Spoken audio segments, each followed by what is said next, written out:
We right, you two? Yep, very good. Okay, I declare open this hearing of the Joint Standing Committee on Northern Australia.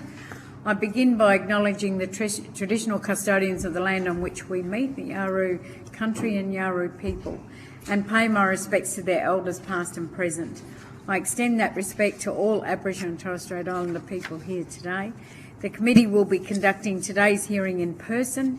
Committee members attending here in the room, myself, Marion Scringer, as the Chair, Senator Smith and Senator Whittaker.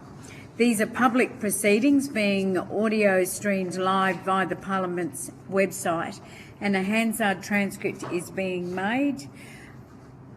I remind witnesses that in giving evidence to the committee, they are protected by parliamentary privilege. It is unlawful for anyone to threaten or disadvantage a witness on account of evidence given to a committee, and such action may be treated as a contempt. It is also a contempt to give false or misleading evidence. Witnesses also have a right to request to be heard in camera. If a witness objects to answering a question, they should state the ground upon which the objection is made, and the committee will determine whether it will insist on an answer having regard to the ground which is claimed. If the committee determines to insist on an answer, a witness may request that the answer be given in camera. Now that I've finished those formalities, I now welcome Andrew Lane from the Broome International Airport Group. I understand that information on parliamentary privilege and the protection of witnesses giving evidence to the committee has been provided to you. For the Hansard record, will you please state your full name and the capacity in which you appear today? Yes, I'm Andrew Lane. I'm the CEO of the Broome International Airport. I now invite you to make a short opening statement, and at the conclusions of any remarks, I will invite members of the committee to ask questions. Okay. Well, thank you, Chair, and thank you to the committee for the opportunity to appear here today, and welcome to Yawuru country and to beautiful Broome. You've certainly come on a lovely day. Broome International Airport is a primary aviation gateway to the Kimbley and a critical piece of enabling infrastructure for Northern Australia. Importantly, Broome International Airport is one of the relatively few privately owned regional airports in Australia, operating without ongoing ratepayer or government operating support that sustains many council-owned regional airports throughout Australia, while delivering infrastructure and services essential to regional economies and, in many respects, national interest. Broome International Airport supports passenger travel, freight, emergency and aeromedical services, tourism, defence-adjacent activities and offshore operations across one of Australia's most remote and climatically challenging regions. In this context, aviation infrastructure is not simply about connectivity. It underpins workforce access, time-critical logistics, supply chain reliability, and the confidence required for private investment to occur in Northern Australia. Broome International Airport also plays a long-established role as an aviation and logistics hub for offshore oil and gas operations, supporting thousands of personnel movements each year through specialised airport and helicopter facilities. Beyond its direct economic contribution to the region, which is considerable, offshore oil and gas actively plays an important role in underwriting year-round aviation services to Broome. The consistent and predictable demand generated through this sector helps sustain aircraft utilisation, route viability, crew availability during wet season, supporting the continuation of scheduled air services that might otherwise be commercially challenging to maintain in such a remote location. These benefits extend well beyond aviation itself. Oil and gas activity provides an important source of off-season demand for local accommodation, hospitality service, and service sector, helping smooth seasonally volatile, sustain employment and maintain business viability through periods of lower tourism demand. By supporting baseline aviation capacity and service frequency, this activity also contributes to more affordable airfares for residents, improved access for visitors, more reliable year-round connectivity for Broome and the wider northwest region. Tourism is another critical pillar for the Northwest economy and should be recognised as the major export industry. For Broome, aviation, connectivity and seasonality directly underpins tourism growth, visitor expenditure and regional employment. Importantly, improved access, including the development of the sustainable international air services, also plays a significant role in enhancing livability for local residents, reducing travel isolation and making the region more attractive to new residents, skilled workers and families considering relocation. From Broome International Airport's perspective, the success of emerging industries in North Australia will depend not only on industry policy, but on whether enabling infrastructure keeps pace with ambition. We see strong growth potential in sectors aligned with this inquiry, including renewable energy, offshore and marine services, decommissioning activity, defence logistics, critical minerals and tourism, many of which rely on the same aviation, workforce and logistic capabilities already operating in the region. However, northern airports and privately owned regional airports in particular, operate under a unique set of conditions. These include significantly higher capital and operating costs, substantial exposure to extreme heat and weather events, and regulatory and funding framework largely designed around either metropolitan scale or publicly owned assets. These factors can constrain the capacity of airports, especially privately owned airports, to invest ahead of demand, even where their strategic, economic and community benefits are clear. Our central message to the committee is that northern airports must be recognised as supported as an economic and social enabler and not merely a transport asset. Policy and funding settings that are ownership neutral, climate aware and orientated towards long-term regional outcomes would materially improve Northern Australia's capacity to support emerging industries, strengthening tourism as an export sector and improve livability and attract and retain skilled workforce. Broome International Airport stands ready to play its part in the future, and we welcome the committee's focus on infrastructure as a foundation for sustainable and economic development throughout Northern Australia. Thank you. Thank you, Mr Lane. I'll now invite members of the committee, if they're ready, to ask any questions.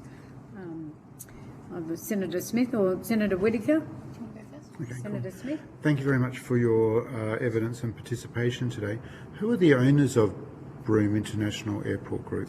So there are three primary families: the Zorzia family, Copplestone family, and I've forgotten the last family is a minor shareholder. But yeah, they're the three main private owners. And have they been the private owners Since 1991, yeah, when it was sold by the federal government.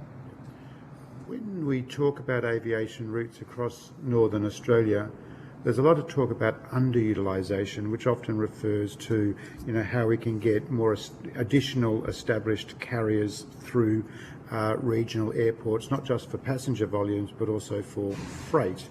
At the last election, the Coalition took a policy to pilot some cabotage relief arrangements through Darwin Airport, with the cooperation of the new Northern Territory government at the time.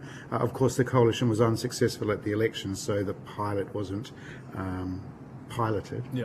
Excuse the pun.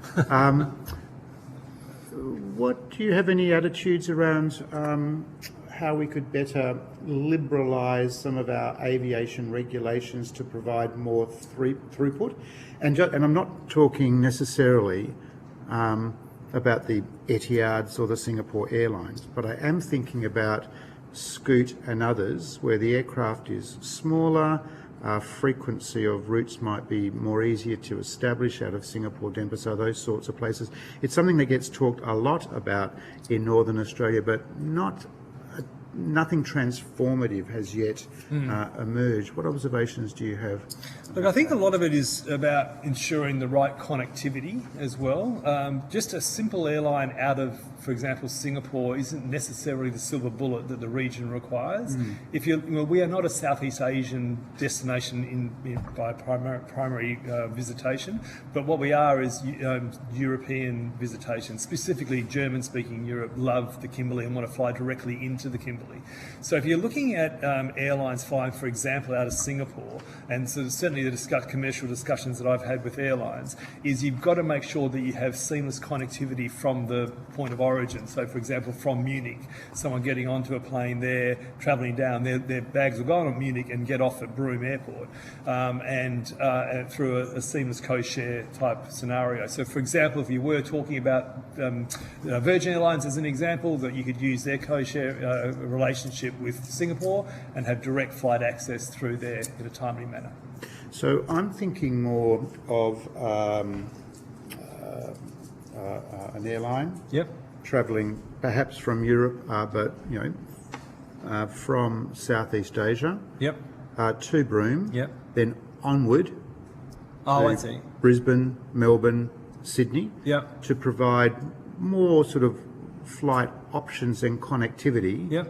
Smaller aircraft may not require any investment upgrade in terms of the length and durability of the runway, for example.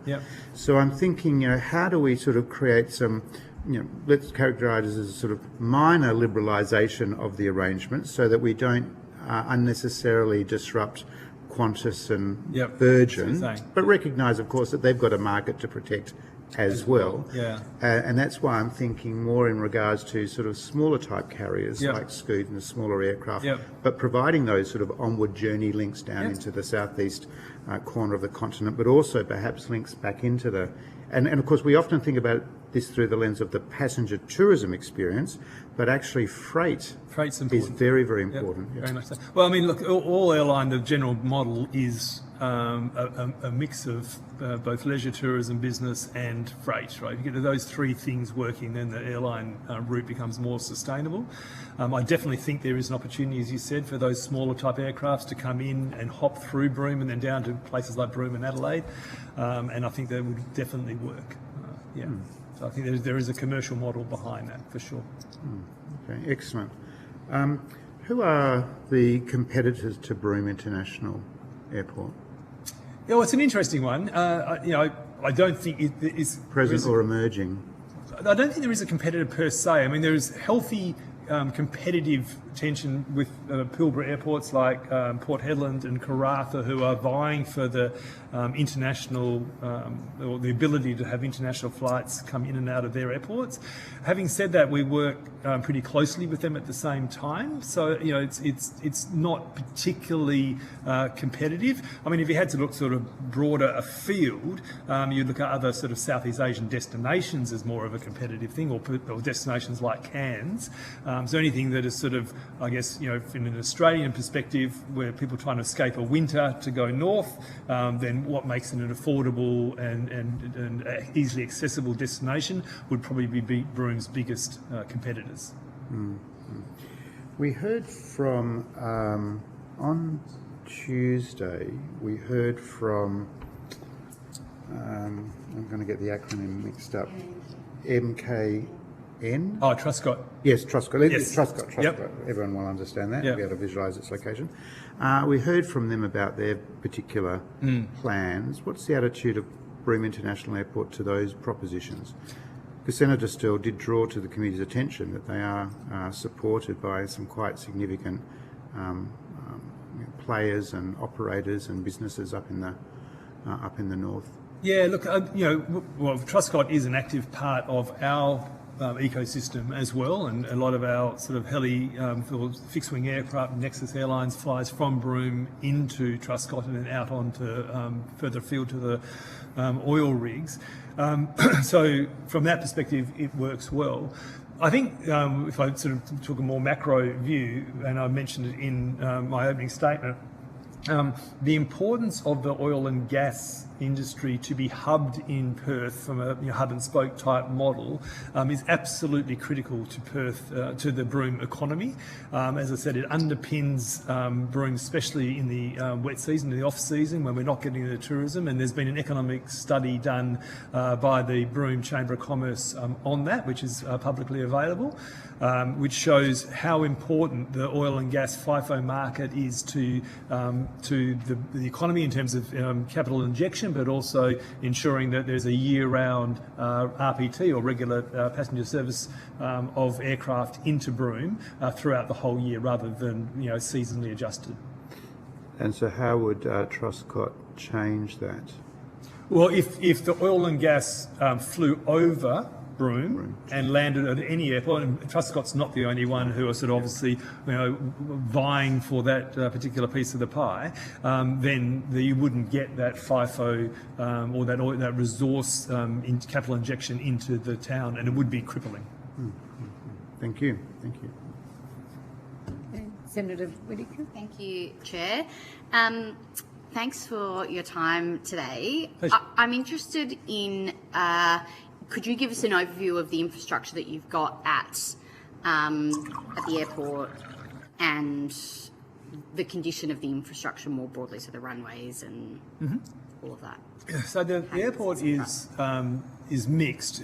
As you know, it's a very central airport within Broome, which is, I guess, a relatively unique situation with most, compared to most airports around Australia.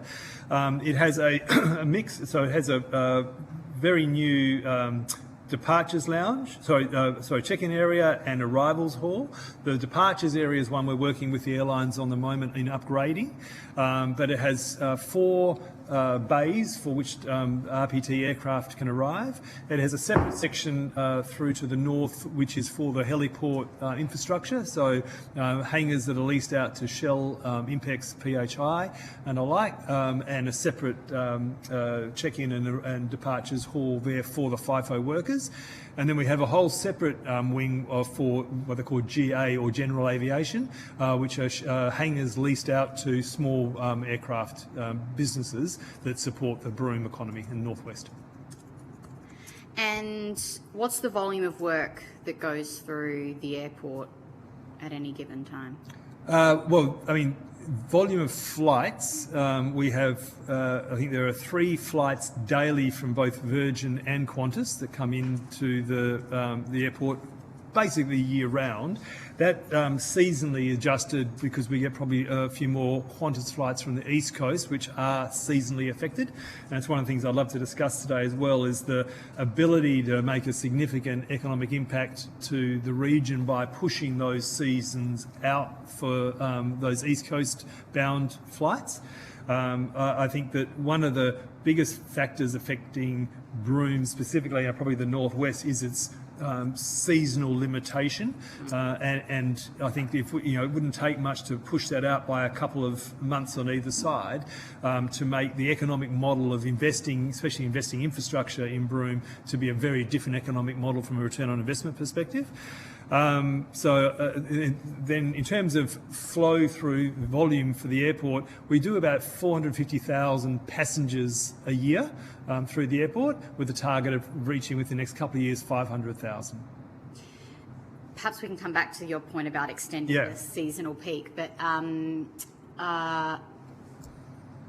what do you have you talked about the oil and gas industry and that, I guess, reliability of that coming in and out of the airport underwrites some of the other really important work that happens there, and I'm particularly, I know that talking to people, locals from Broome, the impact of the caps on regional airfares for residents to get back and forth from Perth has made a really big difference. Sure. Yep. What's the breakdown of that oil and gas, those oil and gas flights that are coming in and out compared to tourism? We don't get those figures, unfortunately. Okay. It's the airlines obviously are sensitive to that. So I can't give you that exact figure, unfortunately. Do you have a sense though? Like, I would say, again, seasonally adjusted. Certainly, obviously, as a percentage during the wet season, it's significantly higher, probably more like about 50% oil and gas, and then as we come into the dry season, the tourism season, obviously you're going to have a higher percentage of tourists coming in, so it probably drops down to about 25%, being the oil and gas, so the FIFO model. But I would say during the wet season, it'd be at least 50% of the inbound market would be, that FIFO model.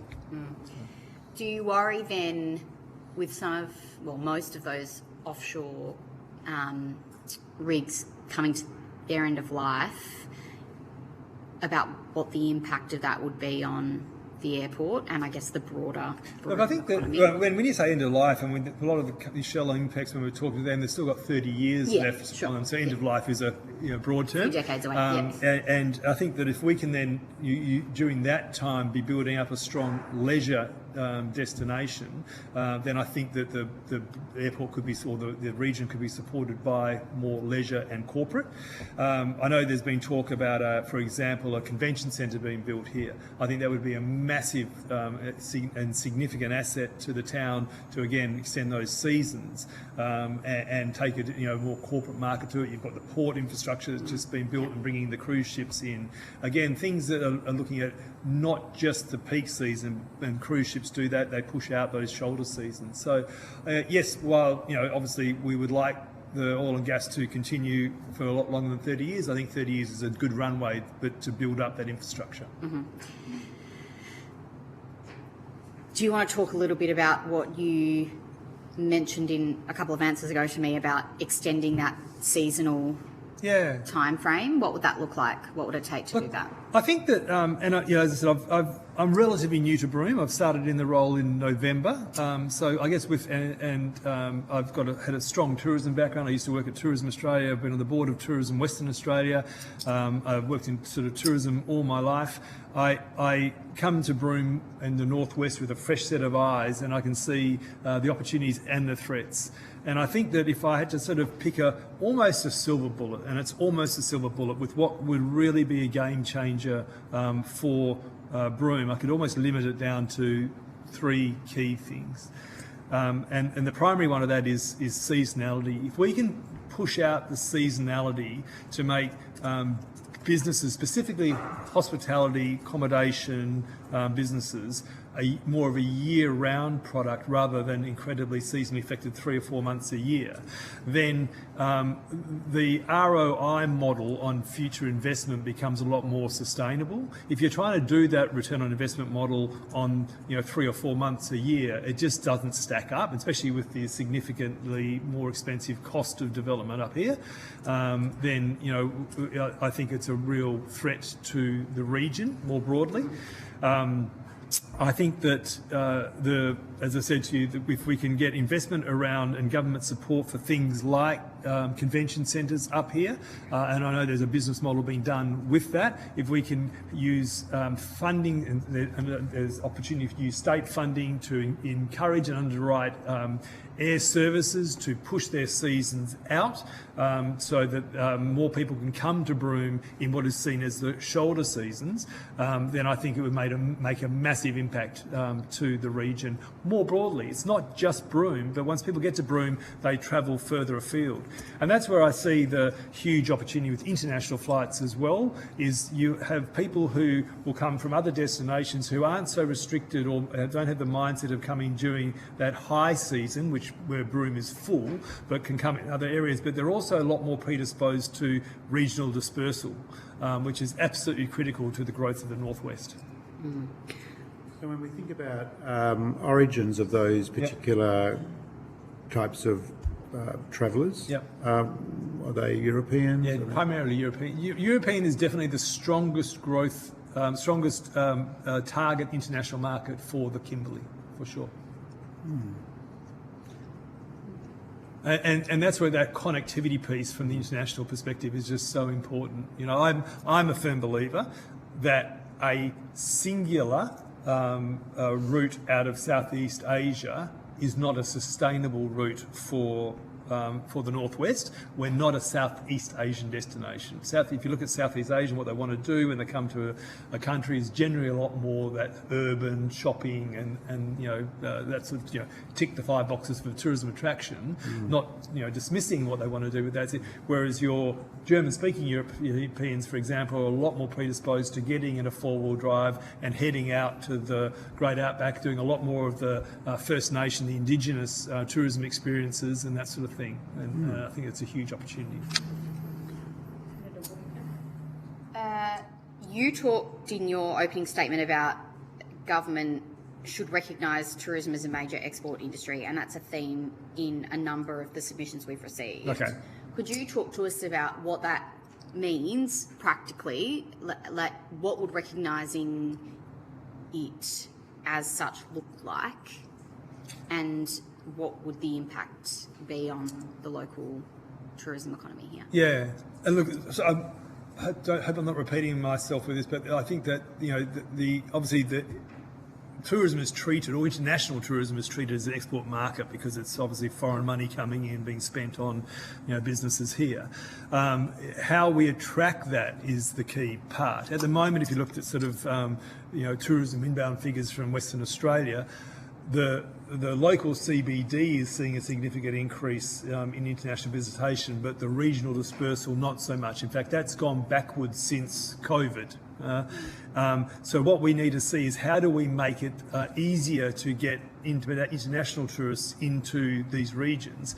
And as I said, one of the, and I've spoken to wholesalers in Europe where they're saying their customers don't necessarily want to fly into Perth and fly then all the way back up to the Kimbley, which is what they want to see. What they want to have is that direct access coming through Southeast Asia and coming down. It probably cut about 2 days out of their travel time to get to the destination they actually want to travel to. Yeah, that makes sense. And of course, there's a cost benefit of that as well, because it's not easy, it's not cheap for anyone to get from Perth up into the Kimberley region. If you had to identify the 3 initiatives that would be genuinely transformative, one, you've mentioned convention centre. Yeah. So I understand the point of that. That's really about a venue of scale to draw large numbers. Nice market, Yeah. Could you identify another 2 that might be transformative? Yeah, the Southeast Asian, whether it be Bali or Singapore or both direct flight services into Broome would be transformative. And the Broome port, first port of call, I think is absolutely primary. When we can get those cruise ships coming in here as a first port of destination, I think it would make absolutely a game changer for the region. We've already seen, just with the infrastructure asset being obviously opened there, we're seeing a significant increase in the amount of cruise ship requirements or opportunities. Obviously, it's not affecting this year because the cruise ships book 18 months out, but we're seeing that already scheduled for 2027. So by having that for as a first port of call is an absolute no-brainer and a game changer. So I guess if you then marry the 2 together, you sort of have Broome Airport, if you like, as a first port of call, or an international airport. You've got the Broome port with then all of a sudden you're basically opening you're having Broome as your hub and spoke capital, if you like, for the northwest of the region that can then facilitate a broader visitation either down to the Pilbara or up to the eastern Kimberley through Kununurra. Senator Smith? Just given your previous experience, why do things take so long to move forward, to progress? Yeah, I think, if I can be frank, I think that some of the experience that I've had has been some lack of government support. To be frank. Okay, let's think about that for a second. Okay. Because are we thinking about a lack of motivation, ambition? Is it about people not applying themselves, or is it people saying yes, we'd really love to do that, but there's no money? Because they're 2 slightly different things. So first point of entry requirements, for example. Unfortunately, squeaky wheel gets the oil, and people have had to squeak very loudly on that. Yeah. And it shouldn't be that way, but squeaking does get the. So I'm really curious about that, because people always talk about the potential, the ambition, but getting people to apply their energy. Yeah. And I think you're 100% right on the squeaky wheel model. I don't think it is a lack of ambition. I don't think it's a lack of demand or sort of appetite to do it. I think people grow tired sometimes if they've tried for a long time and come up against brick walls a lot. As I said to you earlier, I've just come back from Canberra, where I was lobbying very hard to various ministers, both Catherine King and Madeleine King and Tony Burke, to get what they call an MPPC approval for Broome International Airport. So, as I mentioned, we have an airline on the hook, ready to go to get come from Bali into Broome. There are three things you need to have to get that done. We need the international framework, which the airport spent 18 months doing. So there's no lack of hunger or ambition to try and get that done. It was a very long and lengthy process, and we got it done. The airline then needs to get what they call CASA approval for the air type craft that are bringing in. And the last piece of the puzzle is what they call MPPC, which is the National Passenger Processing Committee approval. That is two things. That is Border Force staffing at the airport, and it is biosecurity measures in place when you're doing it. When we had Jetstar Asia at Broome Airport, we were given interim measures in which we could bring them into those passengers into the airport, and through biosecurity and through Border Force. Unfortunately, when Jetstar Asia fell over, that process was stopped by the federal government in terms of us building our federal facilities. Since talking to this Balinese airline, the airline from Bali coming in, the federal government opened up the ability for us to build our border force, which we picked up straight away. Unfortunately, the gestation period for that's going to be about 12 to 18 months for us to build that. We have the airline ready to come, but at the moment, the MPPC committee has not given approval for that airline to come in because of what we've been advised is lack of border force budget and the concern about biosecurity in an interim measure.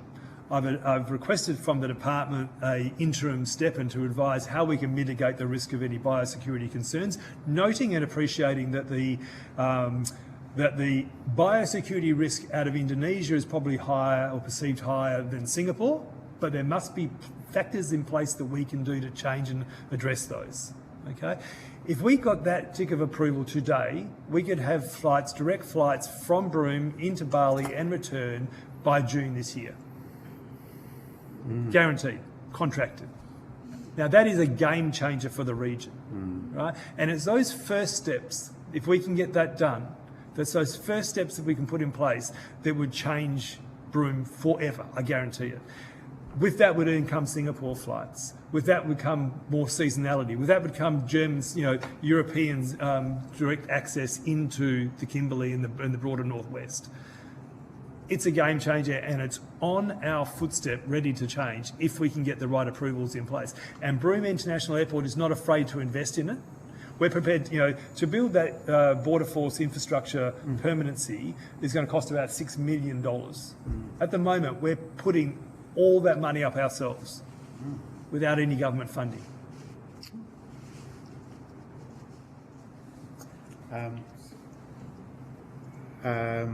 And likelihood of success at this particular point? Oh, actually, so what is the optimum, you're making an investment, what's the optimum time frame to getting all those approvals? When would you like to have all those approvals in place? Tomorrow? I was going to say yesterday. So I'm allowing for Broome. We're talking the same week. We're talking the same week. Yeah. So how would you characterise likelihood of success in the next 6 months?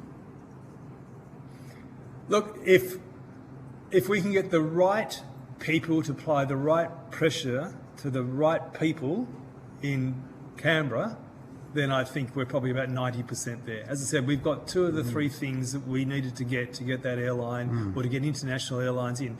The board of the Broome International Airport, the owners of the Broome International Airport have never been and are very prepared to invest significantly. One of the things I've noticed is coming into as CEO of the airport, one of the things that attracted me to the role is the unadulterated ambition of the owners of the airport to look at what is better for the region rather than what's better for their hip pocket.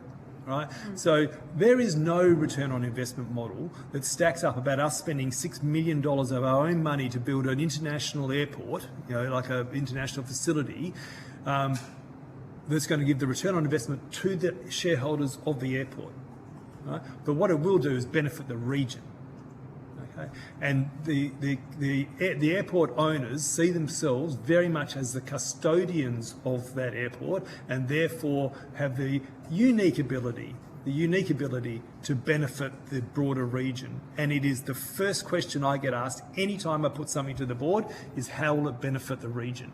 And I really want that not to be lost on the senators in this room, but also the broader politicians, both federally and state, is how ambitious the owners are to grow the region and not their own hip pocket.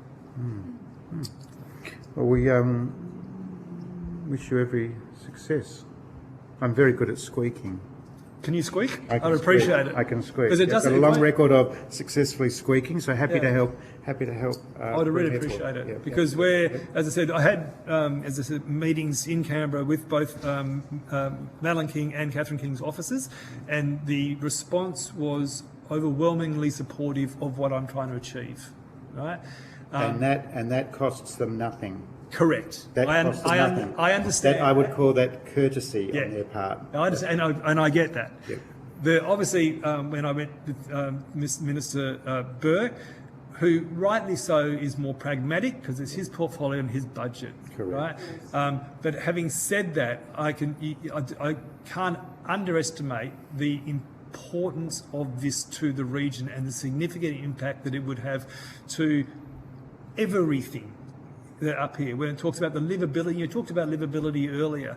At the moment, for Broome folk or Kimbley folk to fly to go to Bali, they've got to fly down to Perth and then fly back over their own house to get to Bali.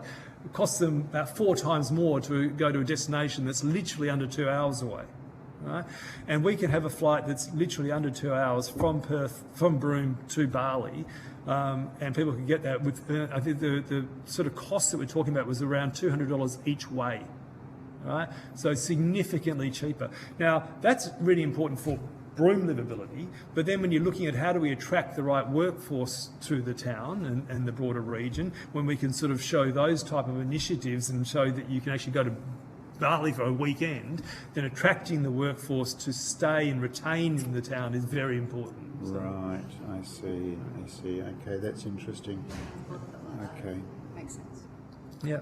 I was imagining Bali as a alternative destination for some people to Broome, but it's about providing sort of further amenity and choices for regional people living in the region. Absolutely. I think it's threefold, if I can be so broad. I think that it's for the locals, and when I say locals, I'm not just talking about Broome people, I'm talking about the whole of the Pilbara and the whole of the Northwest, right? And I've already spoken to, for example, Michael McConaughey from Nexus Airlines about because he does a Karratha, Port Hedland, Broome hop. Okay, that plane lands at 12 p.m. into Broome. The departure point of the airline that we're talking to from Broome to Bali is 3 p.m. So you can fly to Port Hedland at 11 a.m, get onto a plane at 3 p.m. and be in Bali at 6 p.m. that same day for a fraction of the price it would cost to fly from Port Hedland down to Perth and then back over again, probably having to overnight because you're not getting the connectivity, and then having to do the same thing to get home again. That's the one piece of the localised importance. Then you've got the millions of Europeans that come into Bali each year that we could tap into. If we could tap into 0.5% of those to come into the Northwest or into Broome and then go further afield, it would be massive. And that achieves your objection of broadening the season. 100%.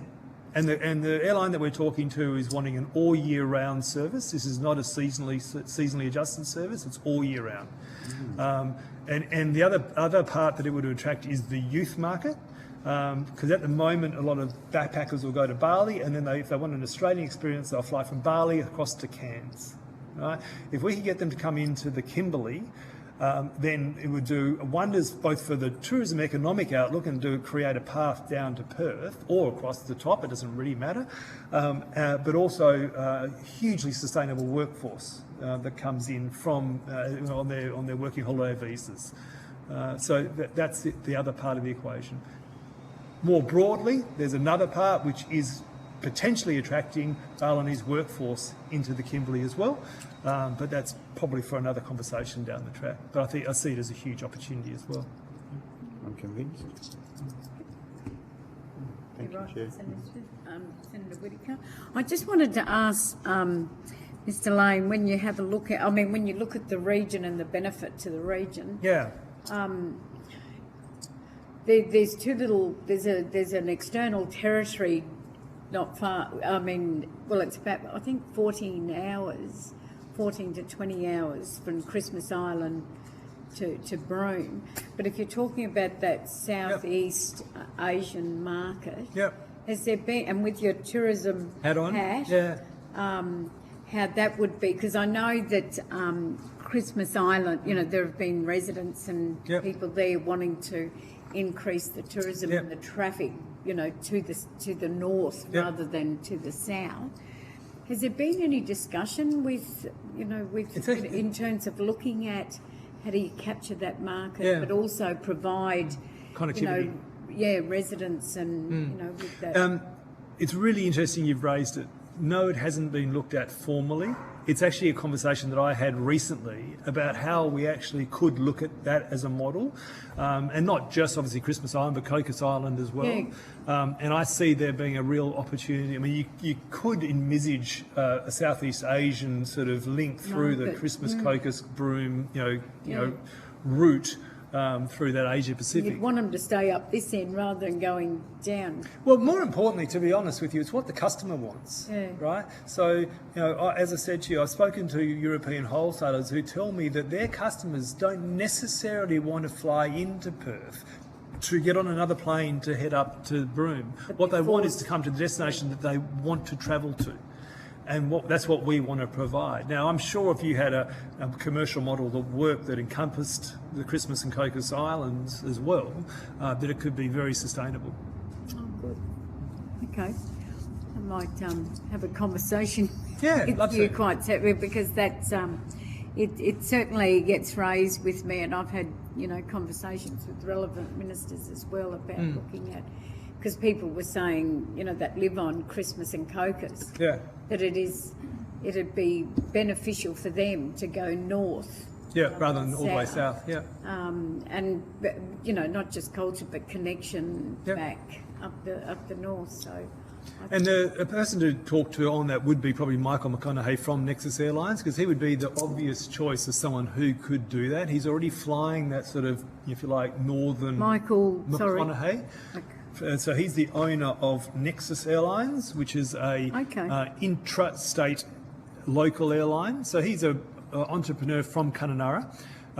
Again, if you look at people who are philanthropically invested in the region, I mentioned in my board, but he would be the other one that really springs to mind, about people who put their own self-interest well behind the investment in the region. And that's what Michael does, right? He is an absolute entrepreneur and a game changer for the region, and has looked at that, and that's one of the reasons why he started up. I mean, they use the old pun about how do you turn a billion in, or how do you become a millionaire? Is you start as a billionaire and start an airline up, right? But he's done that himself, off his own bat, to open up the northwest to this region. Okay. And I'm sure that he would look at other commercial ones. Initially it would need to be underpinned or underwritten by government support to make it work. But then, you do that for a period of time and let it stand on its own 2 feet and build up the market. Okay. Oh, thank you for that. Senator Smith, do you have any further questions? Senator Whittaker? All right. Thank you for your evidence today, Mr. Lane. The committee's agreed, but I don't think we took any questions on notice. But if we had, you would have been provided within 2 weeks of you getting the Hansard transcript. But thank you very much for coming today and sharing your insight. The committee will now suspend for a short break and resume the hearing at 10 a.m. Thank you. Thank you very much.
Sorry, yeah.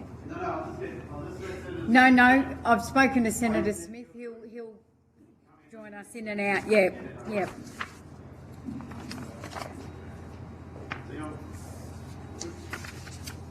no, he's not there. So he'll come in.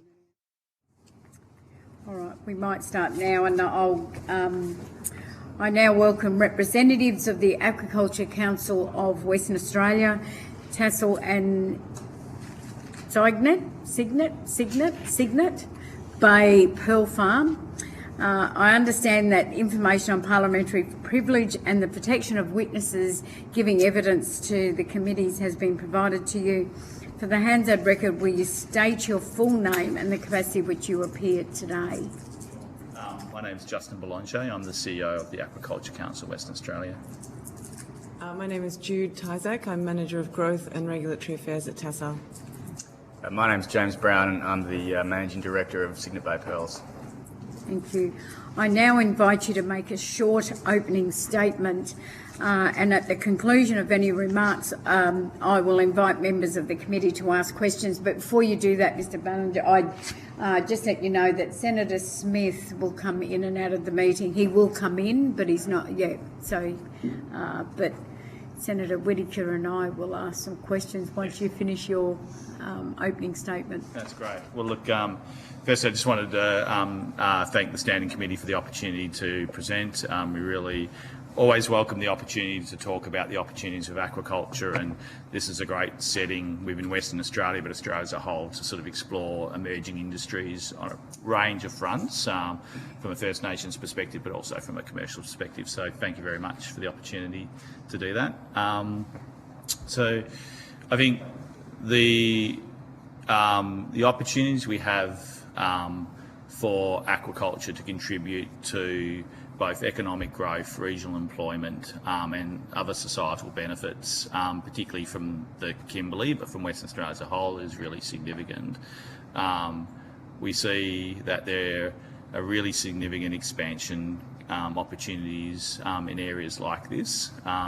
It's great that we have representatives here from Western Australia and from the Northern Territory, because I know you guys understand scope and scale, and not many people get up to places like this. We're fortunate to all have been here at different times and for extended periods, so we know how big the Kimbley is. One of the great opportunities that presents for aquaculture is to be able to operate at scales that can make a significant impact in terms of employment, but also in terms of providing the sources of food, particularly marine protein, that we're dearly in need of, particularly in Western Australia, when we have things like commercial fisheries that are in decline. So we have great areas, long ways from population, long ways away from other impacts that make sustainable farming hard in other areas that are not as much of a challenge here. But the flip side of that is that they need to operate at scale to be financially viable. And like we've seen in our resources sector, where particularly in Western Australia, where we have a lot of co-investment of public money with private money to get the infrastructure in place to support large enterprises, aquaculture, particularly in the Kimbley, is in a very similar space. So to realise those societal benefits and those community benefits and the economic benefits that aquaculture can make, whether it's Baramundi farming or pearl farming or oyster farming or a range of other areas that we as the council represent, there is a need for infrastructure to help support the development of that. And one of the things of our proposal is around a deep water jetty access, deep water boat ramp access, so consistent access to waters can be gained. And we'll talk about the the objectives of the Productivity Commission and how we can actually improve the productivity of Australian businesses. This is one of those areas where we can really make a significant material investment that can have really substantial productivity gains just by taking taking people off the roads, driving extended distances that they don't need with a more suitable, closer way of accessing the water. So I want to talk about that, explore that a little bit more, some of the benefits of that, some of the co-benefits of what large investment aquaculture can do in terms of lifting up other industries as well. So, broad opening kind of statement. Would you like to hear as well from? Absolutely. So. Yep. Sure, okay. Tassal was very pleased to take over the Kimbley Baramundi business. We acquired the business in July 2023, so it's been 2.5 years taking that business, which was under administration at the time, and we've been working really hard over the last 2.5 years to turn the business around and to bring operational performance up to Tassal standards. As Australia's biggest seafood producer, we've got a very strong commitment to operational excellence as well as to environmental sustainability, and we rely really heavily on technology and innovation to make sure that we can meet our aspirations on both fronts there. What that looks like for the Baramundi business here in the Kimberley, which is the only ocean-grown barramundi business in Australia. We've actually invested $30 million over the last 2.5 years on upgrading infrastructure. A good portion of that has been on farm and bringing the cage infrastructure, the sea pen infrastructure up to scratch. So it's predator resistant in particular, improving safety standards and generally just bringing operational protocols and procedures up to scratch with the rest of our business. We have also invested significantly in transforming the nursery facility, which was an old TAFE facility at the Broome Tropical Aquaculture Park. That's been converted into a state-of-the-art commercial nursery, and we have plans in play also to extend that facility, so it's a hatchery facility as well. And across both the land-based and the marine operations, we've introduced smart farming technology, which is really core to everything that Tassal does. We have a state-of-the-art feed barge out on farm, which means we're actually now feeding our farm up here in Combe Bay from our feed centre in Hobart, which is pretty amazing, and it really means we can be extremely efficient with our feeding. We've got round-the-clock monitoring in pens and that sort of thing. So, look, it's really exciting to see what's happened in the Baramundi business in terms of turning it around. What we've also done over the last couple of years is we've reviewed the Ocean Baramundi Expansion Project, which that's a project that's been on the table for quite some time prior to the acquisition of the business. We've reviewed it, we've refined it, and we've made some significant progress in moving along with the both state and federal environmental approvals for that expansion proposal. As part of that, we've invested significantly, particularly time and a lot of engagement with the traditional owners up here. And the outcome of that has been that we have earlier this year signed Australia's first aquaculture Indigenous land use agreement with the Mayala people. So they have granted consent for that expansion proposal. So I guess where it lands is that 2.5 years of hard work has placed our business in a really good position, both with the community and in terms of our readiness to expand and to seek some of that scale that Justin's talking about that we need to make the business viable and profitable. And obviously our expansion is going to be market driven, but we're really confident that the market and the demand for seafood is there and it's going to continue to grow.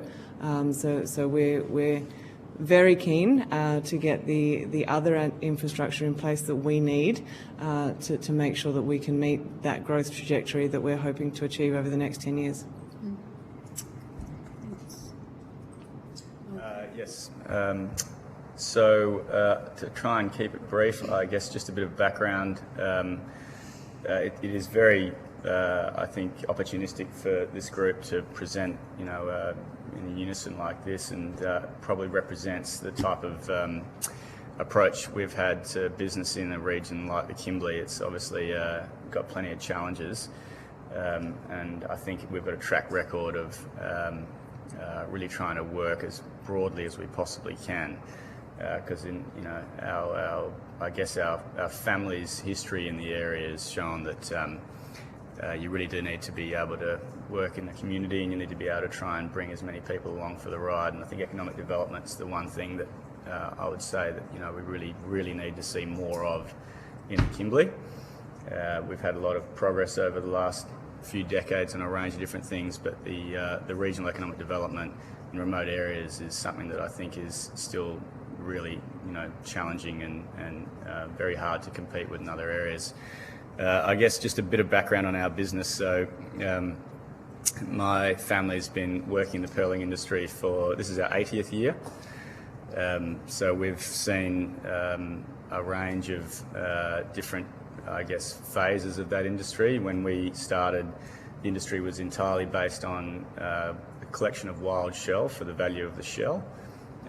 Pearl farming at the time was actually still illegal under West Australian law. There's a big backstory on that, which is part of Broom's story, and I'm sure if you're interested, we've got some books we could refer you to.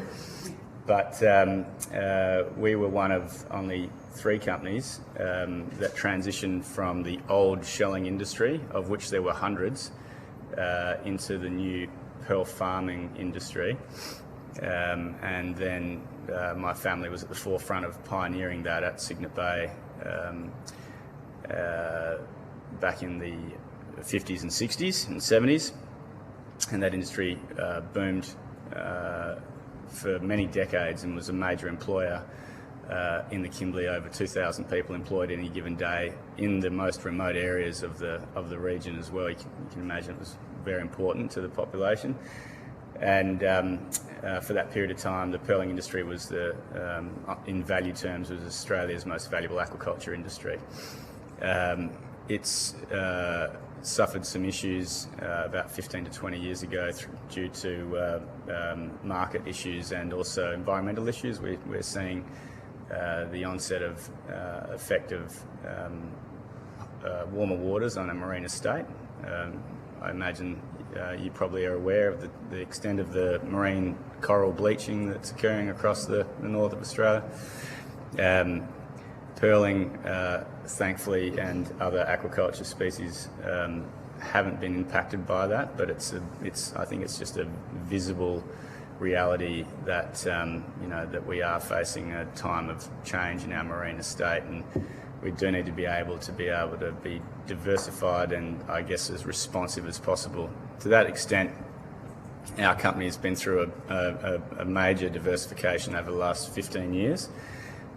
We are now really vertically integrated.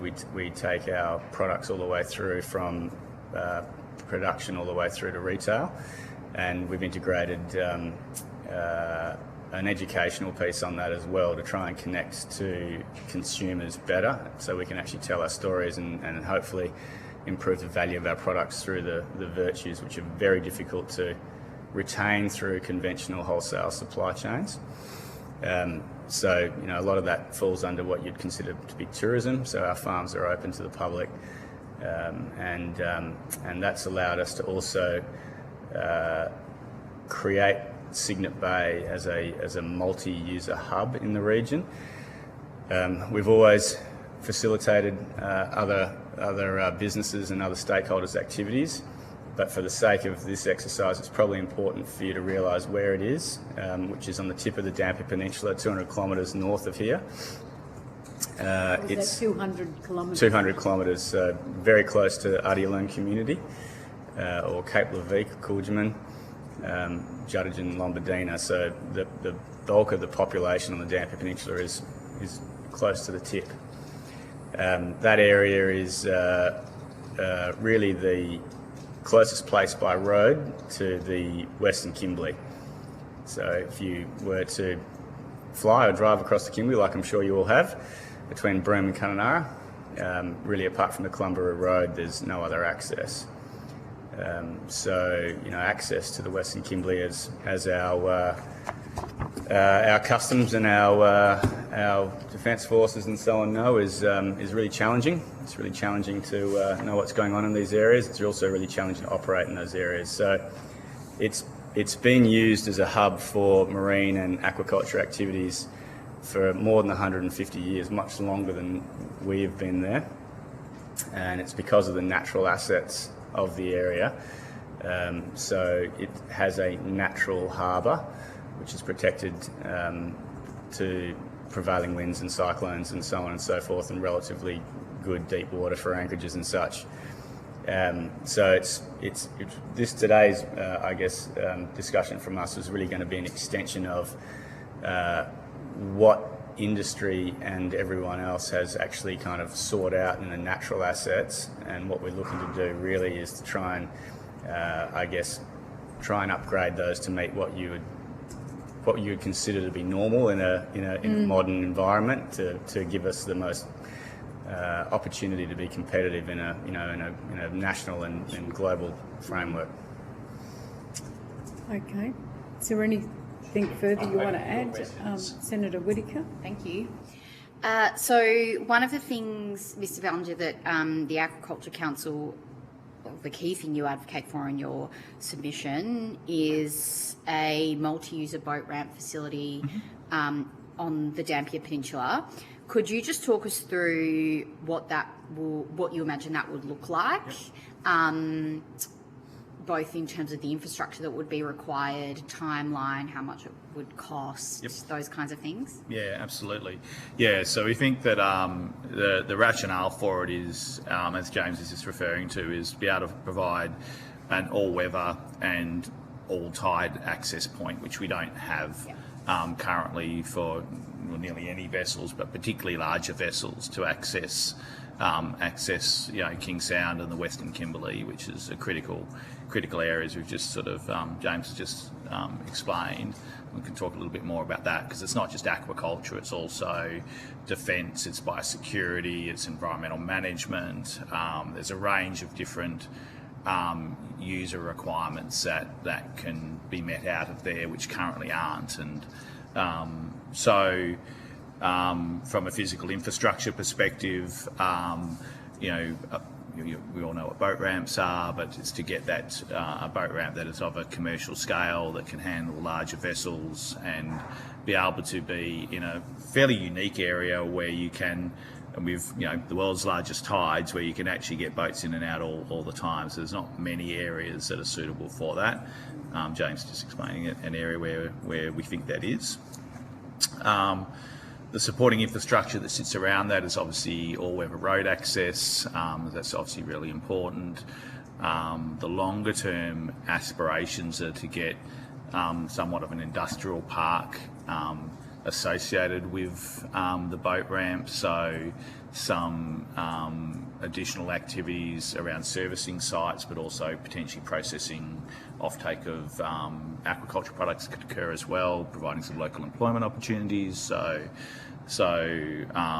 that's some of the aspirations that we have that we think can be really have a significant impact locally. So in the broad picture, that's sort of the aspects of the infrastructure that sit around that. The timeline, well, we're really at the initial phase of needing to do the business feasibility to assess the different aspects of like a classic business feasibility, viability that you would do in terms of what the capex cost and the operating cost would be.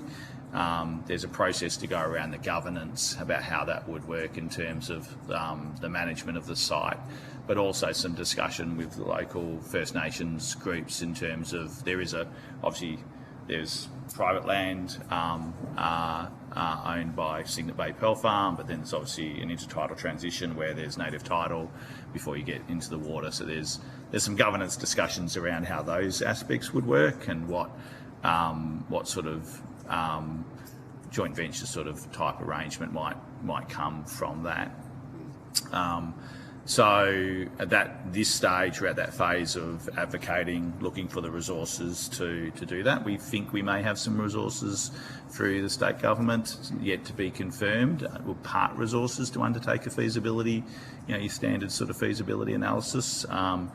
We'd obviously like the federal government to be a part of that picture as well in time. So that's a part of this process. Of course, it always is.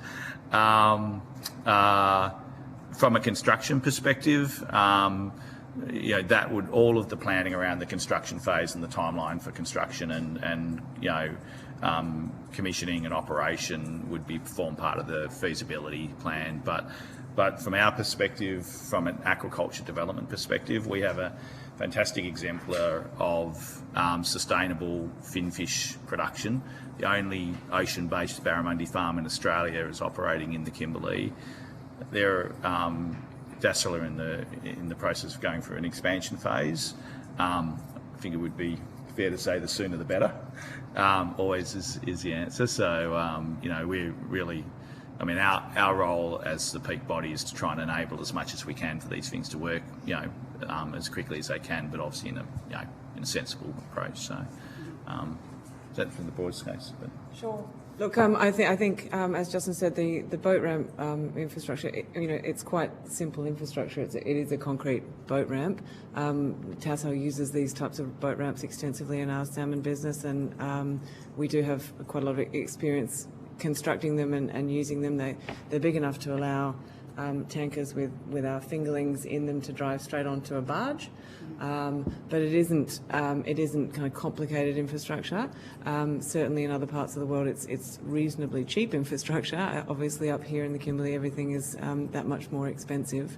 But from our perspective, the types of ancillary activities that we would have if we had access to a boat ramp, we would look to put an operational land base there.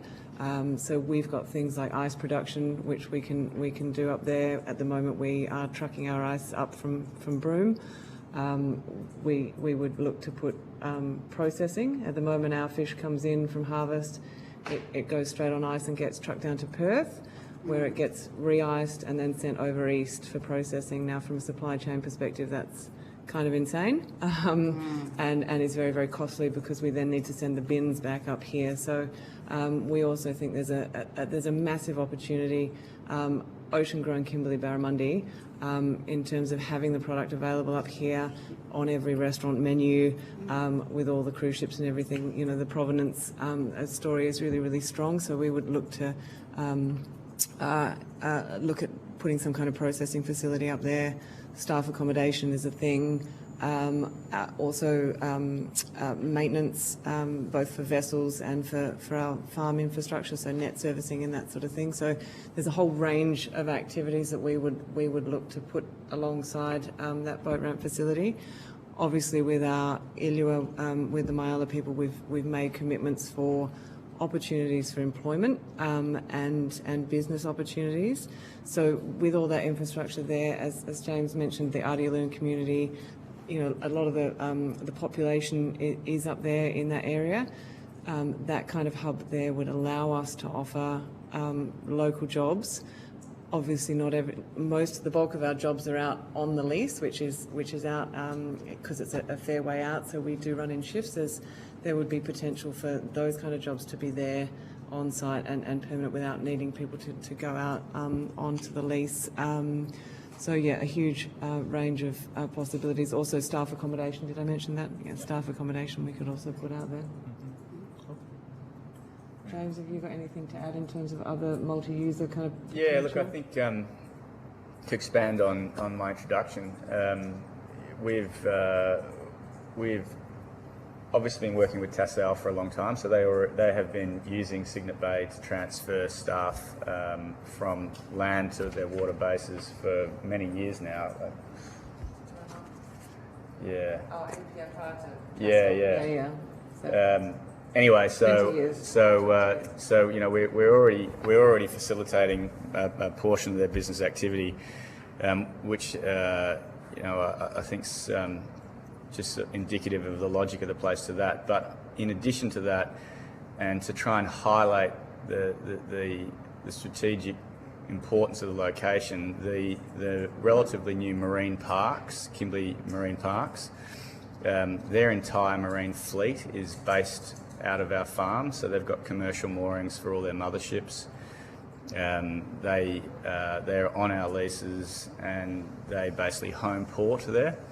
So everybody that goes onto the marine park all launch through our existing boat ramp facilities, and so we do have existing boat ramp facilities. As I said, really it's because the place has natural assets that kind of lend themselves to launching small boats and such.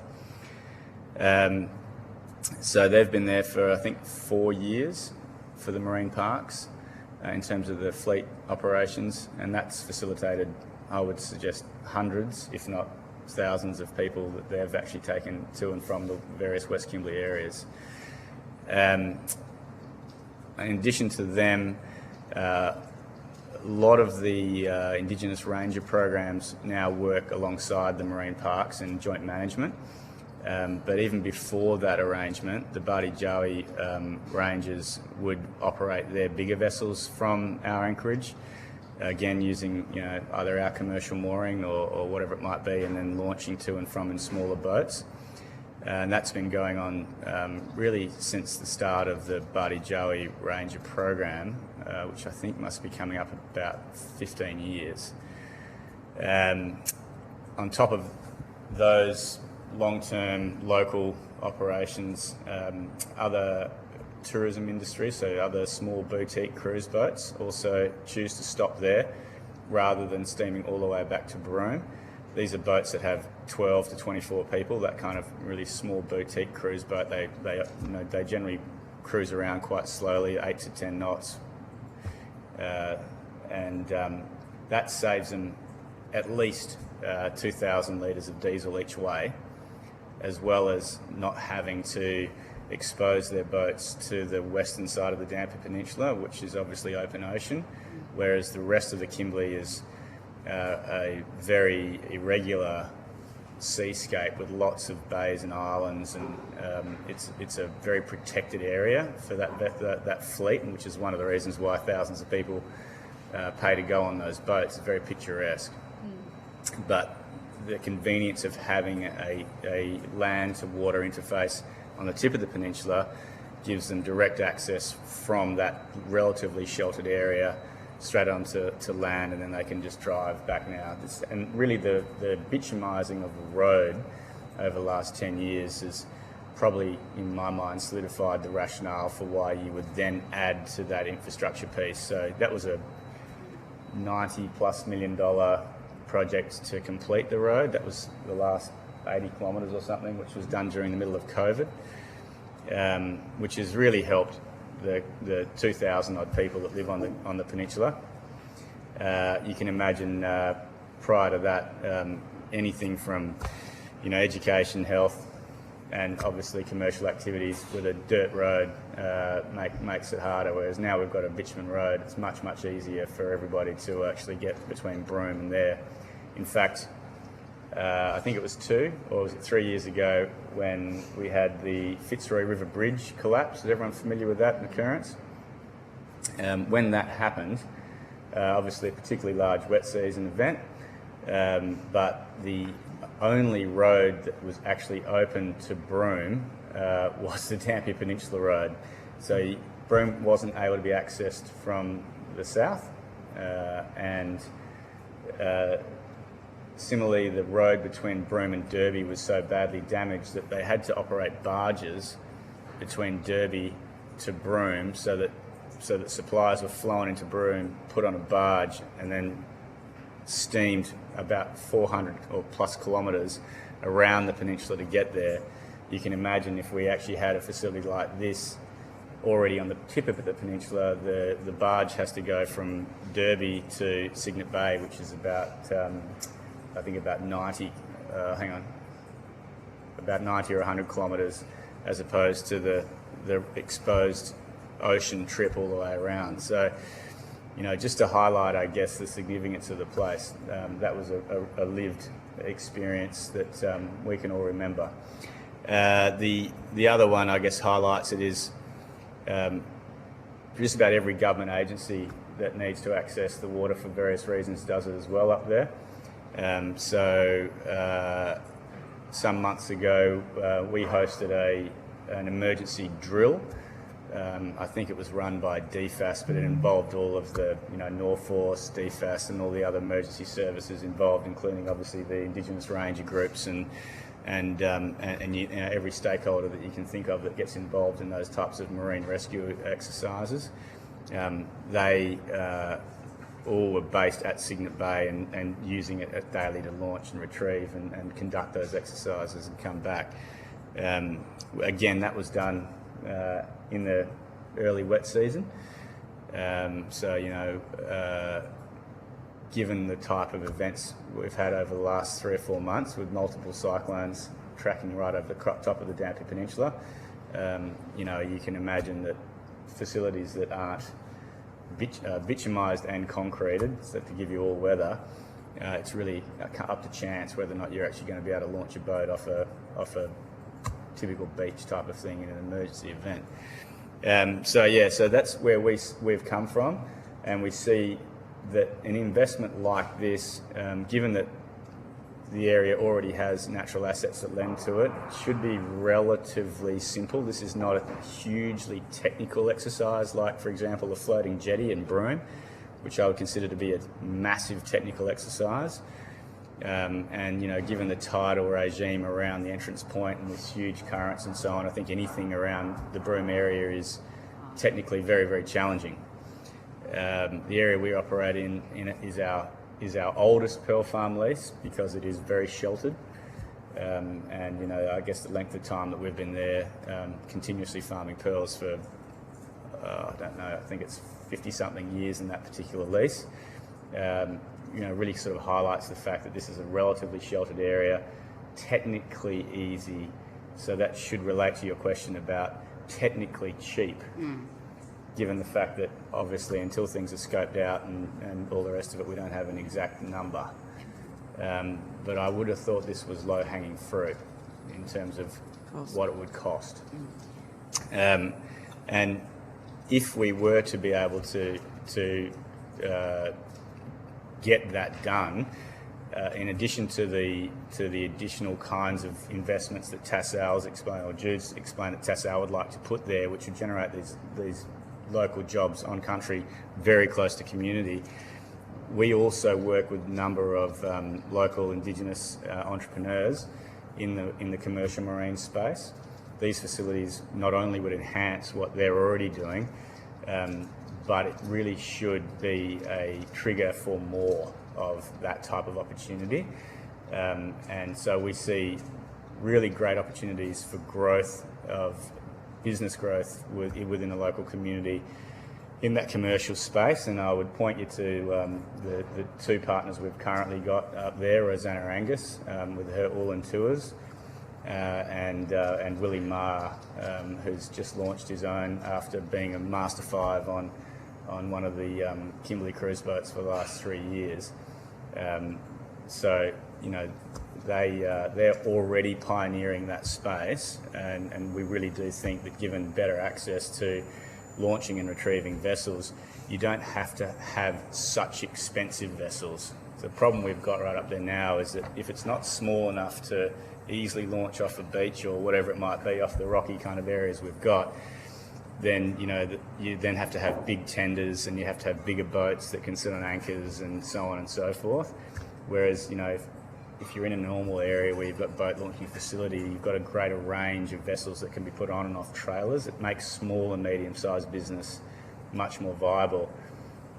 Justin, in his introduction, spoke about scale, which is very true, and Tassal is a classic example of that. We're very pleased that Tassal has actually taken on that ocean farming, because really, if you haven't got the capacity to invest and bring the latest technology globally, you're going to struggle out there. That's that type of business. But there's lots of other small and medium-sized businesses that would be enhanced by a facility like this that would really meet the needs of the regional economy.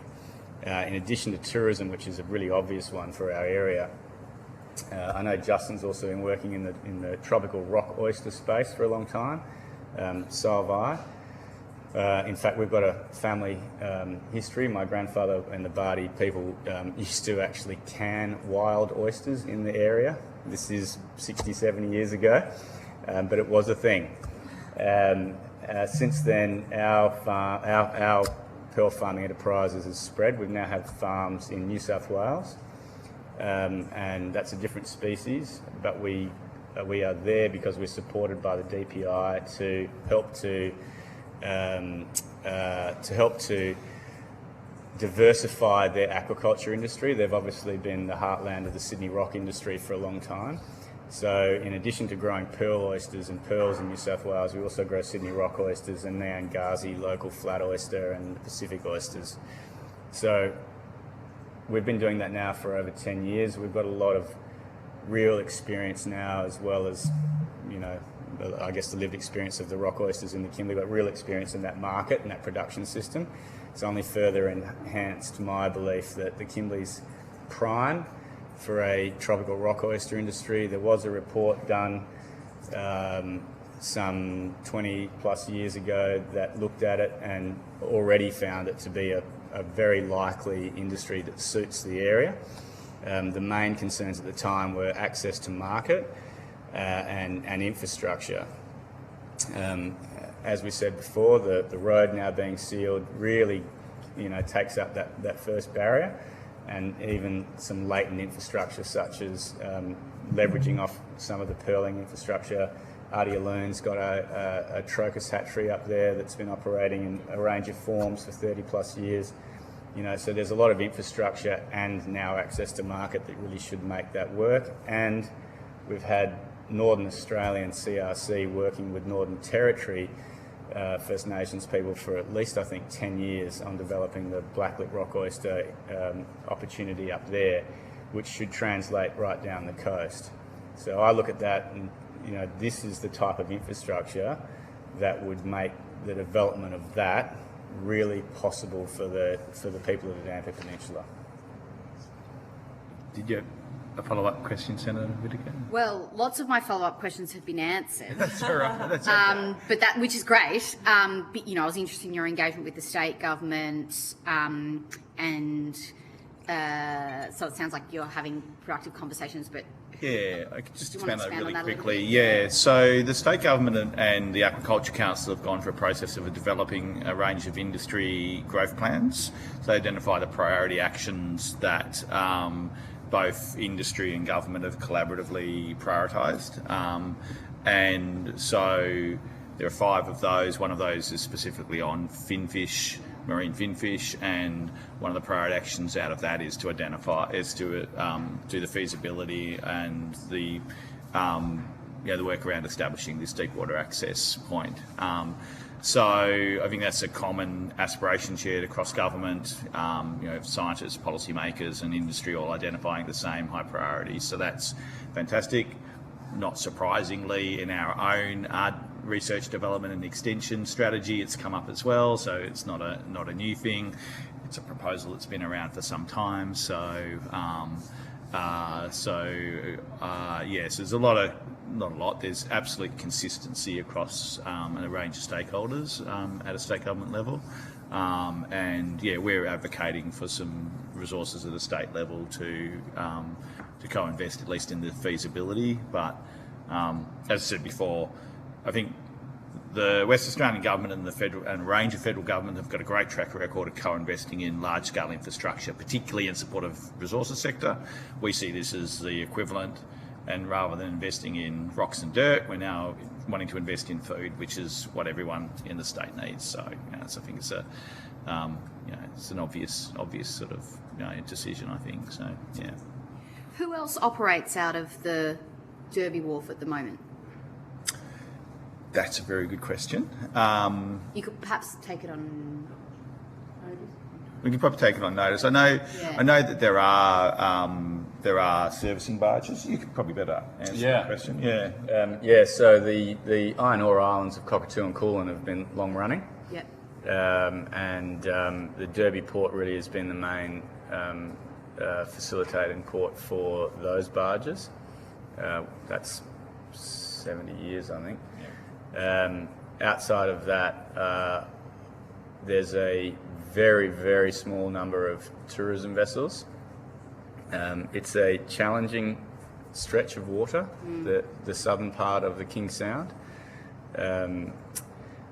It's not only got extraordinarily large intertidal zones, because it's nearly 13 metres is the variation there, but of course being the delta really of the Fitzroy River, you can imagine it's relatively flat. So if you haven't been there, I can tell you on an outgoing tide or a low tide, it looks like you can't even see the water, it's so far away, which makes infrastructure really, really challenging. So tourism, there'd be a little bit of ag. I think some of the sand mining barges were going out of there but aren't now. Yeah. And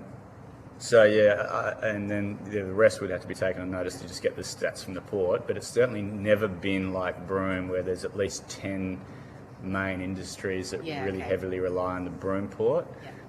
And for obvious reasons, it's that constant access to the water and not being cut off. We can probably ask the port. So I think that just helps. I think gives a sense of the scale. You've all talked a bit about engagement with the traditional owners. I'm interested in how you undertake that engagement on an ongoing basis. And obviously you can't and shouldn't speak on their behalf, but what kind of conversations have you had with them about the project? So I'll speak at a high level, and I think there's obviously some really great local examples here. But from the Aquaculture Council's perspective, we've been doing it this week. We've been engaging with aspirants who want to get into tropical rock oyster aquaculture, so that's been fantastic. I used to work up here 25 years ago in Aboriginal aquaculture development and other aquaculture development as well. So it's been actually really lovely to come back and see some of the same people and be able to re-engage with that and see some of the same passion that still exists, which is fantastic. At a broad level, we've been working with DPIRD to establish a guide called a Setting Up for Success Guide, which is for Aboriginal people wanting to get into aquaculture. So it's sort of a handbook about how to engage and what sort of ways that First Nations people can be involved in the sector, either on their own or through joint ventures or other mechanisms. So Aqua instigated that piece of work. DPIRD have delivered it directly themselves. There's been a lot of, through that process just recently, engagement with different communities to try and understand what their desires are to be involved in the sector, which has been really strong, which is fantastic. So beyond that, our engagement is on an as-needs basis. So at the moment, in terms of this project specifically, we've been respectful of the local engagement that's occurred, so we haven't stepped into that. When we get to that point of obviously feasibility, pre-feasibility, feasibility, we would then engage and obviously being respectful of the existing relationships that sort of exist. So we're sort of left to that point where at the moment we're really just looking at the aquaculture perspective of trying to meet that small to medium scale aspirations that local Aboriginal people have. And addressing that need. The other point I'll just make before I hand over to Jude, I think first, is that there's great examples of large enterprises being, for want of a trite term, being the rising tide that lifts all boats. So getting a critical mass of industry activity around that actually can support other businesses in development, whether that's supply chains or local, being able to access local goods, being able to navigate some of the legislative and compliance-based things, which is really easy for a big company to do, and it's really a lot easier for small companies to do after that. So there's a real co-benefit for local people, in this case Aboriginal communities, to basically work off that. So that's high-level stuff. But Jude can really talk fantastically about where they've engaged with local Aboriginal groups. I'm going to let James talk about the local community in terms of the specific project and the actual boat ramp, but in terms of our kind of broader engagement with the traditional owner communities. As I said before, we do have an ILUA in place with the Mayala people, and you asked how we are going about ongoing engagement. So part of that ILUA was the establishment of a relationship committee. Now the ILUA is specifically linked to our expansion proposal, which is not yet being progressed. Well, it's being progressed through the approvals, the environmental approvals processes, but it hasn't actually got to a development stage yet. But we have, over the last 18 months, commenced those relationship committee meetings. We're having them on a quarterly basis, and that's with you to trying to get really well positioned before the expansion goes ahead, so that we can implement the commitments we've made under that agreement. The big focus at the moment is the economic engagement aspects of that ILUA.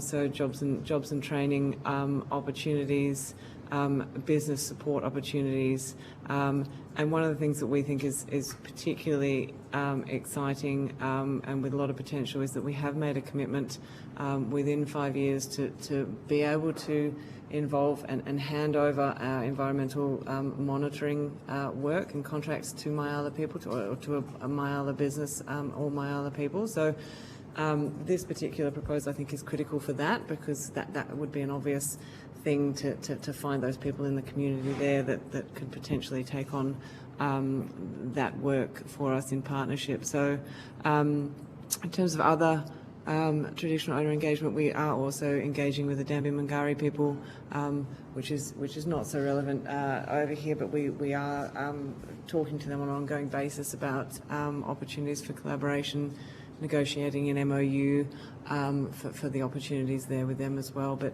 I'll let James talk about the local community and the engagement prospects there. Yeah, sure. So there are a few native title determined areas on the Dampi Peninsula between here and the tip of the peninsula. The area on the tip of the peninsula falls under the Badi Jawi native title. As we mentioned before, the main communities of Badi Jawi are Adia Learn, which is the one, essentially, if you take the road up the peninsula, it's at the end of the road is Adia Learn, or One Arm Point. And Lombardina Juddigan is just prior to that, about 15 kilometres. Cygnet Bay is right in the middle. I'll try and give an abridged version, I guess, of the past 80 years, but my grandfather started working with a gentleman by the name of David Wigan in Broome in 1946, and they worked together for the rest of their lives, and that's what really led to, I guess, our relationship with the Badi people and being based out of there. He was actually based on Sunday Island for about 20 years, I think it was, as a base when most of the Badi and Jawi people were actually at the mission out there. That was before the mission shut in early 1960s. And that sort of lined up around that transition of when it was the old shelling industry to the new pearl farming industry. And so, my grandfather and David and his family and some of the other Badi families were involved in then the early trials of how do you actually grow pearls in these things. The First Nation people have got a well documented and long-standing cultural use for the pearl shell. It's called guan, and they hold great value, and it's been traded across the country for thousands of years. They held no interest in the pearls, strangely enough, and never have. And at best, they were a thing that the kids played with. But the shell was always very valuable. That trade somewhat still exists. We support that with some of the Wigan family carvers now. The cultural, once the men go through law, they still can carve pearl shell. Not still can, they they can carve pearl shell for cultural uses, and those things are called ridgies generally, or pingy, or a few different other things, but they are and have always been actually traded pieces as well. So we support that activity still, from obviously supplying shell and all the way through actually to actually, you know, hosting it in our showrooms and selling it and so on and so forth. So anyway, so yes, I guess our relationship with the Bardi J people goes back a long time, and it's obviously seen the highs and lows of the national reconciliation process, and every step of that way we've been observers to it. I'd like to still think we're you know, not just good neighbours, but we still work today with the same families. To that effort, we've formed a cultural steering committee for our property back in 2015, which is essentially two families, the Wigan family and the Phillips family. So we've got an entity under Bunnerud Proprietary Limited where we have directors that they choose, and we have essentially a suite of commercial activities we'd like to try and explore for the benefits of everybody, and trying to actually get more opportunities for, you know, people based on the community to actually start their own businesses. Hence the reason why we've got such a great interest in rock oysters. We think that's not only a viable aquaculture industry, but it's certainly one that's been identified through our long-standing discussions with Bardi people about, you know, not only what's a high valued cultural species, but also something that they're actually interested in production. There are a range of other things as well, but there's about 5 different aspects to that joint work. But I think for the point of today's discussion, the location or the approximate location that we see as being a logical spot for the boat ramp that would facilitate the requirements of the Tassal operation is very close to Ardialone, and could quite easily have a short road from the existing bitumen road to access that, which would really help to facilitate not just the direct employment of whatever else comes out of that operation, but also for, like I was saying before, the enhancement of the existing commercial operators up there, and if they live in One Arm Point or Ardialone, but also more. And I think, you know, that's one of the benefits of the location, is its proximity.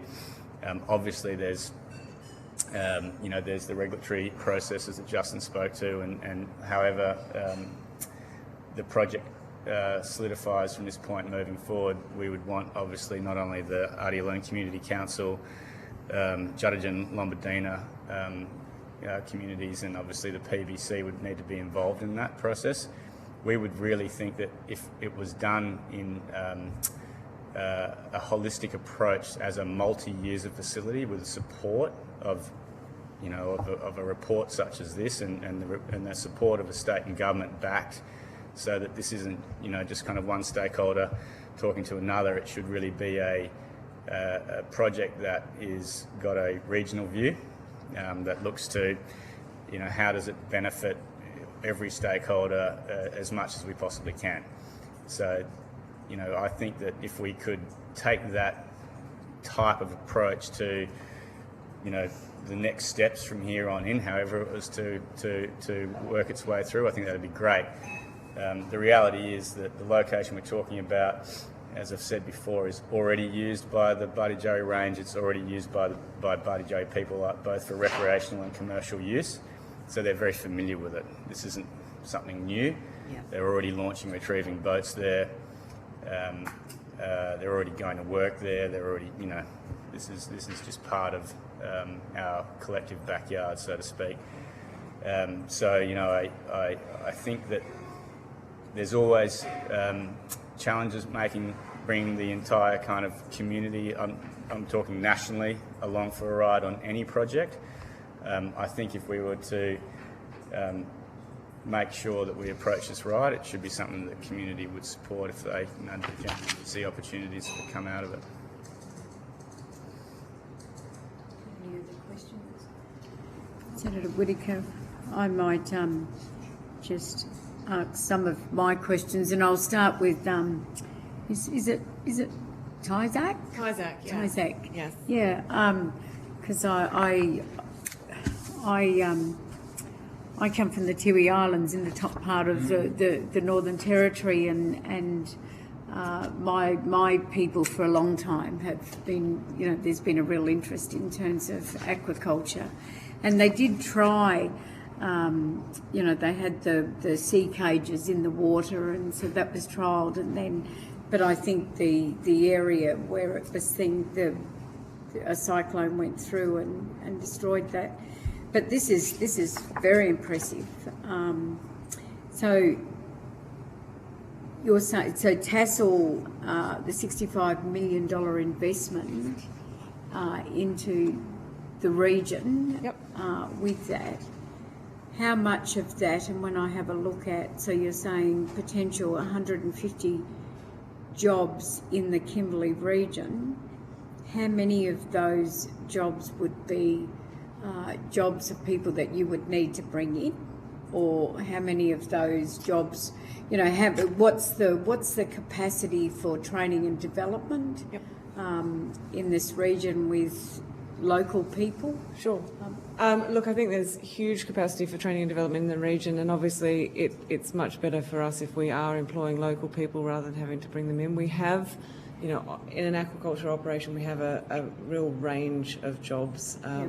So I think our talent team was saying we've got over 250 job descriptions within Tassal. So we employ 1,800 people across the country, and in that 1,800 people, there's 250 different job descriptions. So full range of different types of jobs. Obviously, up here, sourcing skilled staff is I think is a challenge for every industry and every business. I mentioned that we redeveloped the TAFE facility at the Broome Tropical Aquaculture Park, and TAFE has indicated that it doesn't have enough applicants in aquaculture to keep that program running. Now, I was speaking to TAFE's managing director yesterday. She came to do a tour. We have been working with TAFE since we've taken over to say, hey, we think that there will be enough applicants, enough people who want to study aquaculture, and we're very, very keen to support TAFE in making sure that we retain that training potential up here for local people. So the conversation I had yesterday was really around how do we make that happen, and how do the TAFEs also coordinate with the other TAFEs to make sure that we are getting local people with all the range of skills that we need. So it's not just aquaculture training that we need. We need obviously health and safety, boat skills, and we employ our own in-house vets, marine scientists, environmental specialists. There's engineering. There's a huge range of jobs that we have in our operations. As I said before, there are training commitments in the ILUA, and we're really committed to meeting those training commitments. And we have our own in-house Accelerate program, which is specifically designed so that we can take people and put them through different parts of the business to train kind of on-site and within our business. So we have suggested that we will also extend that Accelerate program to people from up here. Maybe we send them down to Tasmania where they can learn about farming on our farms down there, and bring them back up here with those skills already developed on our operations. So the 140 jobs that we have mentioned, that is at full-scale development, and we are looking, it is a 10-year prospect to get up to that full-scale development, but we think along the way there's a huge potential to keep working with TAFE and to really to make sure that we're prioritising local jobs for local people and doing what we can to train on the job. And I'm not sure whether, thank you for that, whether you would answer this, Mr. Bellinger, or whether it goes across the three. So the multi-use boat ramp that you were talking about, and you can take this on notice if you like, whether if we could be provided with what would be the, I suppose, the cost of doing it. So if it's multi-use, has that been costed across all the different uses? Look, I think we've done back of the envelope at this stage, and then added on the Kimbley component. Yes. Kimbley tax. Or the Northern Australian component. Which is usually Yes. Yeah. So, but Markup of it is a little 100%. hard. Do you have I think, look, as Justin said, we have done, this is back of the envelope workings. I can tell you what it costs in Queensland. So, you know, the boat ramp itself, I think we were talking in the order of $5 million for the boat ramp. But then there's the ceiling of the road. That's a fixed one, which you would It's take a concrete. out, so It's concrete. Yeah, it's prefabricated concrete. You know, it's pretty simple infrastructure. You know, it's prefabricated. You bring it in and put it in the water. So the boat ramp is possibly not the most expensive part. I think the sealing of the road, and James will tell you what he's done. I think he's done a bit of work looking at what it's going to cost to seal the road. So if you looked at regionally what that would be, so if you look at it from an economic, you know, opportunity, so we shouldn't just look at the boat ramp and what that should be, multi-use, even though that's important, but the other infrastructure associated with that. Yeah, which will obviously be power and getting the road in. You know, obviously there'll have to be fuel distribution facilities there. So James, how much have you done around all that other stuff? I think there's a sliding. Yeah, sorry. No, that's not at all. I think the reality is there's a sliding scale. So there is the activity that's already happening at this location, and it's literally just off the rocky beach, and everyone, including the government agencies of marine parks and fisheries and all the rest of it, they deal with it via using different equipment that suits remote kind of, you know, access. Then you've got what Tassal would require.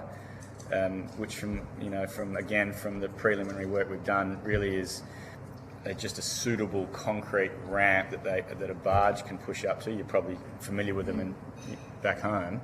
It's something similar to that, which, you know, power and water that's not particularly difficult these days with solar and so on and so forth. Our whole operation up there runs on solar off grid. So then there's really the few kilometres of road.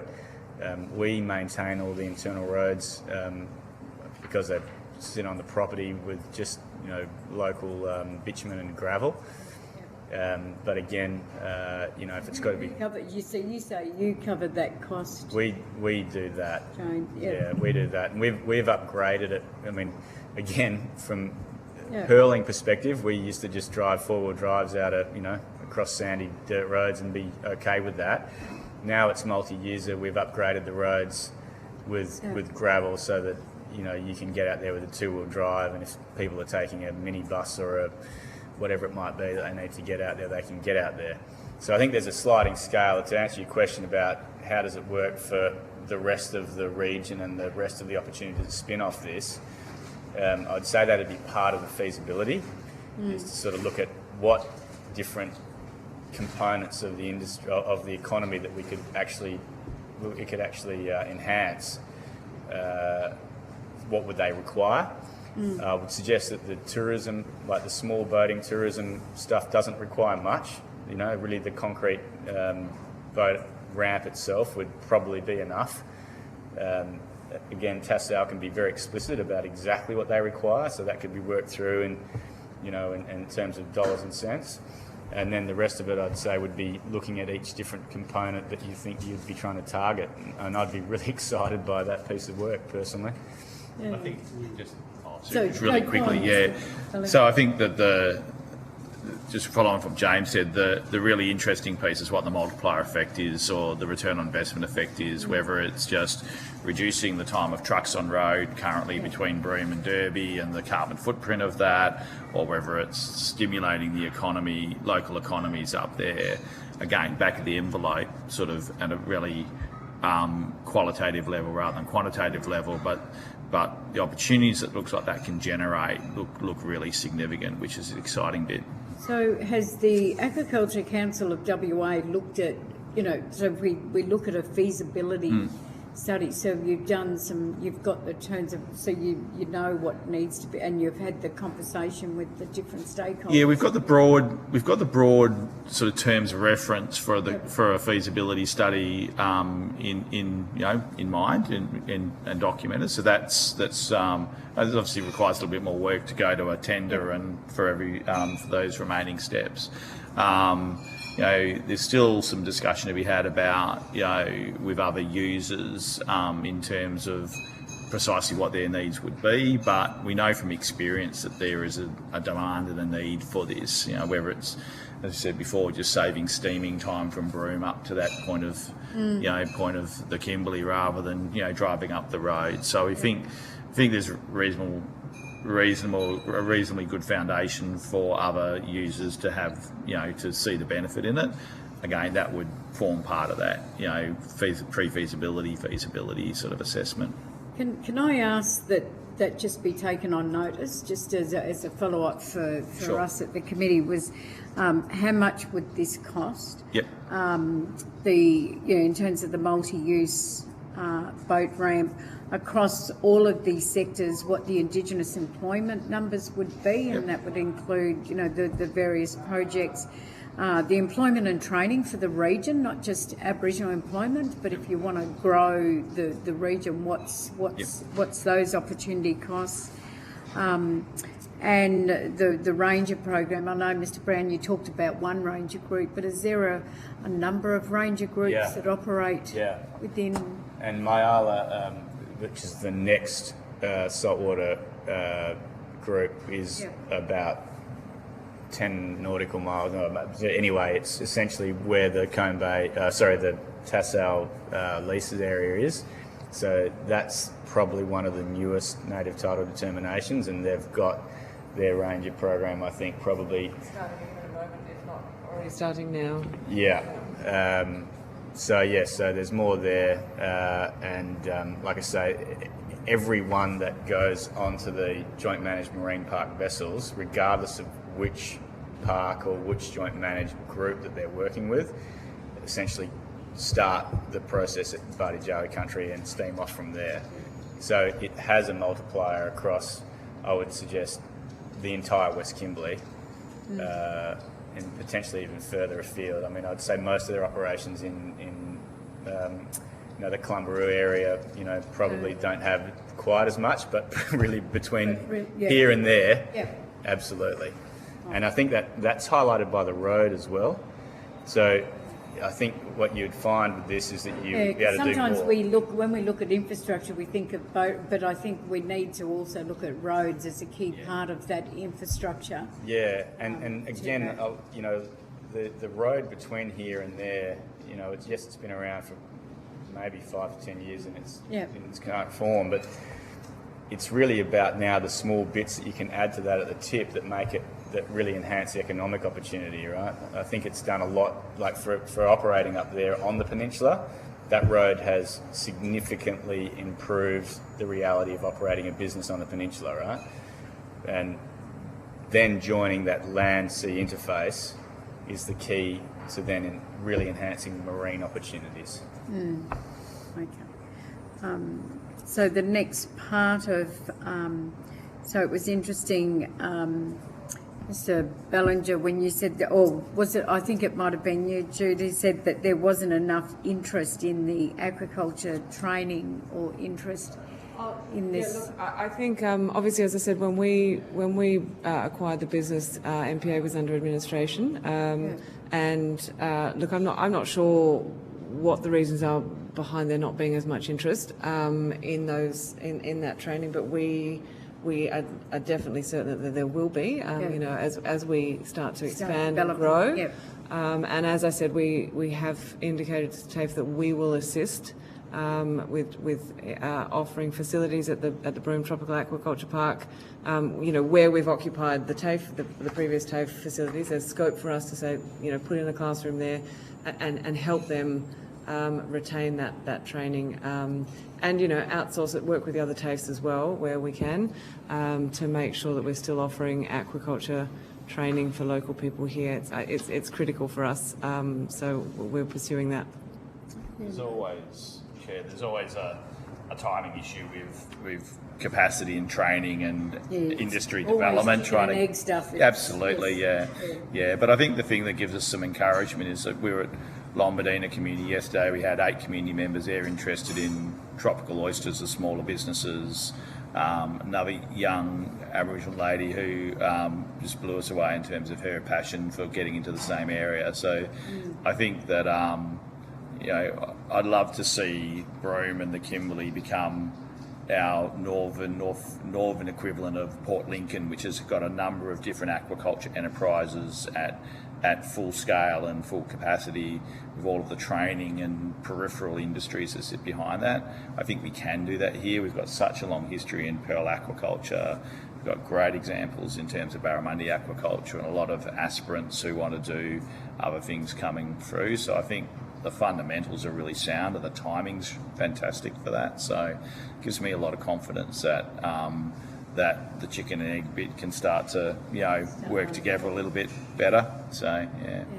No, look, I want to thank the three of you. I think from a Northern Territory point of view, it would be good to get that happening in the Territory. But I think if this can work here, there's that can be taken and transitioned up there. So I just think aquaculture is a fantastic. It in terms of employment and opportunities and product. Everyone loves aquaculture. Everyone loves seafood, right? And whilst we have farmed barramundi on land, you're right. It would be good to go back to having barramundi in the water. Yeah, and there is a difference between land farm. Absolutely, and I've tasted the difference between the land, the barramundi that's been farmed on land versus barramundi that's been farmed in the water. Very, very different tastes and quality. Can I put our marketing team in touch with you just to get some Well, I was going to say, how much difference does it make? Because I know that Tassel and the brand is known. Whether that's a big part of the market or to be able to sell it. Oh, absolutely. I mean, this is when we acquired the business, we really saw the opportunity there. It is the only ocean grown barramundi in the country, and we really do have a focus on premium product. Our brand is extremely strong, and we think that there's a huge growth potential in the demand for barramundi. One of the things we'd like to see is the name Baramundi, trademarked. So it's just Australian barramundi that is being sold as barramundi, but it's a beautiful product that's coming out of the farm up there. I think a key point of that is we have a critical need in Western Australia and Australia as a whole for a good white flesh fish alternative. Absolutely. With declining demersal fisheries that have snappers, the jewfish, the gropers that have historically filled that. Particularly in Western Australia at the moment, a number of those fisheries, commercial fisheries, have either ceased or are in decline. So we see sustainable production of barramundi as a easy way to fulfil that market. So we're not barramundi, not imported barramundi. Exactly. So we're not losing consumers to imported products that are less sustainably grown. No, I'm not a senator. I'm from the House. But also we're not losing people who would buy seafood and all the health benefits come to seafood to other products with less health benefits with them. So I think large scale aquaculture has a really important role to play in a societal sense in that regard as well. And just before we sign off, so we feel like we're getting to the end. Chair, I think probably also interesting, there has been a fair bit of discussion today about the emerging rock oyster industry in Northern Australia. And I think it's fair to say that Northern Territory has done a lot of work in that space. Queensland has a legitimate farm now of this particular species, which is started up. Yeah, we're going to go across and have a look. There is So there is a real opportunity, and if you look at then the effect that it can have on to to the economic and the job and business development opportunities. The current aquaculture landscape, especially in Western Australia, is there are a few serious players. Tassal is the only one that's actually, able to forge this ocean-grown, fin fish space, really. And then the pearling industry has been around for a long time, but it's always been very restricted in the number of licences based on the sustainability of the wild stock. So at its peak, it was only 16 licences, whereas part of my experience now in New South Wales is that you've got a $50 to $70 million wholesale industry in New South Wales, but it's got hundreds of proponents, and it's got everything from corporates that might control 10% of it, all the way through to really mums and dad growers that also might have a second job. So to me, I look at that with great excitement for the peninsula, where you've got 2,000 people and probably 400 kilometres of coastline, and an opportunity to act through cooperatives where lots of people could actually have equity and be involved in not just jobs but also in owning and operating. And these are saltwater people, right? So oysters are already part of an important part of the day-to-day.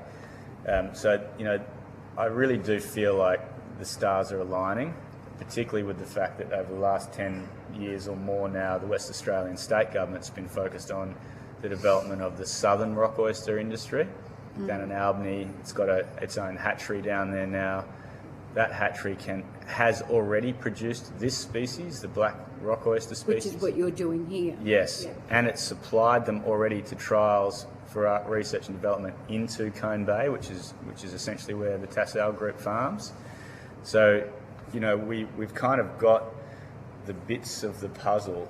We just need to put them together in the right way now, and it really does look like low-hanging fruit. So I was going to just, if I could, just quickly ask the production. So what you're producing here in terms of the black lip oyster, Rock oyster, yeah. rock oyster here, and you said in New South Wales as well, in Sydney. So what's the difference? Is there a difference in the quality, or does it? It's essentially different species. They look very similar, Okay. but one is just suited to the northern warmer waters, Yep. and the other one, which they call the Sydney rock oyster, is really suited to that band of temperate water, right? But it is the same species that's grown now in Albany, sorry. So the West Australian industry over the last 10, 15 years has really been driven by interest from state government in that. So it's actually quite a significant player now down south. The northern oyster, what we call, or what is commonly known as the black lip rock oyster, is a bit confusing, which is just northern rock oyster. That one in WA has really done just research kind of work. It hasn't really been commercialised. The only place I know it's commercialised is the one farm in Queensland, and the work that the Northern Territory has done with the groups up there. Yeah, and I think Cyro's helping them with some of that. Yeah. One really important point just from a marketing perspective is that when the oysters are ripe and ready to sell, it looks like there's an offset between the northern and the southern products. So it looks like if it develops at the tropical black lips will be able to fill the market when they're ripe and full, when we can't get stuff for the Sydney market or the Sydney rock oysters. So that would be a really great seasonal, marketing, perfect marketing perspective. That's great. Yeah, and if you look at it, and the fact that you've got an active industry in the country already that's doing this, you look at New South Wales again, Sydney rock oyster, 50 to 70 million is roughly kind of what the wholesale price value is. That's produced on about 4,500 hectares, at least 100 different business proponents. So it's not a lot of space. If you were to think about the Dampier Peninsula and the potential places where rock oysters already grow, then you would definitely be able to look at that in terms of scale and start to be able to have that conversation with stakeholders here and go, well, if 4,500 hectares can produce $50 to $70 million worth, what could we do here? And so it exists. We don't have to develop the market, or we don't have to sort of dream it up. We just have to figure out how to grow them commercially now. Yeah. Now, this might seem a little bit left field, Mr. Brown, but I was just wondering, so you also do pearling? Yes. So you farm that.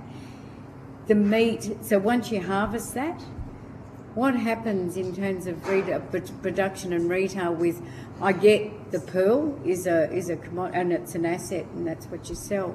So here, the species we use for pearl production is Pinctata maxima. Yeah. It's not a rock oyster, so this might be the confusion. Yeah, so... It's an oceanic oyster. Yep. And so when we finish pearl production, we sell the abductor muscle like a scallop. So that's the inner flesh, isn't it? The bit that holds the valves together. Yeah. So is there a big market for that? There is, but in our industry, it's a relatively small byproduct. Okay. The bigger byproduct is the shell itself, which over the last few years... So we're going to have a conversation with someone who's doing the shell, yeah. Oh, yeah, the Biomedical, yeah. So we still sell the shell by the tonne. I had a shell bar at the farm yesterday. It's a significant part of our industry still, but the cultivation of the pearls is still the primary output. All right. No. Look, thank you. Broome. Have you got any more questions, Senator? I thank you for your evidence today.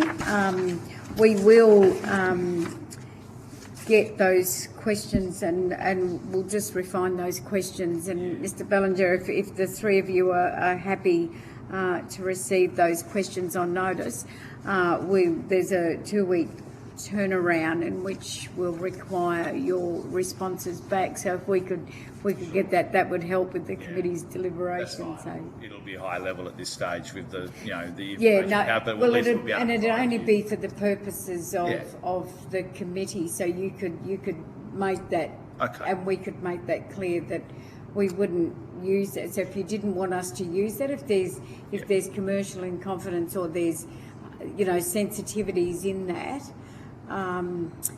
the Secretariat will have that conversation with you, and then we can make sure that the committee uses it for their deliberations with that. So thank you. So I thank the three of you for your evidence and your appearance today. Thank you, Chair. Thank you, Senator. Yes. I will now suspend the committee for a short break. Thank you.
So,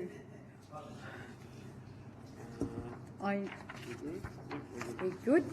I now welcome Mr. Patrick Moas from Marine Biomedical in person again. Thank you. I understand that information on parliamentary privilege and the protection of witnesses giving evidence to committees has been provided to you. For the Hansard record, will you please state your full name and the capacity which you appear today?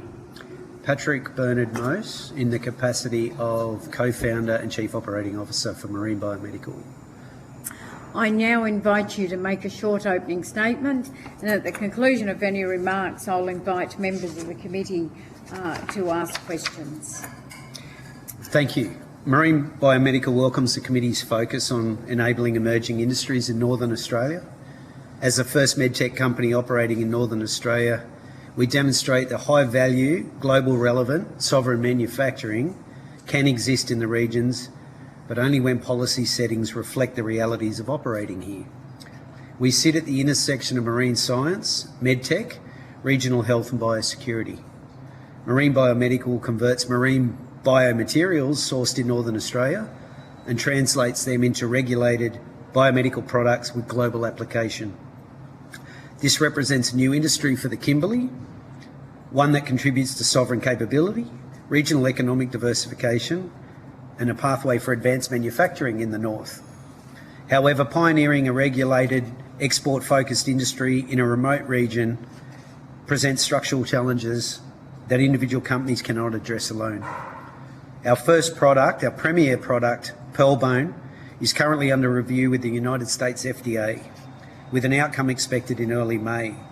A successful review would see a Kimberley-made biomaterial enter the world's largest medical markets within the next 12 to 18 months. At that point, the central question is no longer about the strength of our science, but whether the operating environment allows us to remain and scale in the Kimberley, or whether these constraints push advanced manufacturing activities south. For Marine Biomedical, long-term success depends on coordinating operating environments that enables advanced export-focused manufacturing to scale and stay in Northern Australia. The export connectivity is critical. Biomedical products are highly regulated and time-sensitive, and direct international air and port access materially reduces freight costs, regulatory complexity, and product risk. Routing products through southern hubs introduced avoidable friction that undermines competitiveness and export productivity. Our fit-for-purpose infrastructure finance is equally important. Scaling our operations requires specialised clean room facilities, quality systems, regulatory-grade processing equipment that differ from traditional resource or transport infrastructure. These investments are capital-intensive and often fall below conventional infrastructure finance thresholds. Flexible mechanisms, including appropriately structured NAIF support, can anchor value-adding manufacturing in the Kimberley and de-risk private investment. Research, translation, workforce attraction, livability and biosecurity systems complete this equation. Biomedical manufacturing delivers its greatest return when it remains close to R&D. At the same time, attracting and retaining specialised staff in the Kimberley depends on livability factors such as housing and services, while predictable, well-resourced biosecurity systems support rather than restrict our medical exports. From our experience, Northern Australia does not lack opportunity. It requires alignment between connectivity, capital, workforce livability, regulatory systems, so that emerging industries can scale up and stay. Thank you. Thank you. I'll just see if there are any senators with Senator Smith. Thank you very much, and thanks very much for the opportunity to tour your facility yesterday. I was going to say laboratory. Could you call it a laboratory? It was. It was a laboratory. It was a that's laboratory. Right. Yep. It's now a manufacturing facility. So I guess it's a supporting laboratory necessary for a GMP facility, yeah. So when we think about, best wishes for the FDA approval in early May. Thank you. So when marine biomedical gets to the point of scale, and considering increasing scale, what are the impediments that currently exist to do that in Broome and in the Kimbley more generally? I think, thank you for the question. I think scaling is a number of factors are going to have to happen simultaneously. We have to establish our output capacity, and at the same time as establishing our output capacity, we're trying to establish a portfolio of products, which means prototyping at the same time as manufacturing. So you have a core product and you potentially have a prototype that's undergoing refinement and development. It's important that we aren't a one-trick company, if you like, or a one-product company. So advancing multiple products in a portfolio makes us attractive for acquisition. And we're confined by space and we're confined by expertise. So my key concern is about how the business might challenge the time frame and be able to look into the future and be able to scale up in terms of the size of our infrastructure at the right time without impacting potential financial stress if there's any delays in that approval process. So it's going to be a real balancing act, and I think expertise in the region is going to underpin how fast we can move on that as well. So when you say expertise in the region, you mean the availability of skilled workers? Yeah, so we've looked at recruitment through universities and high schools, mainly biology students graduating year 11 and year 12. And we've pitched to a couple of the local colleges here. And we've done that to show that there's a pathway. And a lot of the upskilling and training is hands-on, and the mindset is probably the most important factor. So you have to establish, if you understand the importance of quality, repeatability and excellence, then you're a fantastic candidate and the rest can be taught. But there are challenges to kids understanding that they may need to venture into the larger space around the opportunities in the cities. And mining, oil and gas is a very attractive first role for some of these candidates that have that right mindset, and the salaries reflect that. So very difficult to compete against it. But we need to look close at the moment because housing's a challenge. So if they're still here and they're still happy to live with their parents for some time, they're kind of the right candidates for us to start focusing on, but it's a steep learning curve. So a lot of our training has to be online, quite expensive training through webinars that are provided by medtech companies, medtech training companies, yeah. You talked about appropriately structured NAIF financing. Can you just elaborate on that for us a bit more? So currently our understanding in NAIF is a $100 million minimum loan, and obviously there's a lot of due diligence around the importance of when you pay that loan back and having a very clear pathway. And so those kinds of loans are relevant to significant businesses, often ASX listed businesses, I'm sure, or businesses that are well past that startup phase. They're in manufacturing and they're scaling up to bulk quantity rather than the quantities they're at now. So we had a look at the NT model of the smaller loan process that helps potentially businesses maybe a little larger than us. So I've hosted previously the board of NAIF, and they had the same visit that I presented to you guys, hopefully on the same level that I presented to you guys, to give them an understanding that $100 million is not possible for us to facilitate. But would they consider a small loan that allows us to scale up significantly around the $5 to $10 million mark? But we understand the due diligence is probably the same in terms of what is your pathway, what is your return on your investment, when do you expect to pay that loan back? Do you have the right board in place? Do you have a clear model? What is your regulatory pathway? What is the likelihood of either buyout, a merge, or a licensing of your technology? And they expect you to stay in the region. And so it's no point getting a loan and then saying we're too big for Broome, we can't find staff, we can't build a big enough facility that's as we showed yesterday, quite technical in its operation, and then move somewhere else, because you're effectively defaulting the whole underpinning of that loan. So it's not for us, it's not a black and white solution, Nave, but we're kind of engaging in conversations to see how they can potentially look at our situation on a case-by-case basis, rather than a defined policy, black and white line. So moving from inflexibility to flexibility when they see the nature of the enterprise. Yeah, and sharing the vision and sharing their expectation is important. We share the vision, they share their expectation, but if they don't deviate from that expectation, then you can say maybe it's not right for your business, and then you have to go back to raising capital again, diluting your equity and those sorts of things. So a lot of your investment doesn't come from here either, your private placement. It comes from your angel investors that are heavily focused on cities. When you speak, you sound like a fintech. Yeah. When in actual fact you're a medtech, aren't you? I am. I like fishing though. Does that make it a fintech? Yeah.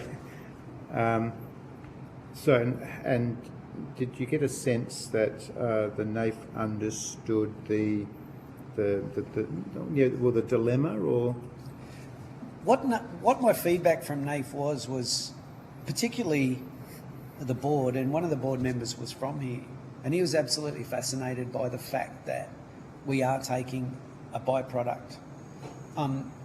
He's also Indigenous as well, so he can see the importance of that custodian use of the product. And one of our strategies is looking at the treatment of osteomyelitis, which is bone infection in the Indigenous population of Australia. And in fact, it's common in Indigenous populations globally. It resonated with him, but he also was surprised that someone has put this kind of business here. And he was proud to be a Yawuru man, and he was also proud to actually say, wow, this is happening in my town. And he went away understanding that we would be the type of business they would likely want to help. What was disappointing is I was shortlisted on a regular 3-month interaction with NAIF to check in and update us on how they were going to progress, whether this smaller loan was going to come to fruition, and whether we continued to be a potential candidate. And I had no response over 12 months. So I've reignited that flame through Regional Development Australia, Kimbley, because I said that it may not be for us, but the offer to continually engage helps us design our strategy going forward about our capital raise. And I would add to that to say that the NAIF is in a constant state of evolution. Yep. So there is a NAIF amendment bill coming before the Senate shortly. So, you know, and the success of programs like NAIF and others is that they do evolve over time when they become more aware of, you know, new enterprises like your own, when they, like the cotton gin in Kununurra, for example, when they go through that real experience of having given the money, accounting for the money as the business starts to grow and change. We would hope that the NAIF is sort of flexible enough to sort of grow with the changing opportunities as well, recognising that it has its own mandate and criteria and those sorts of things. So you were involved in a regular 3-month checking in, and then that stopped. Never started. Oh, never started? No. All right. Okay. So when I left, it was my understanding that we would constantly have a conversation engagement or a Teams call to update me and to say, hey, is your appetite for this program continuing to remain the same? And I look forward to that, because it was a way of building value in the business, but not constantly looking over your shoulder for your next tranche of payments, so you can advance your product development quite quickly. And I know full well that we need to have a clinical business strategy, process to market, marketing strategy, key opinion leaders that have, if not national, global recognition, that bring a lot of credence to what you're pitching to NAIF. And so from that engagement alone, it's a way to improve your business structure by saying that if we're eligible for this opportunity, we better get our backyard in order. And I'm continually trying to emphasise that to the board, that for us to be eligible, we need to move and be dynamic. We have to have diversity in our board, and we have to have the right people in the right locations to advance the product early. So it's a great exercise to go through, even if you don't become eligible, because you improve your business structure. So it was disappointing we didn't get included, but we are a small fish. But that small fish is the one that we're kind of saying there's plenty of small fish in Northern Australia. They're the ones that are asking for help. So, Thank you. Senator Smith, any more? No, for the moment. Yeah.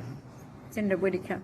Thank you, and thank you for having us at your facility yesterday. I know we talked through this in a lot of detail while we were there, but I think useful for the Hansard record, perhaps for you to just talk through what it is that you are working on, and a little bit about, I think particularly what struck me was the connection to Broome and the Kimbley and the story about how it came about.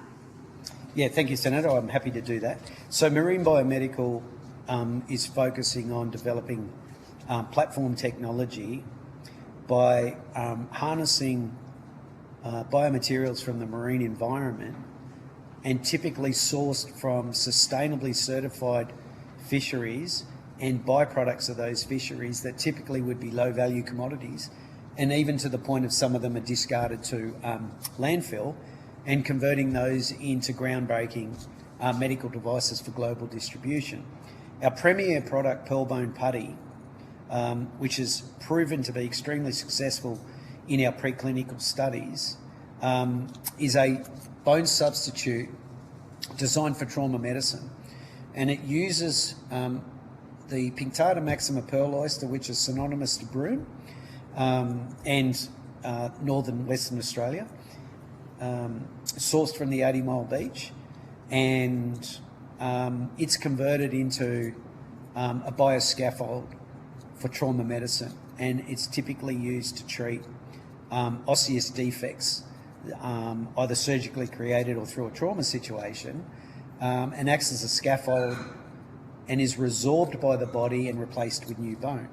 So it's a fascinating product. It's patented in 5 countries, and we're currently looking at multiple indications going forward in dental and spinal pathways, and that gives us quite a broad indication for use of the product in its form, and with a few variations to the product, it exposes us to markets which have a global value of $5.6 billion US.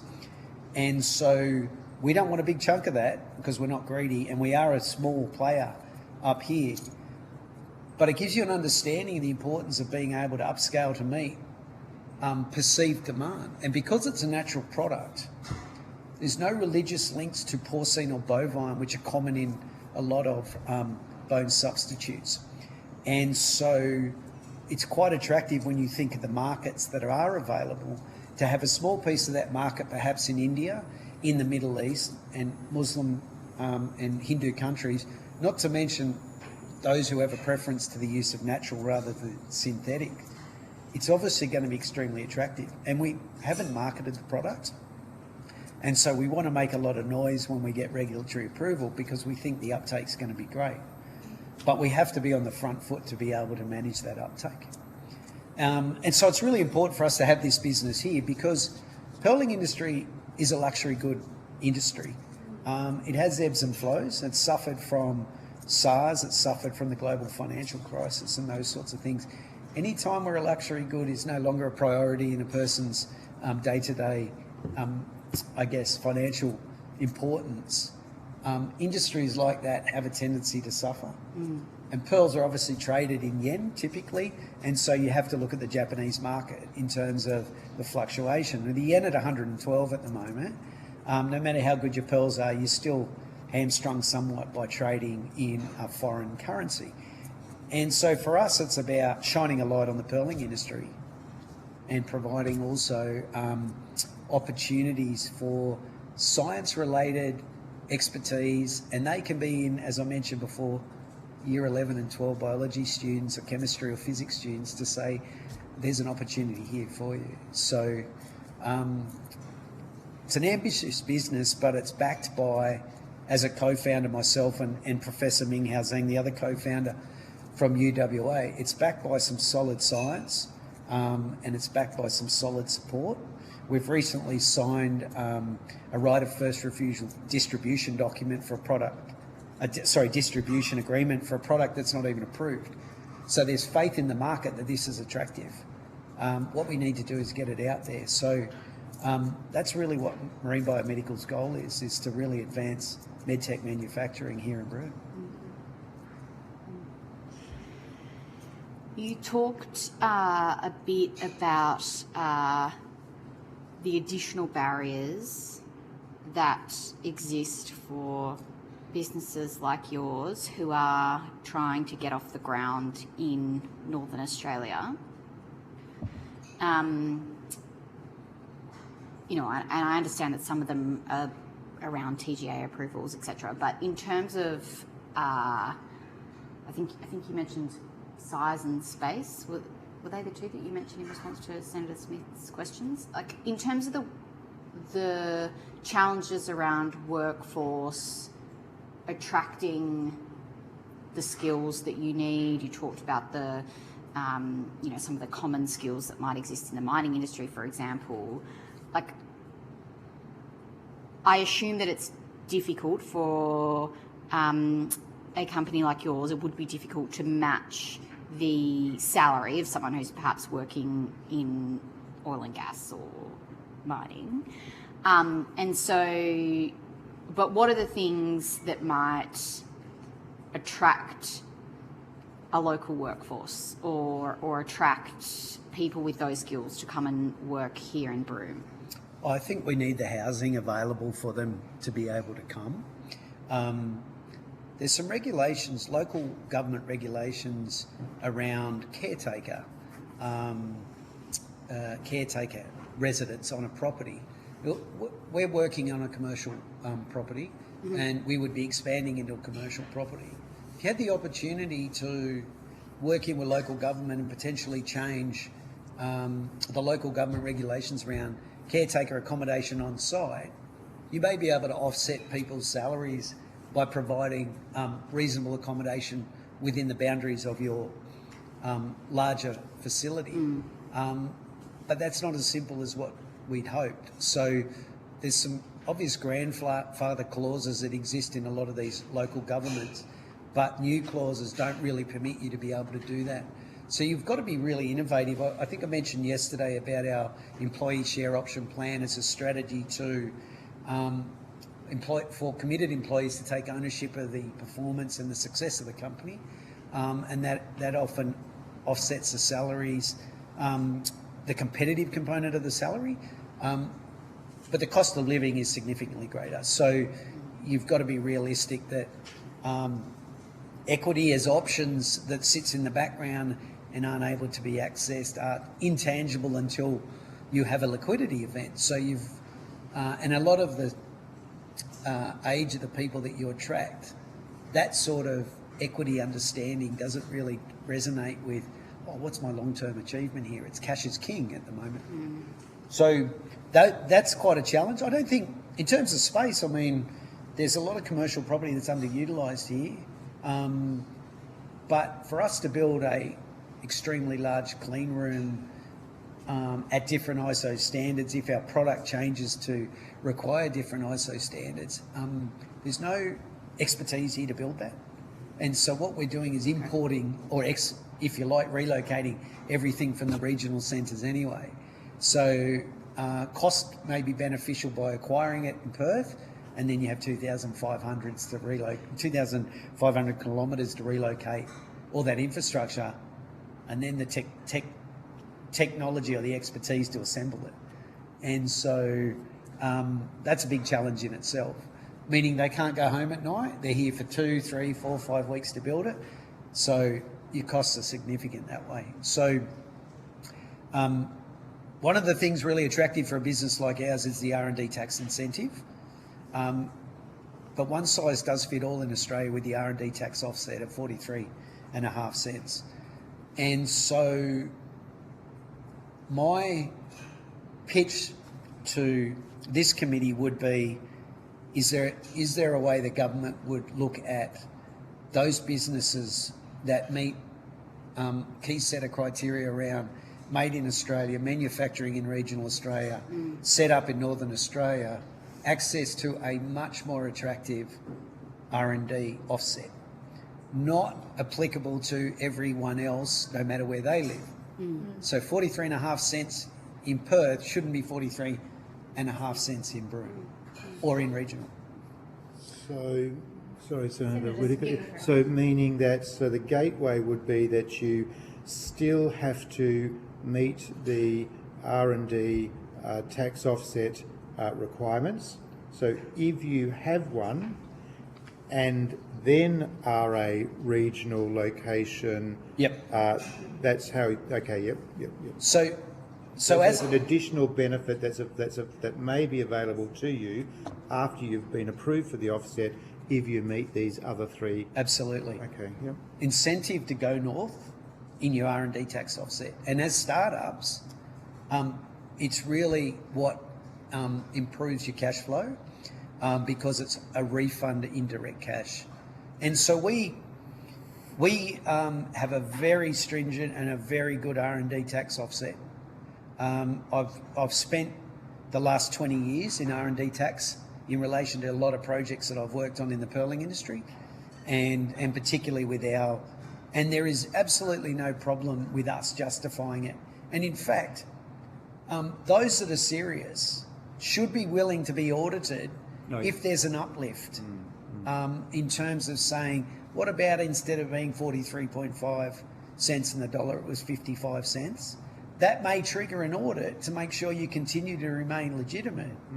But you're legitimate at 43.5, otherwise you're not getting that. That's right, yeah, that's the key, I think, that's right, yeah. And so is the government willing to maybe look at that to say, we want a manufacturer in Australia. Pearlbone was just approved, made in Australia, a logo, made in Australia certification. We're proud of that. But we're also made, and one of my pictures in a presentation where the company won WA Regional Innovator of the Year award in 2025 was made in WA, made in Australia, made in WA and made in Broome. So if we're not ticking those boxes in terms of what the federal government wants, we probably can't do much better. R&D tax offset loading would be an amazing benefit.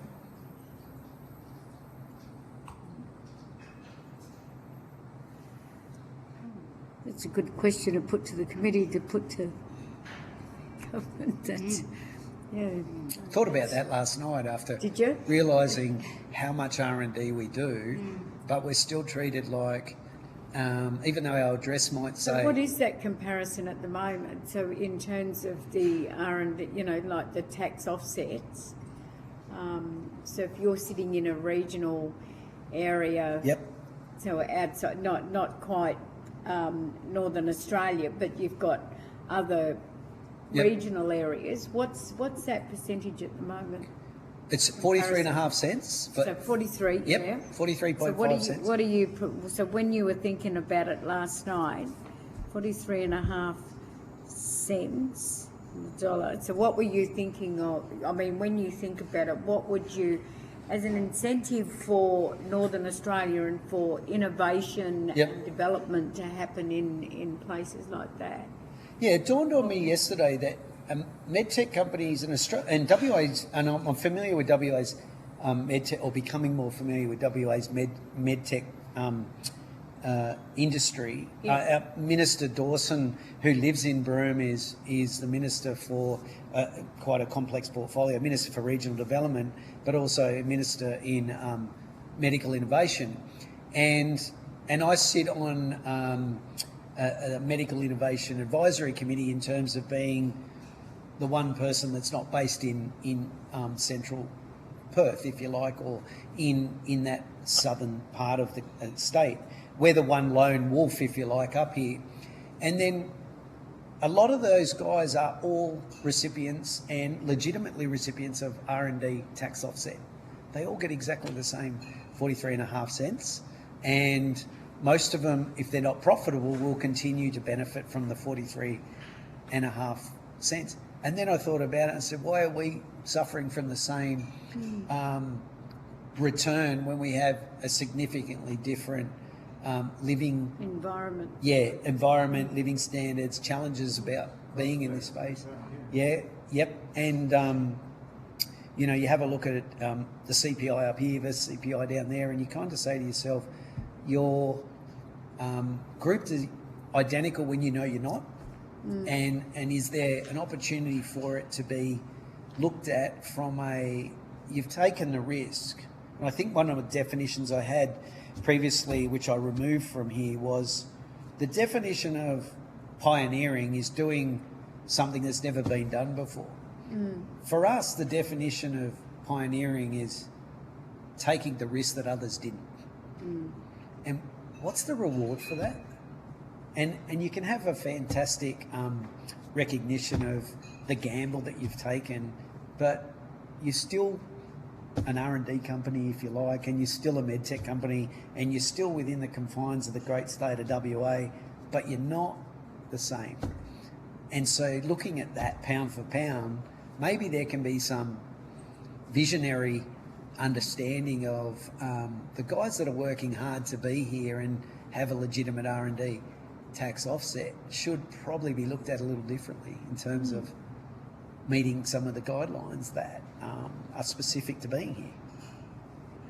So I'm not sure, would you be open to,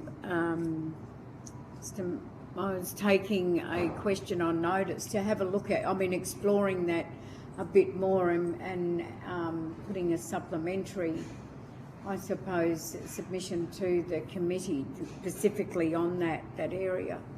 Because if housing, if all of these things are added challenges, the R&D, component needs to, is that enough? Yeah, I think if your claim has a loading because of where you are, then we ask the question about how do we attract expertise. And I'm not suggesting that the government says if we're going to give you this loading, you've got to funnel it there. But as a business co-founder and closely linked to our budgets, we have the leverage to be able to say we can offset your rent using that extra loading that we might get that makes it attractive for you to stay here. We could advance some of our projects. You're encouraged for R&D innovation when you know it's incentive for a refund. And so you're going to push R&D, which is what we want to talk about for our business, is innovation in the region. And innovation is research. And so you've got universities here where you can utilise bench space and you can bring that expertise. The regional medical doctor training here, I've already engaged a lot with those guys. They're fascinated with our business. I've had some of them come and visit, and they're being incentivised to work regionally to offset, from my understanding, I may be wrong, some of the costs of their university fees because they're prepared once they become doctors to do time in the bush. Yeah. And so we're kind of looking at how do we get clever about incentivising clever research that's generated here. And I know James quite well in the previous conversation. James has the Kimbley Marine Research, and he's pushed for research to be done in the region as well. And he has an R&D program I'm aware of. So would that be R&D tax offset, or would that be more zonal rebates or tax rebates for the different zones? Let's look at everything and see whether we can, look at your company tax rate. Potentially look at your R&D tax offset loading. We get a regional loading in terms of our tax return operating above the 26 parallel. It's depending on the region and the grade that you get it offsets your tax. It hasn't moved, and CPI's increased, cost of living's increased. So we want it to be a live and well-monitored offset. I'd be a fan of a larger offset, much larger offset, because you can budget well on that, because you know what your R&D expenditure is. So we're probably around 40% of our expenditure is pure R&D, and then indirect R&D to support that is probably another 20%. So to have an operating, let's say just using round figures, to have $1 million operating expense and a 50% refund of $500K coming in the next, you're stretching your life out quite a lot, knowing that sits in the background, and it's another way to raise investment too because of that offset. It's very attractive to have an R&D offset when you're pitching to investors. Yeah. Yeah.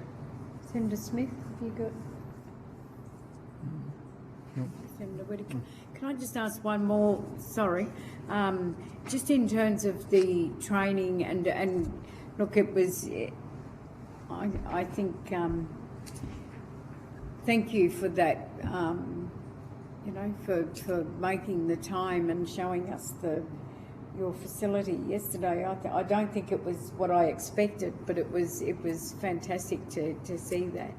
I think there was that young lady that was there. There's yourself. I think you said you had three people.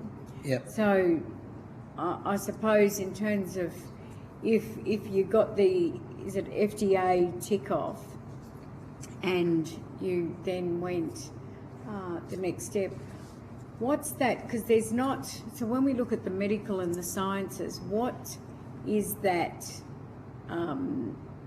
I suppose if you were to get the tick off, expand the program, what would be the capacity to be able to meet the requirement of what would be people, you know, if everyone said, yeah, we want your product. What's our current capacity? Yeah. Yeah, so I think I mentioned yesterday about 20,000 doses. Yeah. But that is, that's not doing too much in terms of scaling up, but that's still small. That's 40 weeks of year manufacturing we worked out. So we're in the process of optimising manufacturing and looking at our post prototype proof of concept to small scale up. And we're thinking 20,000 doses with a little bit of optimisation of our equipment to run in parallel rather than having a single piece of equipment, if you like. And the capacity of our clean room is related to the number of individuals that are allowed to be there, and then we exceed that. So we've got to stay within that standard. So I think I mentioned yesterday it'd be a great problem to have more demand than our capacity, but we've got to see that early. And to see that early is going to be a very strategic decision that the company needs to make is, do you expand for uptake now, or do you say no to orders because you can't meet that capacity? And it's probably not a good thing to say. Fantastic when you build demand for your product, and by having a wait list, if you like, that might be attractive for certain things, but may not be attractive for medical devices. So you've got to build relationships with distributors and surgeons, and if they share your story and the results of your product, then you may get people coming and knocking on the door and say, I want this much. We don't want to be saying no to 5,000 doses in 3 weeks. But realistically, to get your product qualified, you've got to be manufacturing well before you have an audit, and you've got to have them sitting on the shelf. So, you know, we're developing a 3-year shelf life, and we want product, and you typically wouldn't distribute anything that has less than 6 months shelf life unless they've run out and they're desperately going to take it, because they're paying for a product that would be redundant by the time they get to it. So it's a fantastic balancing act. And we talked about, or you've probably heard the challenges about losing international flights. One of our strategies was being able to go to BIA really quickly and drop off shipments of product that could go into Southeast Asia and then across to the US in 3 days. I can ship a product to using FedEx to the US and be in New York in 3 days. And for almost the same cost, it takes me a week and a half to get it sometimes to Perth. Then across to Victoria to be terminally sterilised. And yet I can have it over there and it'll be in the middle of being analysed within 5 days after it arrives in 3. So we kind of go, how important is Broome International Airport for us if we want to get this product into a hospital fairly quickly? And we know we can do it. So we've got to build up those relationships around transits. But at the moment, it's like we would book a shipment and we would have an air freight guy turn up at the same time we'd have a road freight person turn up. So there's even a disconnect in that space with these are companies that should be operating much more streamlined, but they're only as good as the agents they use here. So we could have a product that we say needs to be in Victoria in 2 days to be irradiated on a weekend, and a road freight company will turn up and say it's not going to even be in Perth in 3 days, and then it might sit down there and then it'll go on a truck across.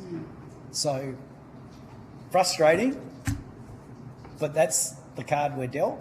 So we've got to work extra hard for that efficiency around, we've got to map that out before it happens. So, I think if Senator Smith and Senator Whittaker have no further questions, Mr. Moaz, I thank you for your evidence today, and I do thank you for yesterday. The committee's agreed that any responses to any questions on notice, so we'll tease out that bit that I asked you just to expand in terms of the tax offset. Should be provided within 2 weeks of you receiving a copy of the Hansard transcript, and I thank you for coming today. The committee will now suspend for lunch and resume the hearing. We might, sorry, no, we'll return at either 1 or 1:15, I think, if we can let the other people know, just because we've just gone over a bit, if we can.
So I now welcome Bill Catchell from Australia's Northwest Tourism in person. I understand that information on parliamentary privilege and the protection of witnesses giving evidence to the committee has been provided to you. For the Hansard record, will you please state your full name and the capacity in which you appear today? My name is William John Spencer Tatchell. I'm here as the CEO of Australia's Northwest Tourism. Okay, I now invite you to make a short opening statement. At the conclusion of any remarks, I will invite either Senator Whittaker and Senator Smith to ask any questions that they may have in relation to your opening statement. Over to you, Mr. Thank you, Chair, and thank you, Committee, for the opportunity to appear today. I'll keep this opening statement brief. Tourism is often viewed as a mature industry in Australia. However, in Northern Australia, it remains in the early stages of the development cycle, with significant unrealised potential. More importantly, tourism functions as an enabling industry, bringing people, services, aviation access and investment into regions ahead of other sectors and supporting the conditions required for broader economic development. From our perspective, there are three constraints limiting tourism growth in the Northwest. The first is access, particularly the cost and reliability of aviation, as well as the climate impacts on road infrastructure, and in our region, access is not optional, it's fundamental. The second is workforce development and housing, where businesses are constrained not by demand, but by ability to staff and operate. Thirdly is the seasonality and climate impacts, which are increasingly compressing the tourism season and affecting business viability. There is also greater significant opportunity in the First Nations tourism, where demand is strong but growth is constrained by infrastructure, access and enterprise support. With the right policy settings, tourism can do more than grow visitation. It can help enable the workforce, infrastructure and livability needed to support the next generation of industries across Northern Australia. Thank you, Tatchell. Senator Whittaker. Thank you. Thank you for appearing today and for your submission. Could you give us an understanding of the number of local, I guess the percentage of the community that's employed in tourism here in the Kimberley? Do you know that?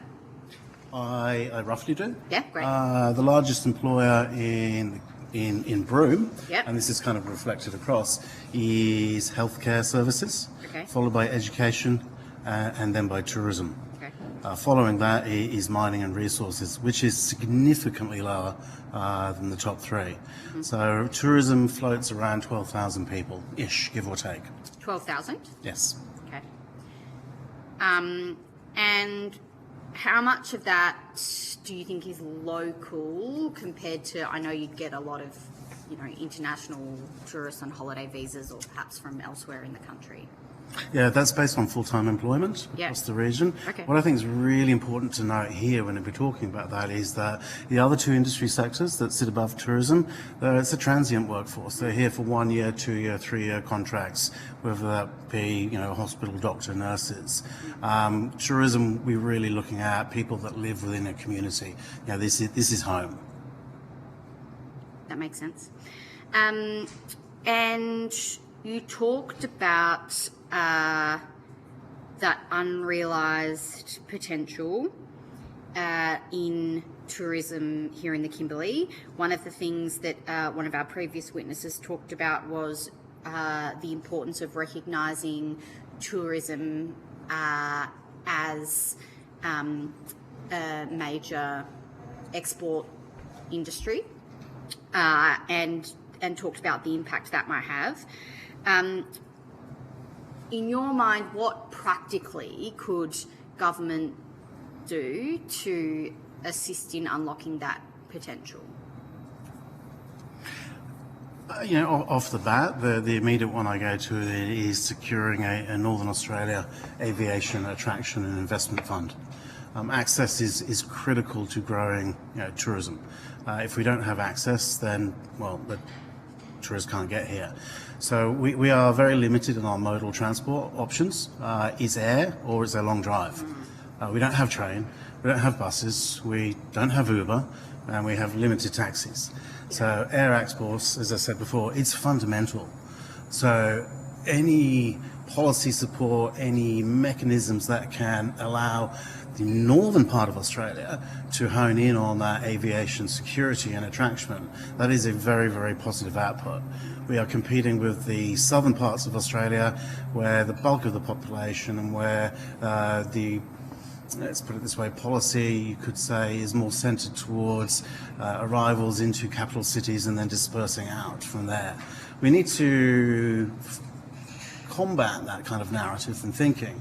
So a fund that, we actually put forward a proposal, I think 2 years ago, between the regional tourism bodies of the North, Tourism Tropical North Queensland, Tourism Top End and ANW, myself, along with all the airports to seek a grant fund to do exactly that. So access is critical. And the other side of it is road infrastructure, all weather, all year round access through road infrastructure. If you can achieve those two things, we've got a really good chance to start growing the broader tourism industry and ergo create that export earning opportunity for the region. And one of the things we talked a bit about with the airport, Broome International Airport, when we heard from them earlier today, they talked about the importance of working to extend that seasonality out as much as we can. Do you have anything to say on that? Yeah, I mean, respectfully, every region that has a seasonality wants to extend the shoulder season. What's more critical up here is that the season that we have is really relatively short. So operators have only a small window to drive a good income. Where that becomes really important is if you're seeking to grow and develop our tourism industry, we need investment. And if you are an investor and you have a short window to derive a return, it's not as attractive. So growing the season is incredibly important. The side that we're really fighting against is also climate change. We are seeing, historically, the season change. We're having late, more inclement weather at the beginning of the season. And why that's really important to understand is that tourists come here to engage in cultural experiences and the natural environment. Much of that is managed and administered by DBCA, Department of Biodiversity, Conservation and Attractions, Parks and Wildlife, if you will. So when those experiences and those things open later, or you can't get to country to go and engage in those cultural experiences because the roads aren't open because they're still washed away, or you get mid-season rains, which then closes those access roads down again, and then you get to the other half of the end of the season where it's getting too hot. So we're seeing a contraction of the seasonality.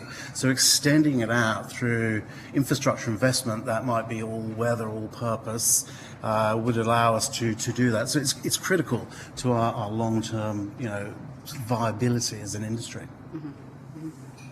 I'm happy to share the call, and then I've got some more at the end. Senator Smith. What positive improvements or developments have there been for tourists across Broome and the Kimbley over the last few years? I think the last time a hotel was built here was about, I'd say 15 plus years ago. We have not had a lot of investment. So we haven't had the opportunity to really grow and develop. If I was to say what is a major piece of infrastructure is the floating port that we've had.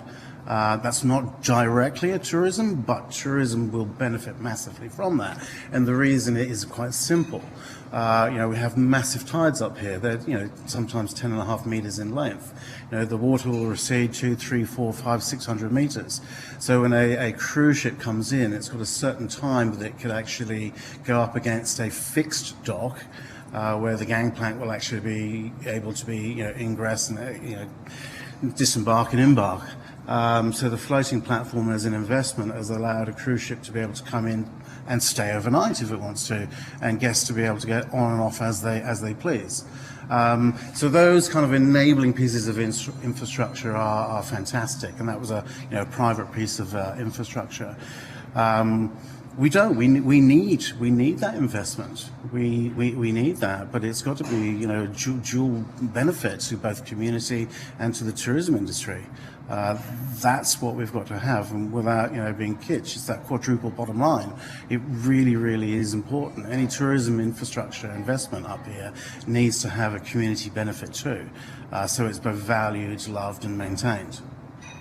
So, who is Broome pitching to? So, and how has that changed over the years? So, who is a typical tourist to Broome? How has that changed in recent years, and what is that evolving to? My family's never been up here, despite the fact that they lived in Port Hedland for a long time. Yeah. Broome is, Kimbley is an aspirational destination, I think, amongst many domestic market. So I'm going to split that answer that into two sections, if you will, the international and the domestic, because what they seek and how they get here and how they engage are same, but quite different. Internationally, we are certainly viewed and loved by the European market. They come here for the remoteness, they come here for culture, they come here for that sense of being in wilderness. You know, the idea of being able to travel for 2, 3, 4, 5, 6 hours in a car and only pass 20 other cars is a novelty. So the Germans, the Swiss, French, and they love coming here. And what's really important is they like coming here in summer. So they are our perfect shoulder season market. The problem we've got is everything seems to close down at that time. So there's a little disconnect, and that's work that we're going on. So our promotion to them is that engage with that beautiful wilderness, whether it be coastal, whether it be, you know, inland and culture. That's the core strength. Domestically, those attributes are also there. I think if you ask your friends, you go, have you ever been to Broome? Like, oh no, but I've always wanted to go. Ask them why. Why? And for a lot of them, it's just, I don't know. It's Broome. It's the Kimberley. There's something that pulls them and claws you up here. So those that do come, it's two kind of fold. They like to come to Broome, but they also like to use Broome as the entry point or the base to go and self-drive and explore the region, or do one of the many overland tours, 10, 15 nights through the broader Kimberley and northwest and back. Broome is that Broome time. It's that, you know, sense of adventure, sense of being in a completely different and unique place. The opportunity for us as the consumer evolves and changes in their mindset is to make sure that our cultural Indigenous experiences are supported and there and grown. That is our competitive advantage. The other side of it is to make sure, and particularly the internationals, that our operators are working towards sustainable practices.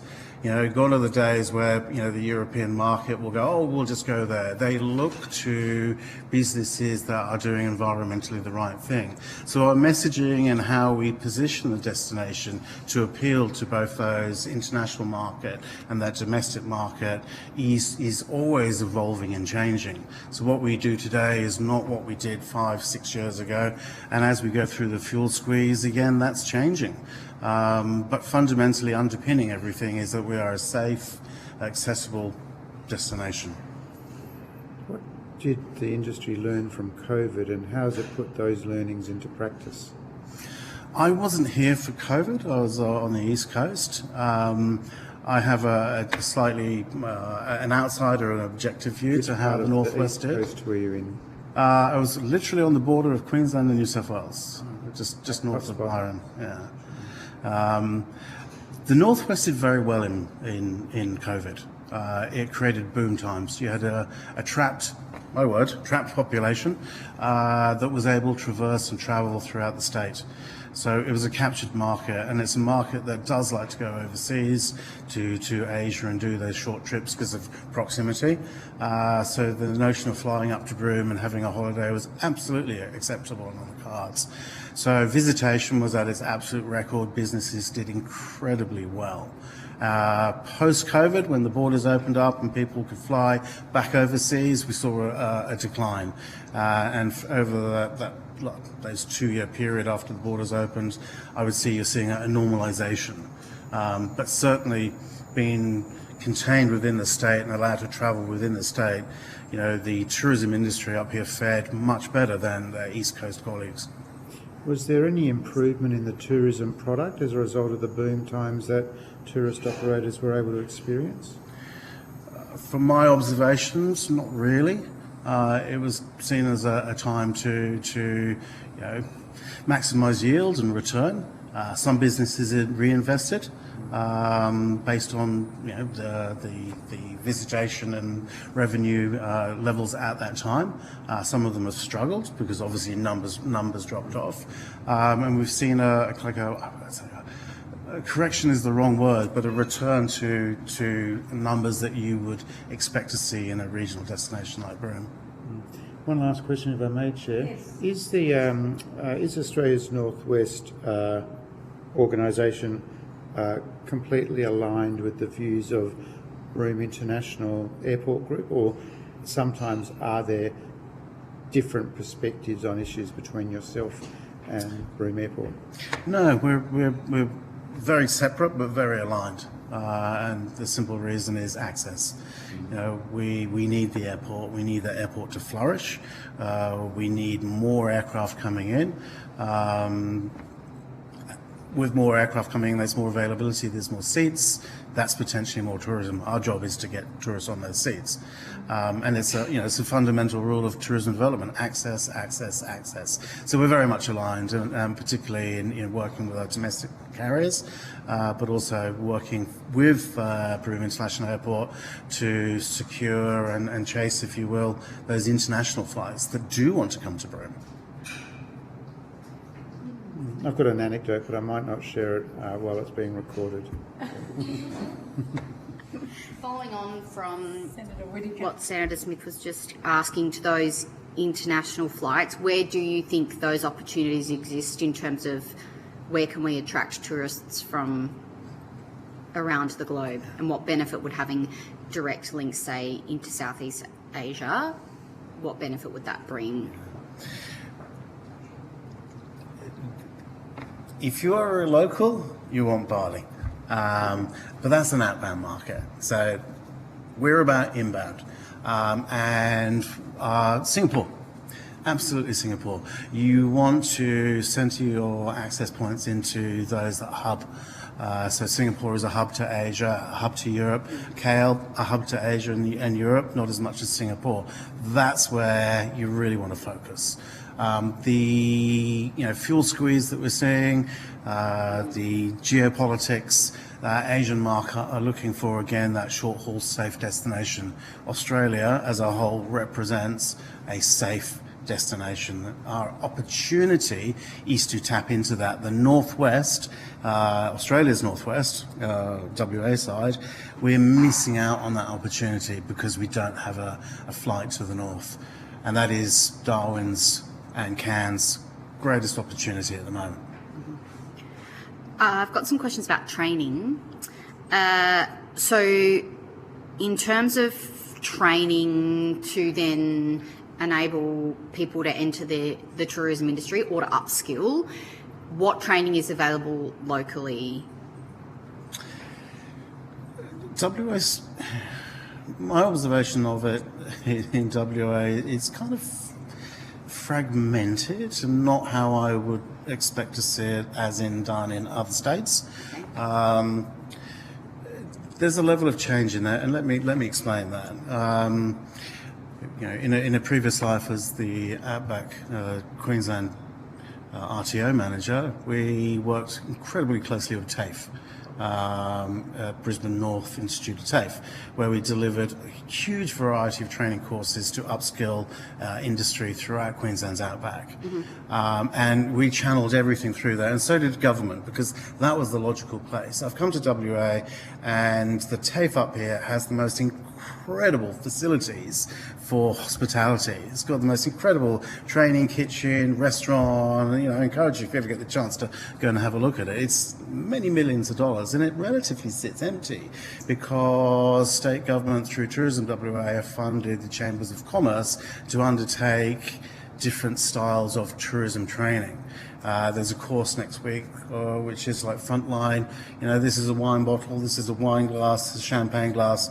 I appreciate that's very basic, but that you understand the point here. Because of our workforce at the front line is incredibly transient, is backpackers, and they're generally not necessarily aware that's a red wine glass and that's a wine glass.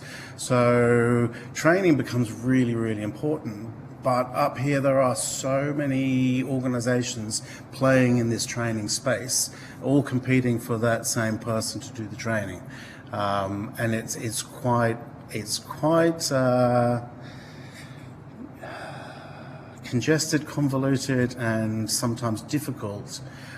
What we're looking for is as a regional tourism organisation, we're looking for a training partner that can deliver, from a Cert 3, Cert 4, but also to be able to facilitate a really good maitre d', to be able to come up from a well-known restaurant down south or across the border to come in and do practical upskilling, not a registered training. You're not going to walk away with it for anything outside of having the opportunity to find out what contemporary training is all about. So it's a real mixed bag up here, and it's quite difficult to navigate your way through who gets to do what, because there's federal training, there's state training, and often they're doing exactly the same things. Okay. Senator Smith? Why, when you're talking about European international tourists, why is a place like Broome not attractive to Indian tourists or Chinese tourists? Yeah, each market has their own characteristics in the same way that Irish people do not really disperse outside of capital cities, whereas you will find a German and a Swiss person in the deepest, darkest parts of the outback. So every market has their characteristics. At this point in time, as a state, the Indian market is really centred around that metropolitan southwest, that Perth-based. As that market matures and the Indian market get more familiar with Western Australia, it might be their second time to Western Australia, that's our opportunity. But we've also got to remind ourselves that it's 2.5 hours on a flight from Perth, and it can be quite expensive. So when you add that to your flight over and your accommodation, you've got to be quite committed to want to come to the northwest. And what we offer up here isn't necessarily what they're looking for at this point in time. The Chinese market, 2-3 years ago, I'm very familiar with the Chinese market from working over east. 2-3 years ago, I'd say they're in the same boat. But what we're beginning to see are those FITs, there's free independent travellers, not part of coach groups or anything, beginning to make their trek up here. And they're the ones generally that might be, this is their 3rd, 4th, 5th international trip. They're really well travelled. Doing this, coming up here, that remoteness is something they seek. But we're beginning to see an inbound market from China centred around our expedition cruises, which opens up that pre and post cruise to stay for a few nights before and a few nights afterwards. And it's those small little strangleholds that you get that allow you to grow that pie. But fundamentally, it's market characteristics that we just don't match what they're looking for en masse at the moment. Thank you. You got a question? Can I just Thatcher, you were talking, so just going back to your start of your presentation, you talked about the, I suppose, COVID and when there was the lockdown and the one, I suppose, the domestic people were stuck in the States, so local people travelled and sustained that industry. So how much, and I get the European market and internationally, we still, that's important, but how much work or what percentage is done in terms of continuing to market, though, the Northwest to domestic travellers? So you've got the, the drive market. You've got, and a lot of people, when they live in the state, people like driving, and there's a lot of young families that still drive. So what percentage of that is done to the domestic market? From our organisation, I would say 98% is domestic. And so how much then does that equate in terms of visitation to the northwest? As an organisation, we're funded by state government, and we have an agreement with the state that we will look after intrastate marketing, and the state will look after international and intrastate marketing. So our core market and our messaging is to encourage West Australians to come north. Now, with the digital world, there's an overlap, and the overlap centres around us chasing niche markets. So I'll just use two as an example. Bushwalking. Bushwalking is something that's incredibly popular, and we're after a yielding market. We're not after a market that's going to overrun the northwest, because we're very incredibly conscious of what the inherent value that coming to the northwest is. It's about engagement in the natural environment, and it's engagement with culture, and you don't want to do that in a sea of thousands of people. So we chase Is that targeted at a certain age group? No, it's targeted across all age groups. Okay. So we use a Roy Morgan Helix persona as a way of segmenting up our market. So it looks at psychographics and demographics. So it's not just about you're a 45-year-old male, this is what you do. I know plenty, I don't know plenty, but I know a few 80-year-old people that jump out of aircraft in the same way that a 20-year-old does. So if I take that approach, so what we're looking for is we're looking for people that we call premium nature, those that engage and value the environmental and the cultural aspects of what we have. So our marketing is centered around those people that enjoy that. Now, they can enjoy that by bringing their caravans and their four-wheel drives. They can enjoy that by flying into Broome and doing day trips. They can enjoy that by flying into Broome or Kununurra and then going out on overland overland tours or adventure cruises. So there's no one single thing that we would say you fit here. So we market and promote what we believe are the region's strength, which is its environment and its culture, and then discerning down on what are your interests in how you want to engage with that. And we use those personas to be able to identify the type of magazines that you read, your political persuasions, what radio station, and it's quite literally, it's big data and it's quite scary. Going to come and spend money? Sorry? Don't you want tourists that are going to come and spend money? Because that's how the tourist operator continues to, make a return on their investment, improve their investment. So there's absolutely, places for, grey nomads, etc. But anecdotally, what I regularly hear is, of course, they may not spend so much. And this is all legitimate, everyone's entitled to travel and explore our country, but different sort of tourists brings different sorts of challenges and opportunities. And when you walk around town, you see Cable Beach, or you see the newly refurbed or renovated Continental Hotel, you look at something like this, attracting customers who are going to buy a few drinks, stay in an expensive hotel room. Surely that's our goal, absolutely it is. Yeah, and your KPI surely just isn't tourists coming, but it's tourists who, do we call them high yield? Yes. High yield tourists, yeah. Our metrics and what, those personas I was talking about, the premium nature is a high yield traveller. They're the ones that we want. We're not after a tyre kicker. A tyre kicker doesn't necessarily want to engage in a cultural experience. We want those that value that experience and are prepared to pay for that experience. The cost to get here anyway is quite high. If I could just dial back to your point on the grey nomad, We, with TTNQ, an emerging piece of work is that morphing of the grey nomad into the traveller. Because what we see is, yes, you still have a traditional grey nomad, but as a if you take a pie chart, that grey part is reducing Correct, yeah. as you get more young families, young couples who work remotely, with the Starlink, and it could be anywhere. So we're seeing a shift. Almost palatial now. Absolutely. Like, cruise ships on wheels. I know, and what I often say to people is, like, remember that you look at that market and you don't necessarily see high value, but look at the $160,000 Land Cruiser, look at the $250,000 Caravan.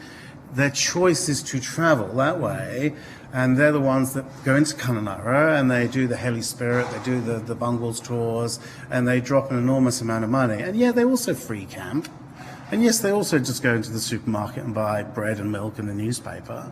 But they also drop a lot of money on some of those high-end tours. And what we really need to better understand is how that market's shifting and how we better work and market to those. And that's an emerging piece of work. And they are perhaps the cheapest advertisers you have. Absolutely. Because the power of word of mouth.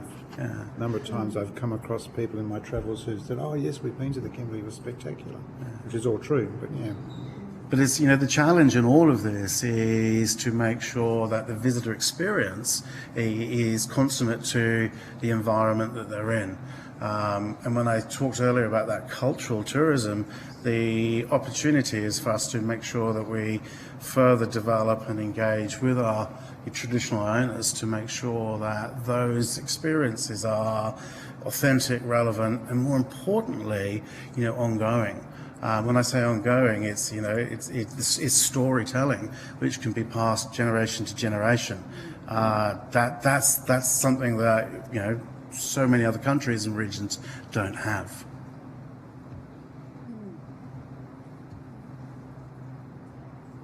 Senator Smith, you're right. Senator Whittaker. That's it from me. Okay. Do you have anything further you want to? No, just thank you for your time to come and listen to industries up here. I firmly believe that tourism is an enabler, creates livability within communities, creates contemporary employment. As we duck down a little bit south into the Pilbara, that becomes even more important.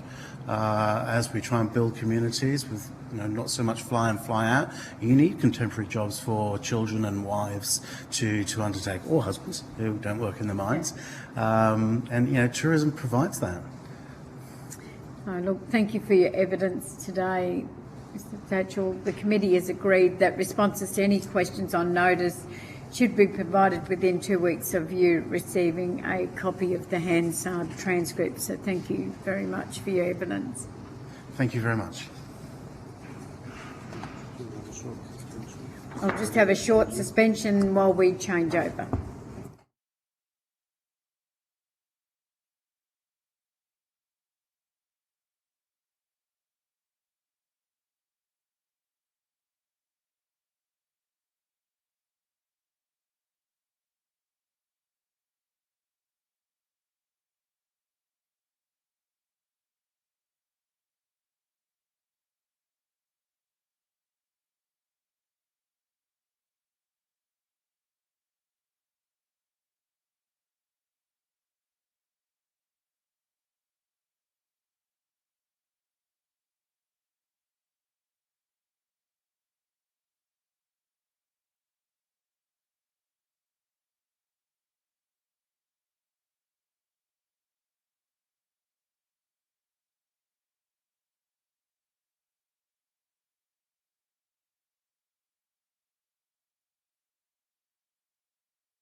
RDA Kimbley.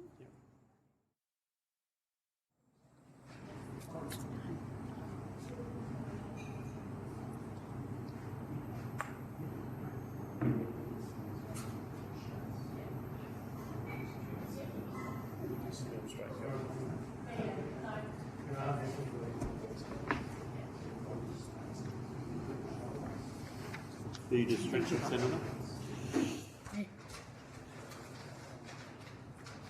You're right.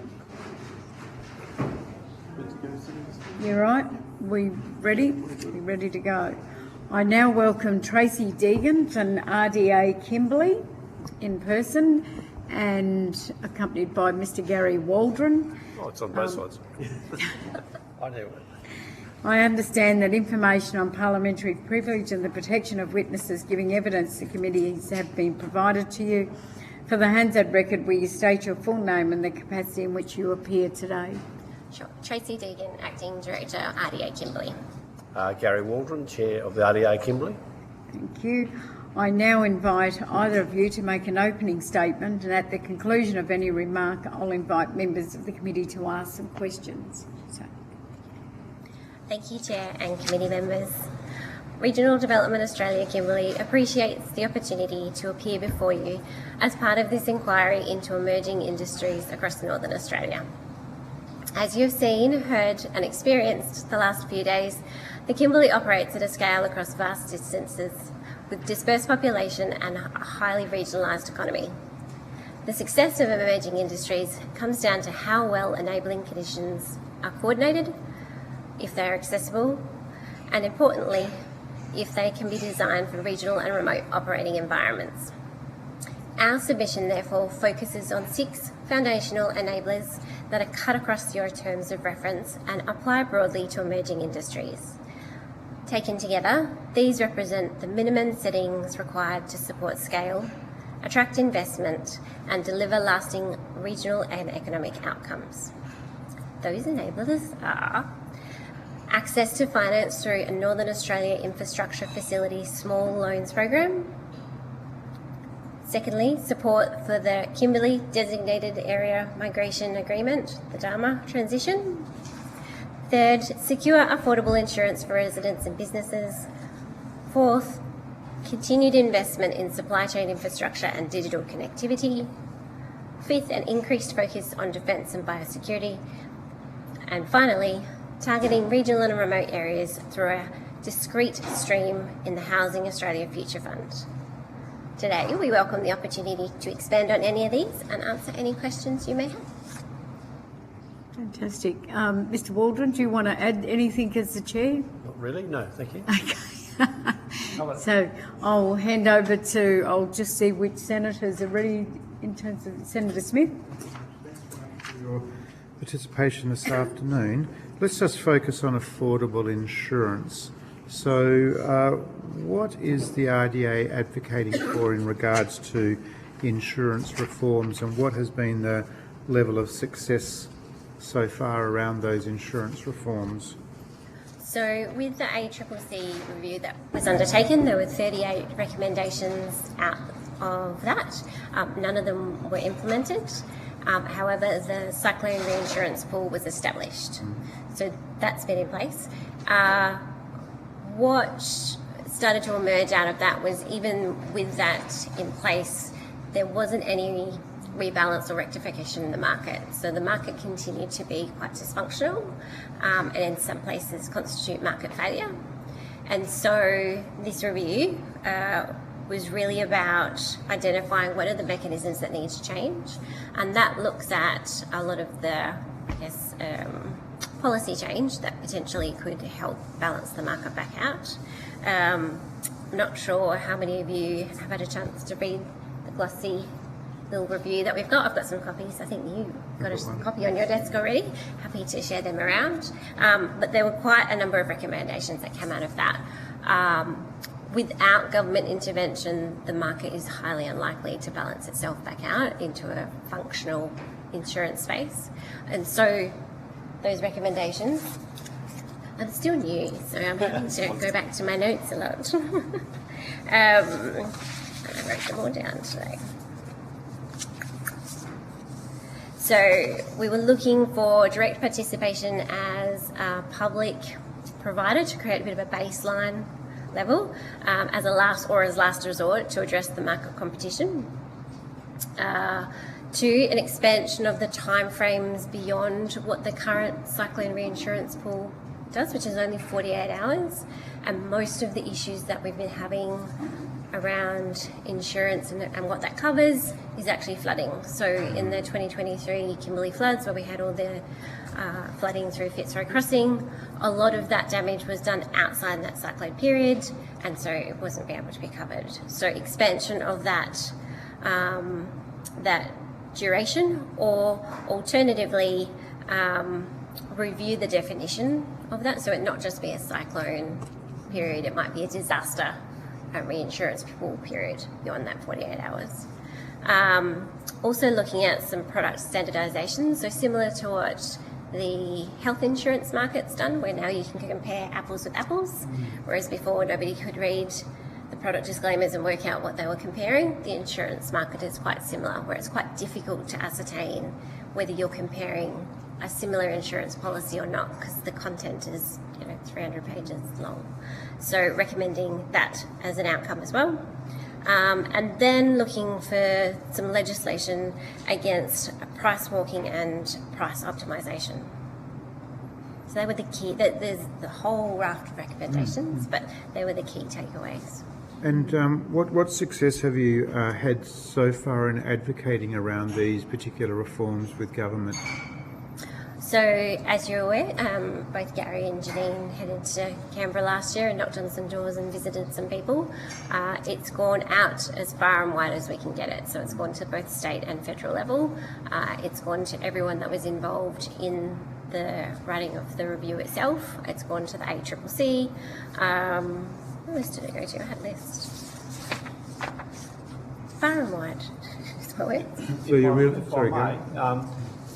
As you know, we presented to a number of parliamentarians in Canberra when we released the report. I will say it was supported by the Kimbley Development Commission, so they also put some funding into it.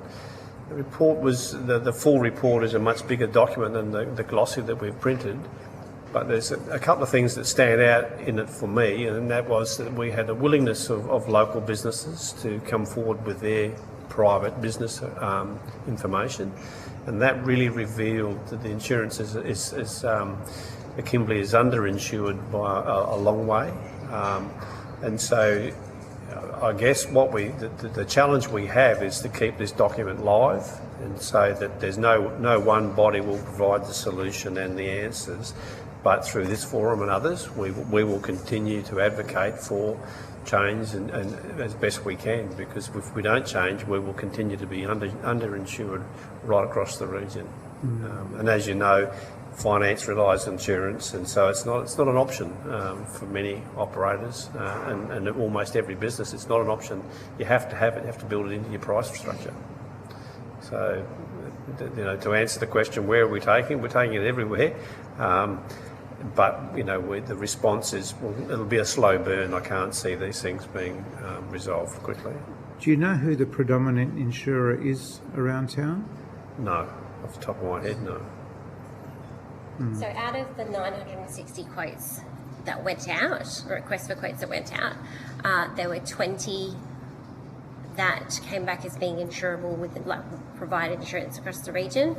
Of that, there were 9 that feasibly could respond or covered what a lot of the market was looking at.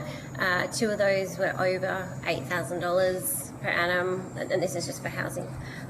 3 sat between 4 and 8, and then the remainder were under 4. But when you look at what they were insuring, you'd be lucky if it covered a whole lot. We've been unfortunate in the timing of this because there's been other major events in Queensland, and that insurance conversation switches to Queensland, and we are probably overdue a cyclone. We had Rosita visit us in the early 2000s, and so these things are all statistically possible. So, those events are on a horizon without doubt. And so the faster we can take action on this, the better it'll be. And I guess that's the other thing that came out of the review, is that despite the fact that these sorts of policies are supposed to be driven by things like cyclone risk, when you unpack the data, we haven't had a cyclone for 25 years. So the risk of where we are, Broome hasn't had a cyclone for 25 years. And the way that the market works, the only place that was higher than Broome for insurance was Headland. They've had quite a few cyclones. So it didn't balance when you unpacked the cost versus what the actual risk was.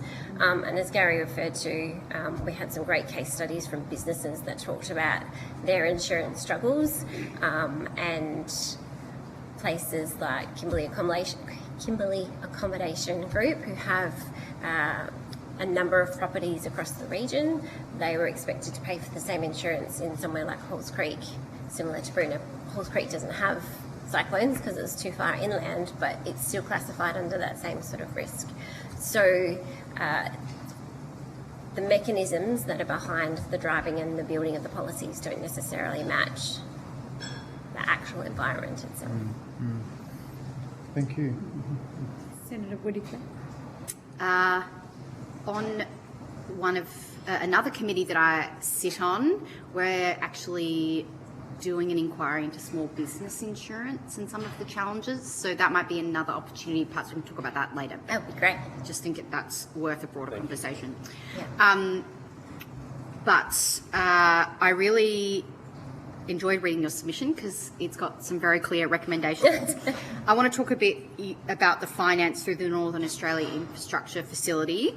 And you mentioned in your submission that only 2 projects in the Kimbley have had loans approved through the NAIF. Have you had any feedback from the NAIF about why that is the case? Have you had any engagement with them on it? I think it's, and I was listening this morning as I think it was Patrick was talking about why Marine Biomedical haven't yet sort of entered that space. The governance and the structure that's required in order to submit and meet NAIF requirements is quite arduous, it's quite time consuming, it's quite costly and expensive.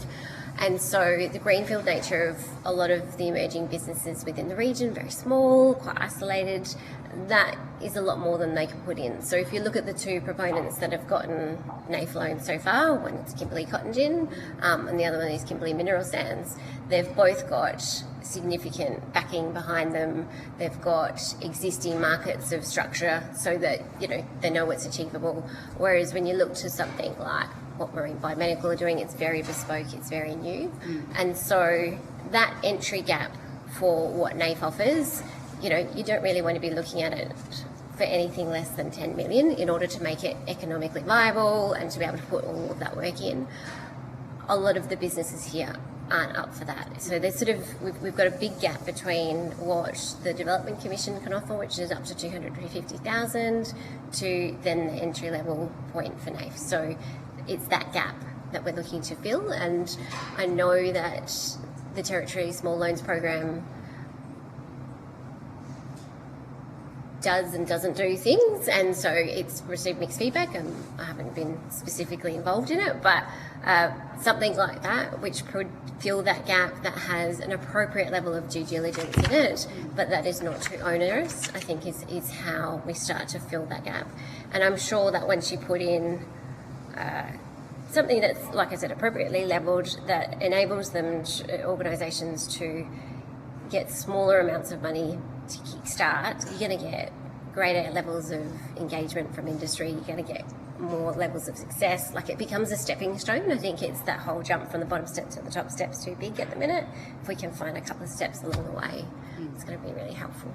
So is it accurate then to say that it's not necessarily that proponents from the Kimbley are applying for funding through NAIF and then not being successful, but rather that it's just not necessarily suited? Yeah, I think it's more of a suit problem at this point. I did actually catch up with one of the NAIF staff yesterday, and they did indicate that they're having conversations with a lot of places around. But even understanding the environment and the different businesses that are here, those that I do speak to that are looking to fill a financing gap, it's a lot less than kind of that threshold. So yeah. How do you imagine a small loans program running? I might have to take that Okay. question on notice. Okay. I can say that in my experience that the gap between the small and the large is big, and I think there's a smaller stepping stone, as Tracy said. I would think that there might be a number of people who will go like, well, I'll have a go at this. Maybe I can start a construction company, or particularly in the Indigenous space, there's people that would have got the expertise. And you can imagine what it costs to put together a set of plant to do some road building, etc. So those sorts of businesses might be interested in stepping into some small number of millions, but without the availability, we won't see them, I don't think. So that's a big. So what it looked like, to the question, what will it look like? It would look like what happens now, but just with lower thresholds. Okay. Yeah. Okay. I've got a couple of questions about defence and biosecurity.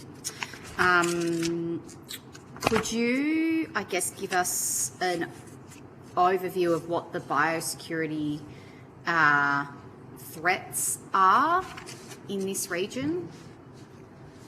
So they're many and varied, depending on which industry that you're looking at. So obviously we have things like, because of our proximity to Southeast Asia, things like cow disease, animal transmission, that kind of stuff is quite a risk.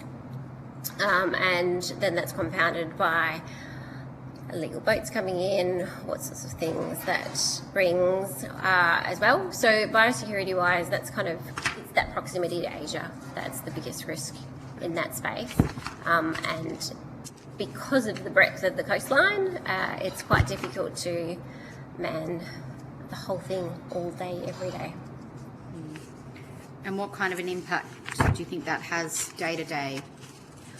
So I think that the impact is quite difficult to quantify, because when you're looking at things like the cattle industry, a lot of that sort of stuff can be slow burn. So you don't know that it's a problem until it's a problem, and then it can be a very, very big problem very quickly. Whereas when you're looking at things like boat arrivals, if anything comes in off those, that might just be human-to-human contact, and that potentially is easier to contain. So the risks are varied. And I'm sure somebody's done a lot of work somewhere on how that plays out. But from a biosecurity perspective, it's just difficult to manage because of the breadth that we're looking at. Okay. Did I miss anything? No, I don't think so. Okay. And then just finally, you talked a bit in your submission about connectivity and in particular telecommunications, network disruptions and challenges. Could you give us a bit more detail on that and some of the challenges that poses? Sure. So again, because of that dispersion of with population centres and small communities, having consistent access to digital connectivity is quite challenging. What we've found up until relatively recently is we've got one major provider, and so without market competitive opportunities, it means that there's no impetus to be the best on the block because there's nobody else to compete with, and it also means that you're relying on one provider to provide a consistent service, which doesn't always be the case. Mm-hmm. Now that's shifted slightly the last few years. We've now got two providers, but what that means is we have quite a transient population. People will bounce between the top and the bottom of the region. Is that you might be connected with Telstra because you get the best service where you're living with Telstra, and then you go up to the East Kimbley and now you can't get connection with Telstra because the major provider up there is Optus. So the dual market system isn't quite functioning well either, and it does mean that particularly a lot of small communities are getting left behind.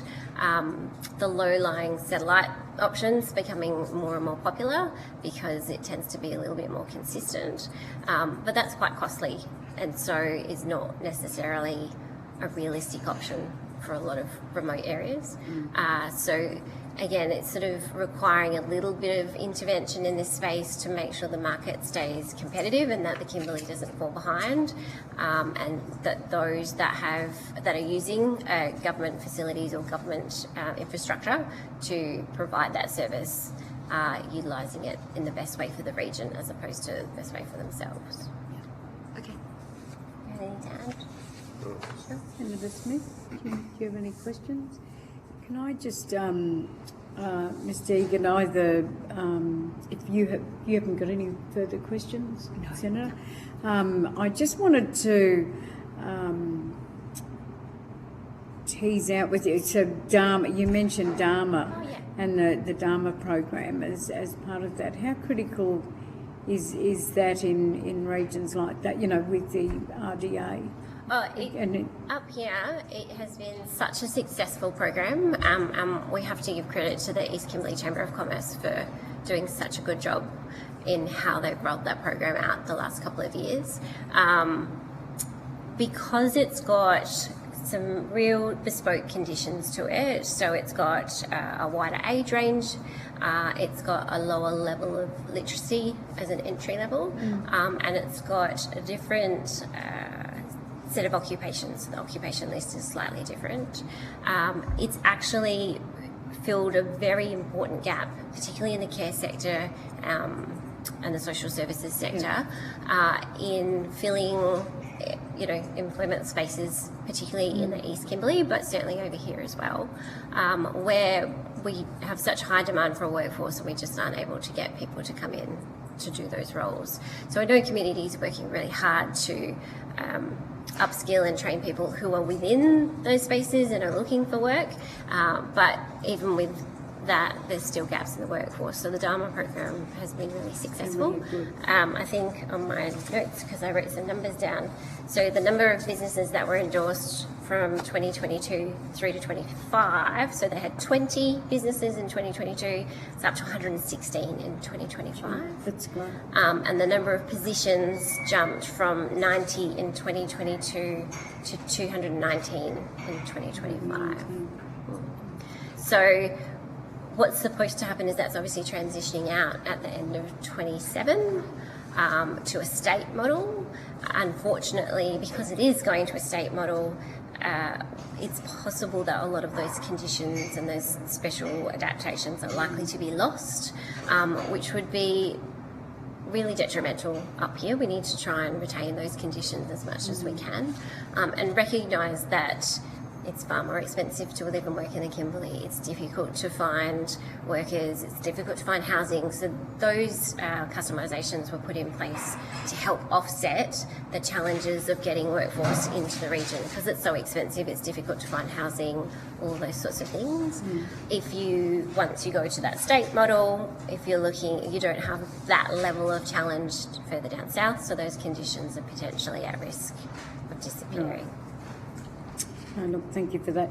I just want to add with what Senator Whittaker had said about doing that inquiry with the small business. There was a federal inquiry which I chaired with one of your colleagues, Andrew Wilcox, with the cyclone reinsurance pool, and the 48-hour issue was put to the Parliament, and I think it's sitting with the relevant minister. So there is a report in the federal parliament in terms of the cyclone reinsurance pool and the implications for Northern Australia. Oh, great.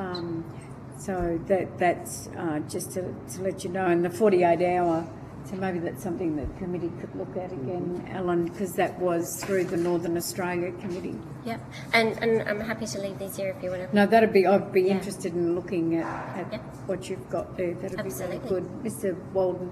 Just on the Dharma, I think we need to understand it's sort of in the name, a designated area, a migrant, the agreement, and the concerns that we have across the Kimbley is once we have been managed back out of Perth. It's a constant argument that we're taking away that local management and that local knowledge. And again, I'll acknowledge the work that East Kimbley have put into this, both for that area as well as the expanded across to the West Kimbley. the knowledge that they have, the way they provide the service to those people that are using that service has been excellent. And the bonus of having people on the ground up here is that if there's somebody who's in an employment situation and the employer is struggling or whatever, those people can be moved around and helped out rather than just be trying to have to go back to the city to get that assistance. So I'm not sure I've got absolute confidence that the state taking over this process. I mean, they're putting things in place, but we were very disappointed when we learnt that these things are going to be rolled up into a state Dharma, because it's, as I say, it takes it away from the name, where we're not local people managing that local issue.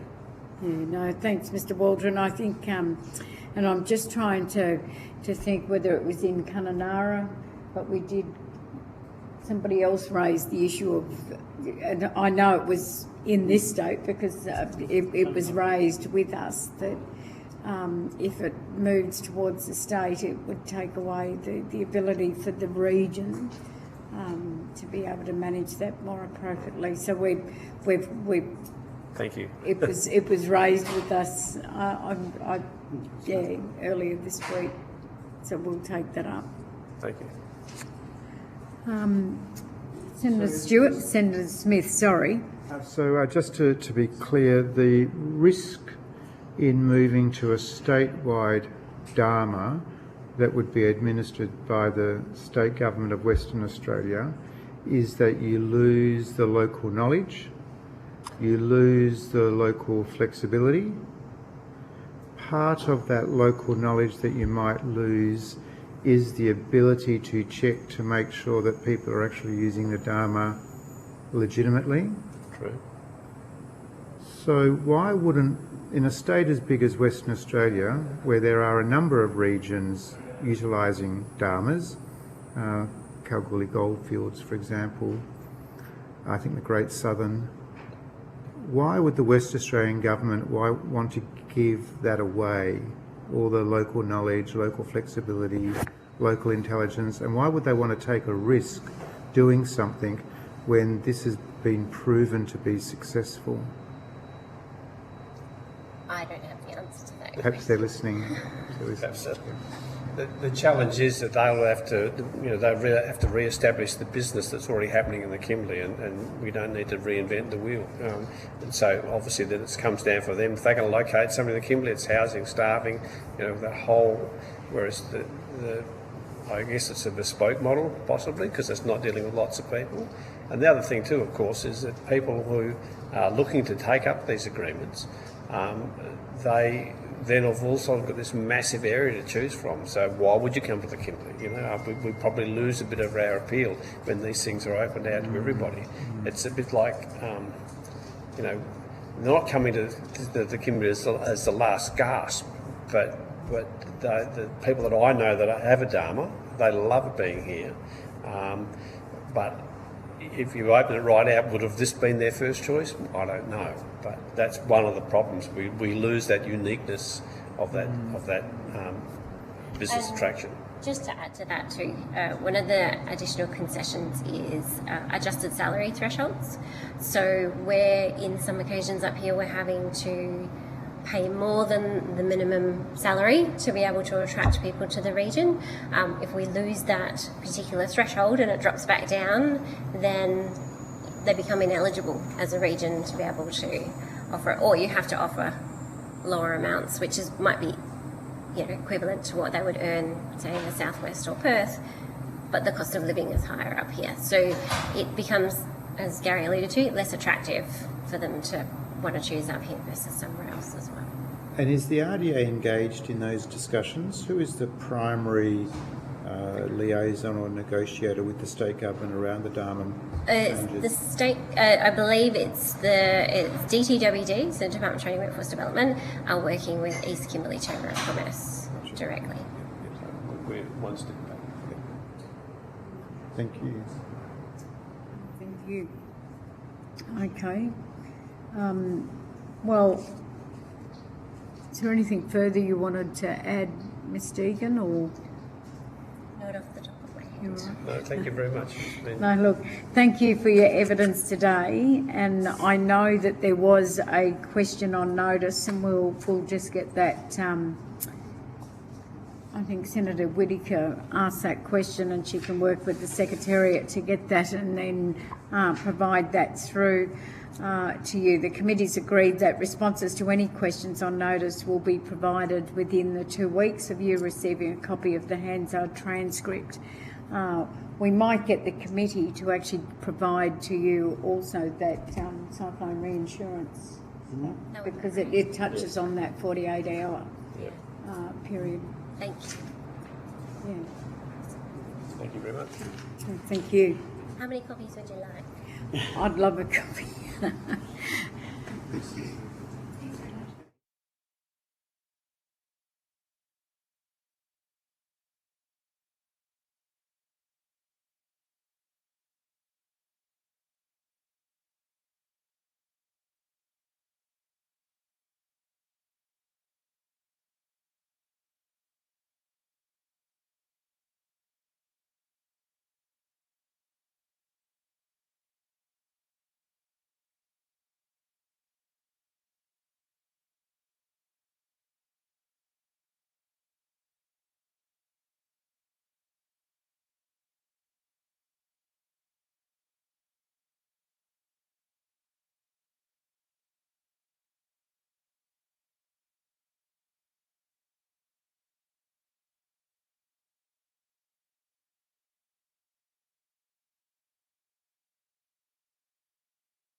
we've got a...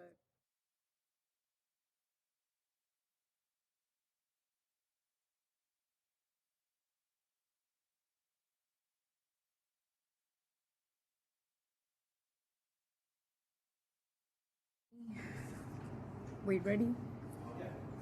I now welcome the representative from the Kimbley Port Authority. I understand that information on parliamentary privilege and the protection of witnesses giving evidence to the committee has been provided to you. For the handed record, will you please state your full name and the capacity in which you appear today? Luke Westlake, CEO for Kimbley Ports Authority. I now invite you to make a short opening statement, and at the conclusion of any remarks I'll invite members of the committee to ask questions.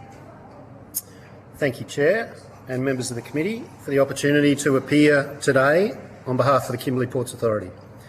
We welcome this inquiry and its focus on preparing Northern Australia for the next generation of emerging industries. The largely untouched Kimbley region is rich in natural resources, and the ports are central to enabling growth and investment in the region. The Kimbley Ports Authority, or KPA, is a government trading enterprise of the West Australian State Government. We were established to manage and operate the ports of the Kimbley region, being Broome, Wyndham, Derby and Yampi Sound. Yampi Sound covers the marine area around two primary islands, Cockatoo and Coolan Island, 140 kilometres north of Derby. KPA's mandate is to ensure safe, sustainable and efficient port operations while supporting regional economic development and facilitating trade growth. KPA operates under a commercial governance structure with a board of directors appointed by the Minister for Ports, currently the Honourable Stephen Dawson, MLC. We manage marine safety, port infrastructure, long-term planning for development and the operations at the Port of Broome. Managers and leaseholders are appointed to operate the Port of Wyndham and the Derby ports. Our operating model is deliberately flexible, enabling us to respond and provide support to emerging industries from critical minerals to defence, energy, aquaculture and tourism, while maintaining the reliability required by established sectors such as offshore oil and gas and agricultural exports. The ports in the Kimbley support a diverse industry and trade base. Key activities include offshore oil and gas support, with Broome serving as the primary logistics base for the Browse Basin drilling operations. Iron ore exports via Wyndham and Yampi Sound. Fuel imports supporting regional communities, industry and tourism. Cruise shipping, which continues to grow, with the Kimbley region known as a marquee destination for expedition and luxury cruise lines. Agricultural exports including livestock and containerised cotton. Fishing, pearling and charter vessels. Defence and government servicing Navy, Border Force, Parks and Wildlife and fisheries vessels. In recent years, KPA has undertaken a comprehensive master planning process for all of the ports in the Kimbley. This is soon to be released. This work recognises that Broome is the Kimbley's principal deep water port, and Wyndham has the most potential for growth in supporting new developments for mining and critical minerals exports.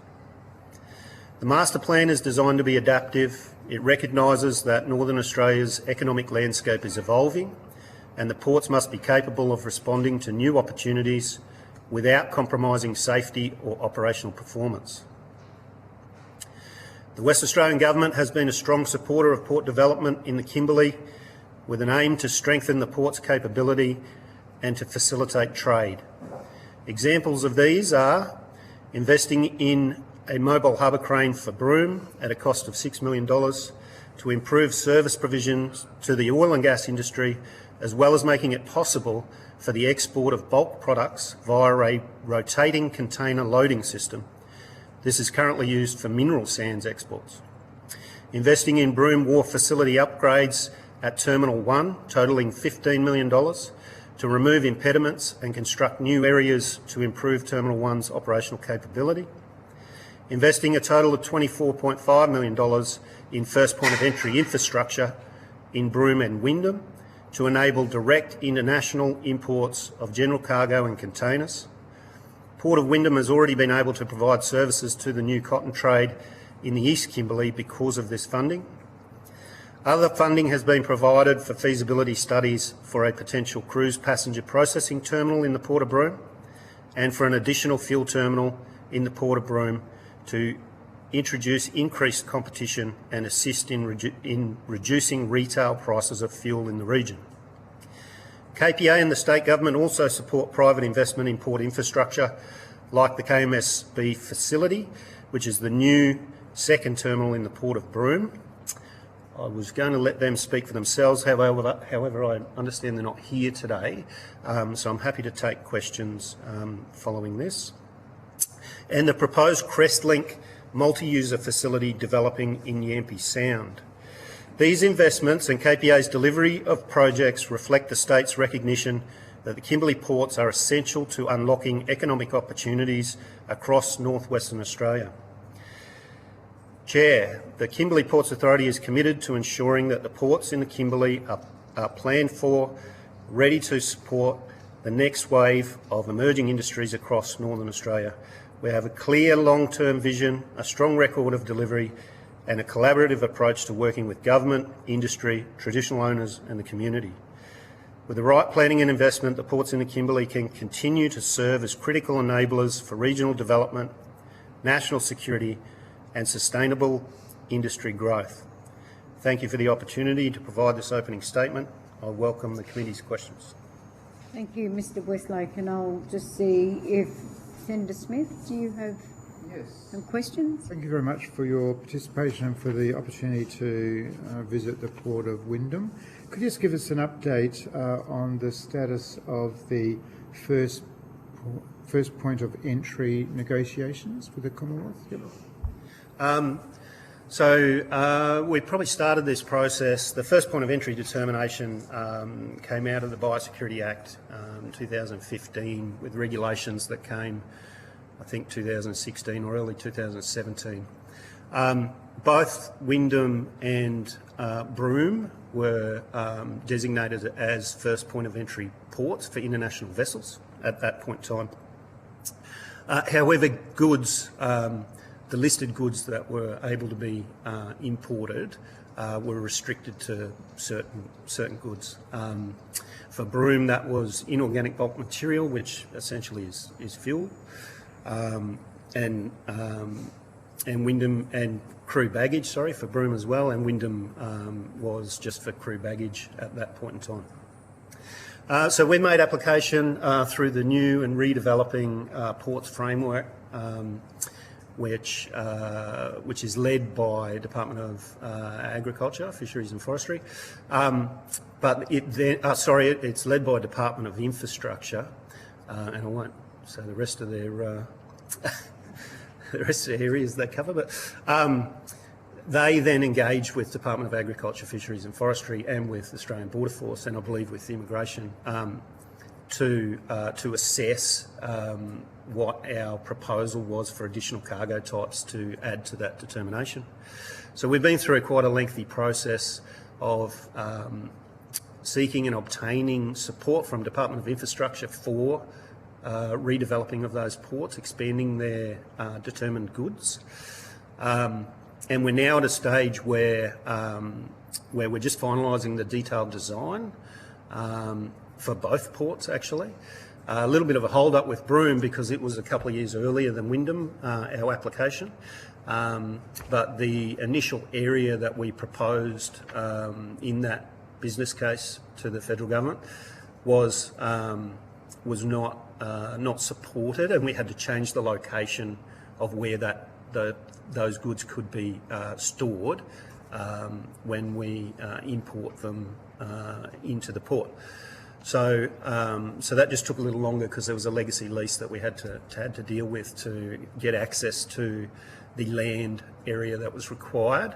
And so both of them really are probably on the same level in terms of where we're at. We're regularly engaging with DAF and with ABF on the design. We're ready to go out to tender in Wyndham for civil works. We've gone out in Broome for an operator who will operate the facility. And once that's selected, we'll finalise the detailed design because we want that operator to have input into that. And then we can start the construction. What we've done in the interim for Broome is remove the very large shed that was at the front of the wharf on the land area that needs to be developed. So we've made some headway, and we're getting close to constructing what's needed.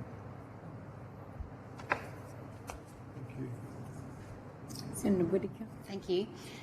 You mentioned in your opening statement that there's lots of opportunity at the Port of Wyndham, particularly around critical minerals. And what was the other thing you said? Was it decommissioning or something else? No, it's primarily around exports and critical minerals. Okay.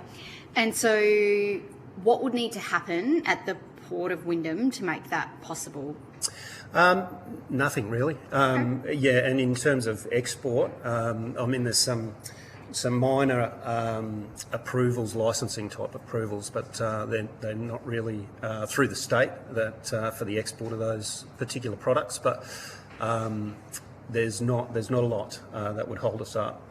We've exported out of Wyndham nickel before, crude. We export agricultural product. So the potential products are silver and lead, and the other one is fluorite. So, you know, they're bulk products. There are also other potential mines that might want to use the area, phosphate and those type of products. Mm-hmm. So we're really able to do that. We currently export iron ore from Wyndham as well under a transshipment model. So it would just depend on the size of the volume of trade and the size of the vessels that particular trade would want to bring in. Yeah. There would be certain restrictions around the size of the vessel due to the draft. Due to the draft, not necessarily because of the infrastructure? No, not because of the infrastructure, no. Okay.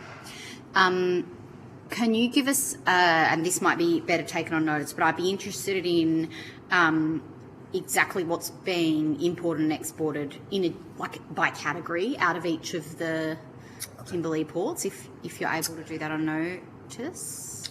Yeah, I can do that on notice. It's readily available in our annual report. Yeah. Okay. Great. Okay. And so I'm keen to understand across the region what's the difference in what's happening at Broome compared to Derby, compared to Wyndham? So can you explain that a bit? Yeah, okay. So, I mean, Broome has a natural deep water access, so it's a deep water port, and Wyndham doesn't quite have the same depth access, but it is still a deep water port. So Derby's a little different in that it's tidal access only. So there's no international shipping from Derby itself.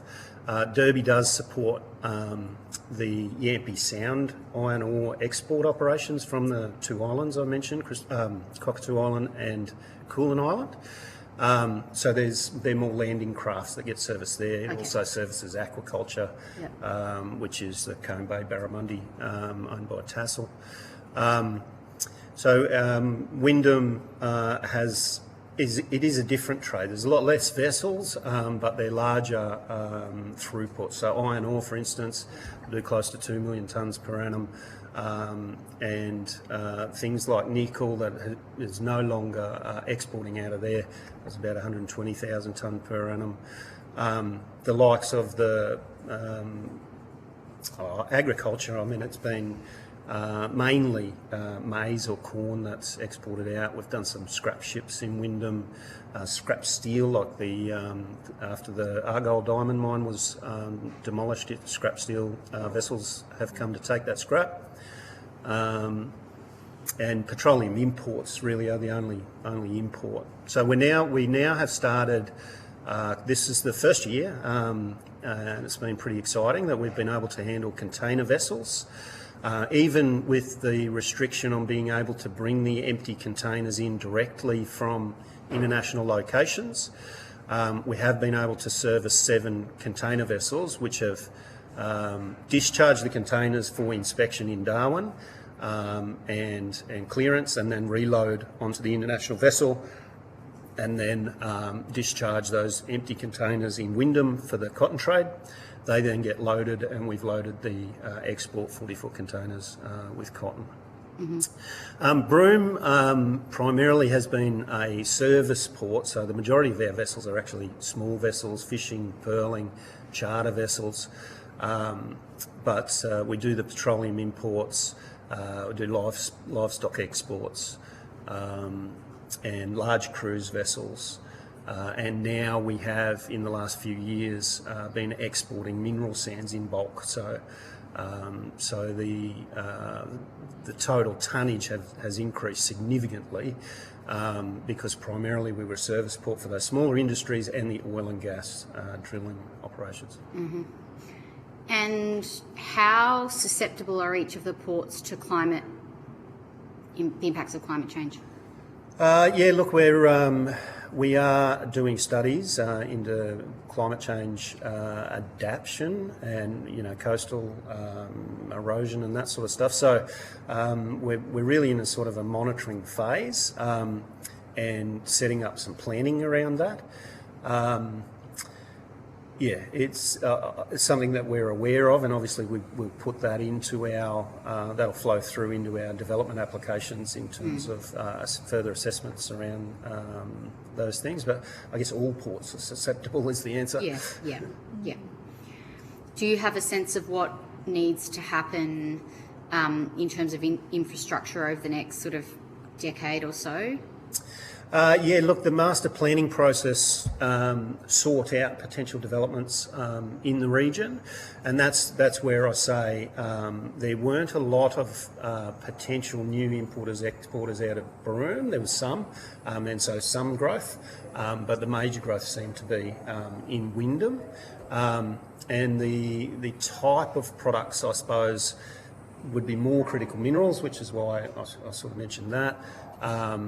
But I don't see any major change for Broome, except that tourism might grow, hopefully, and for us to be able to cater for cruise, we need new infrastructure for processing cruise passengers, international cruise passengers. There is within that master plan assessment criteria at different stages. If there's potential trade that comes, we do an assessment on the likelihood of that trade and what infrastructure they need, and that indicates that if things got to a certain trade level, we would need an additional berth, for instance, and so it gives us the capacity to assess that at different stages, and then work with the state government on that infrastructure need. Yeah.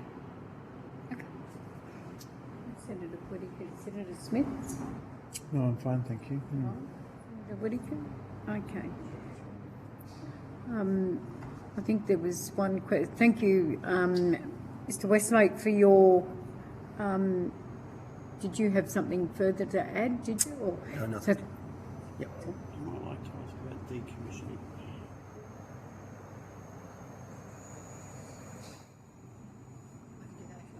do you want to, Senator? Yeah. So one of the emerging industries that we've looked at a little bit as part of this inquiry is decommissioning of offshore oil and gas.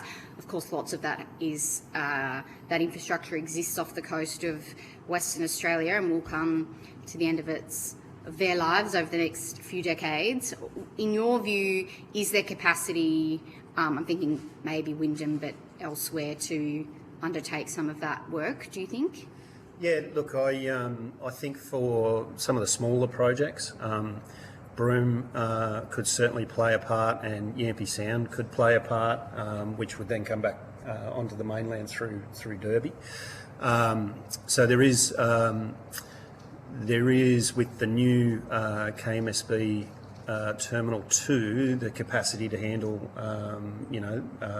very large cargo weights if we're decommissioning, and to store that within the port area. Some of the barriers might be for the storage and discarding of the waste, I suppose. There's periods of time you have to store, and so there is storage area and there is land available in Broome. So is there is there a laydown area? Or? Yeah, well, there's available land undeveloped. Okay. That could be utilised for that, but waste facility might be a bit of an issue. You'd have to travel a fair way with that waste to recycle it. Yeah. Okay.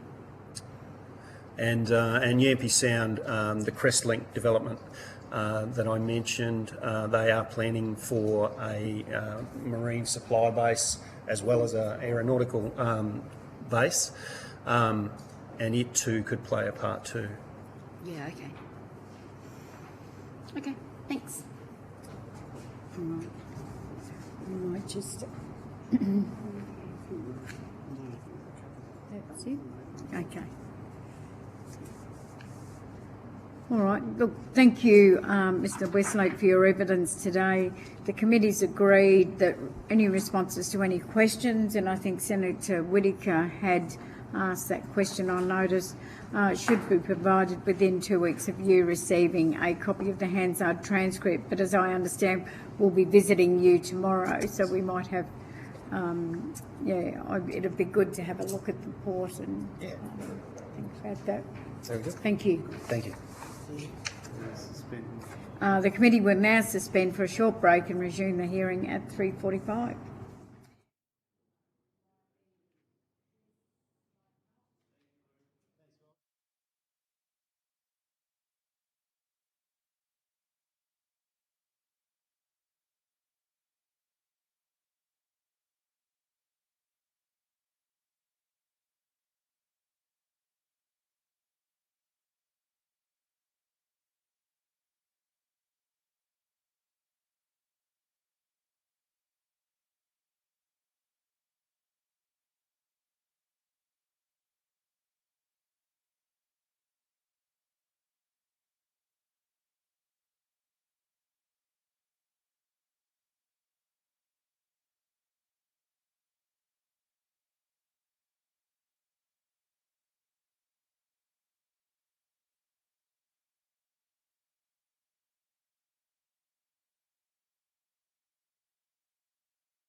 I now welcome a representative from the Kimbley Mineral Sands.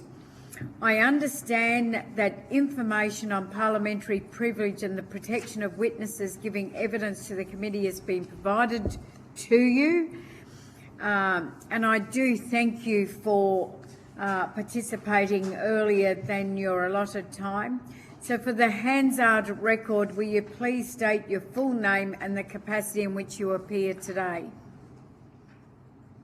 Hatana Wijaya, representing Kimbley Mineral Sands. Mr. Wijaya, I now invite you to make a short opening statement, and at the conclusion of any remarks, I'll ask members of the committee if they have any questions for you.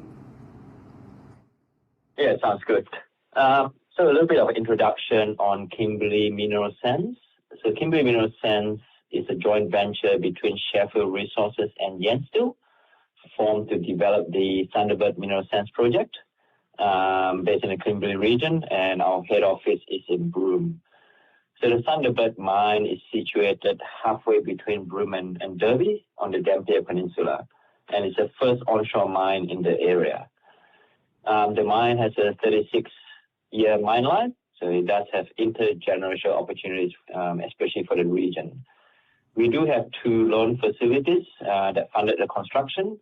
One is the NAVE Infrastructure Fund, and the second one is Shengfeng, which is actually a subsidiary of Yansteel, who is also our 50% equity owner. We do have coexistence agreements in place with the Jumbang Baru Aboriginal Corporation, the traditional owners for the mine site operations area, and the Walagu for the access road from Great Northern Highway to the mine. The coexistence agreements outline agreed obligations for the life of the mine, including employment and procurement targets. And we are well, in terms of achievement of those targets, we are well underway on that front. Production in our Thunderbird mine commenced in October 2023, and a total of 1.7 million tons of zircon and ilmenite concentrates have been shipped through the Port of Broome to date. And this is a significant benefit to the Kimberley Port Authority. In terms of our ilmenite concentrate product, it has a 100% offtake sold to Yansteel, with our 50% equity partner, and the zircon concentrate is sold into the spot market. Our company itself has a growing critical minerals relevance, although the domestic processing capability is an issue. We have a strong focus on local and Aboriginal employment, and our achievements is already double the mining industry average. We are also a significant local and regional economic contributor, and even though we are operating quite a challenging market, zircon, which is one of our core products, has dropped 35% year on year, although there are indications that the floor of the market has been reached. So combined with mining and production challenges, this has caused quite a challenging business condition for Thunderbird. We are also conducting debt restructure, but there are some challenges with regards to foreign ownership approvals required. So just a bit of brief introduction, and happy to take any questions. Thank you, and I will ask whether Senator Whittaker, do you have some questions? Thank you, Mr. Wijaya, for your time and for being flexible. We really do appreciate it, as the Chair said. I'm not sure if I missed it in your opening statement, but so you export via the Port of Broome, is that right? Yes, where? We do, yes. You're saying where? Through the KPA and the new KMSD wharf. Sorry, it's Mr. Wijaya. Sorry, it's just coming through a bit not very clear. Are you able to just repeat that, or just say again where that is? So we are currently exporting our concentrate through. Hold on, I might just. Through the. Yep. Sorry.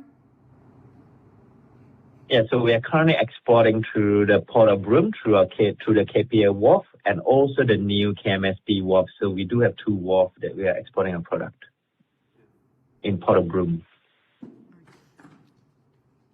And so you're exporting the raw material? We're exporting the concentrate product, so not the finished product. Okay. So zircon concentrate, for example, is used for zircon sand, which is used in the ceramic industry, and ilmenite is typically used in the pigment industry. But we are shipping out the intermediate product, if you like. Okay. And who are your customers? Our customers are mainly in China. So ilmenite is now sold under offtake contract to Yansteel, who is our 50% joint owner, and zircon is also sold into China.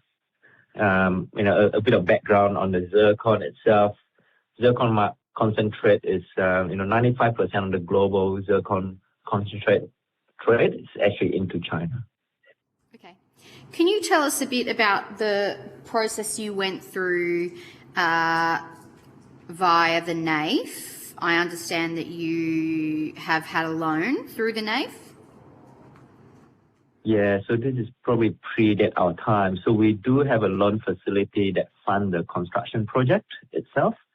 And at this stage, I believe, I've got to double check the tenor of that. We do have commitment in terms of debt and interest repayment every quarter. We are under discussion around restructure of those debt in light of our challenging business conditions. Can you talk a bit more about those challenging business conditions that you've mentioned? What are they? Yeah, so the main one is our zircon market. The zircon prices have dropped 35% year on year. Just to give a bit of flavor, right?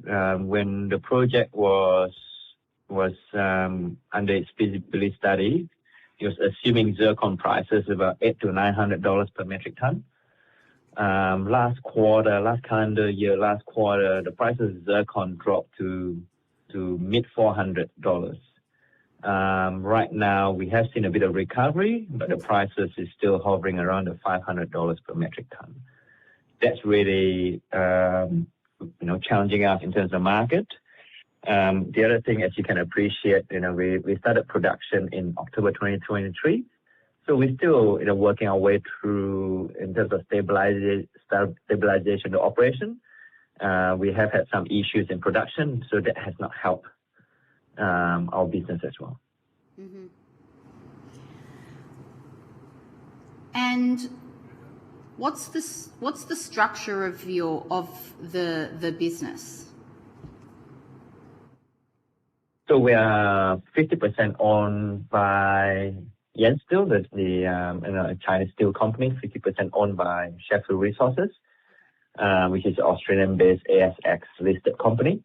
But KMS itself has its own organizational structure, so it has a separate entity that runs the business. So you're 50% owned by an Australian ASX listed company. What did you say they were called? Yeah. Sheffield Resources. Okay. How many employees do you have? We have about 100 employees. 100. And are they local? Are they FIFO? So, if you can appreciate, because our mine is in the Kimbley region, so the majority of our employees are working at a mine, and we've got a handful of employees in Broome. In terms of the number of local employees and FIFO, we are quite focused on the local employees. So we have, at any time, there's in total there's about 300 FTE jobs in the Thunderbird mine.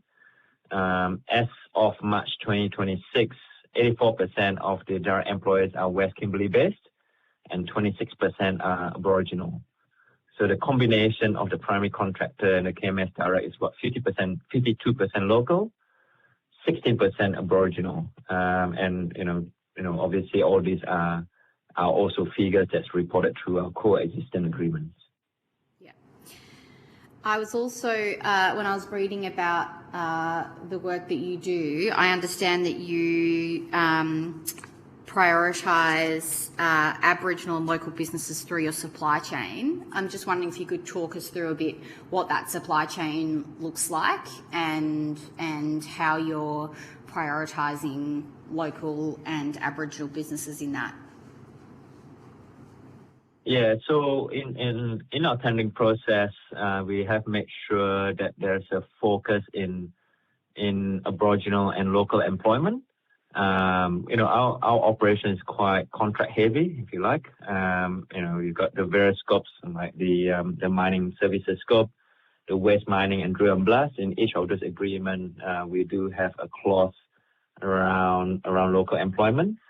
So if you look at if you ask how we are achieving our target, so our year 4 target for Aboriginal employment is 25%, year 8 target is 40%, and we are already at the year 2 target is already met, which is a great outcome for us. But we continue to focus, and under some of the contracts as well, we do invite the local contractors, which includes a high proportion of Aboriginal employment in there, that we do invite them to bid for those tenders. And do you see, I guess, notwithstanding the challenges that you've spoken to in your previous evidence, if your project was continue to grow, I understand that the information that I had from NAIF was that there was a forecast of 570 jobs, and I assume also a kind of expanded supply chain. Like, what's your goal over the next sort of decade or so in terms of size, the value of the project, etc.? Yeah, so I think the focus, so if you break it down into short to medium term in the next 5 years, so I think the next 5 years is really stabilization of our process itself, growing in maturity, and obviously continue to support the local Kimbley region and also the Aboriginal community in that region as well. I think, and in the longer term, which is a 5-year plus, is once you can stabilize it, we got a stable revenue stream, we can look to potentially to expand the project as well. And, it could be from debottlenecking of our operation, increasing our mining activity for the project itself. And that's where the growth, and which will lead to, obviously, the improvement in terms of the FTE jobs that can be created for our Thunderbird mine. You talked about the lack of onshore processing capacity in terms of, I guess, limiting the opportunity that we have around critical minerals. Can you talk a bit more to that? And perhaps, in your view, if there were a greater capacity to process those minerals onshore, how would that impact the outlook for your business? Yeah, so I mean, as I briefed earlier, the customers that we sell into is into China. Notwithstanding, we are actively in discussion with other Australian companies to form part of the value chain. And we know some of the companies like Iluka and Tronox. So we are in discussion with them. Part of the challenge is that, in terms of the scale of these companies, it's quite challenging for them to take our intermediate product and process them. Whereas in China itself, the options are plentiful. So I think, if there's any incentive that could be created to, for the Thunderbird mine to be incentivized for development of an end-use processing facility or to be part of the local value chain, I think that's probably one option that we could, has Thunderbird to be part of the Australian local value chain. Okay. Thank you. Senator Smith. Thank you very much. I'm curious to know how your relationship and continuing negotiations and reporting arrangements with the NAIF have, what's the status of those? How effective have they been now that you are in operation? Do you have any suggestions about how the NAIF could perhaps, better adapt some of its processes given that you are now in operation? So, for example, things that would have been budgeted for and estimates that would have been budget estimates are now, actuals, etc., and whether or not NAIF shows enough flexibility in terms of how to respond to those changing business conditions as you start to establish yourself. Yeah, I mean, the one thing I would say in terms of working relation with NAIF, I've got no issues. In fact, I'll be very complimentary in terms of how they've been working with us. Obviously we're going through challenges. We actually have weekly lender calls, which includes NAIF, obviously, and we typically update on operational update, a bit of marketing update, and also an overview on how the business is going. As I flagged earlier as well, we are also in restructured discussion with them, and they've been working very closely with us.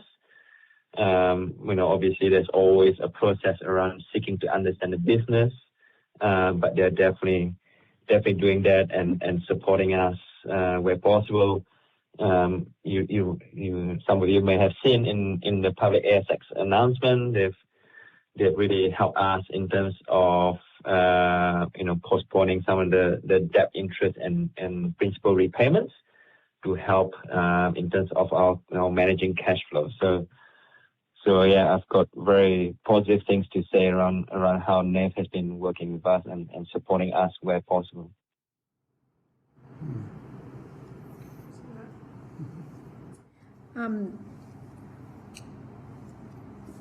So, Mr. Wijaya, Senator, do you have any more questions? I do want to thank you for making the time, bringing forward your evidence a bit earlier. So thank you very much for accommodating the committee. There aren't any further evidence or questions from senators. Is there any further statements or comments you want to make to the committee, or is that are you happy with what you've said to date? No, I'm happy to what you said, and look, I do appreciate to be affording this time for us to provide a statement of where we are and also the engaging questions that have been asked. Look, I do thank you for making that and accommodating the committee by coming on early. So the committee's agreed to any responses to any questions on notice would be provided within 2 weeks of you receiving. So you'll get a copy of the Hansard transcript, will be sent to you, and if there's anything in that, you can let the committee know. But I do thank you very much for appearing on teleconference earlier than your allotted time. So thank you, Mr. Wijaya. No problem, and thank you. And then I think with that concludes today's hearing. I do thank all the witnesses who have appeared and to Hansard and Broadcasting for their assistance. The committee has agreed that any responses to any questions on notice should be provided within 2 weeks of the Hansard transcript, and the committee stands adjourned.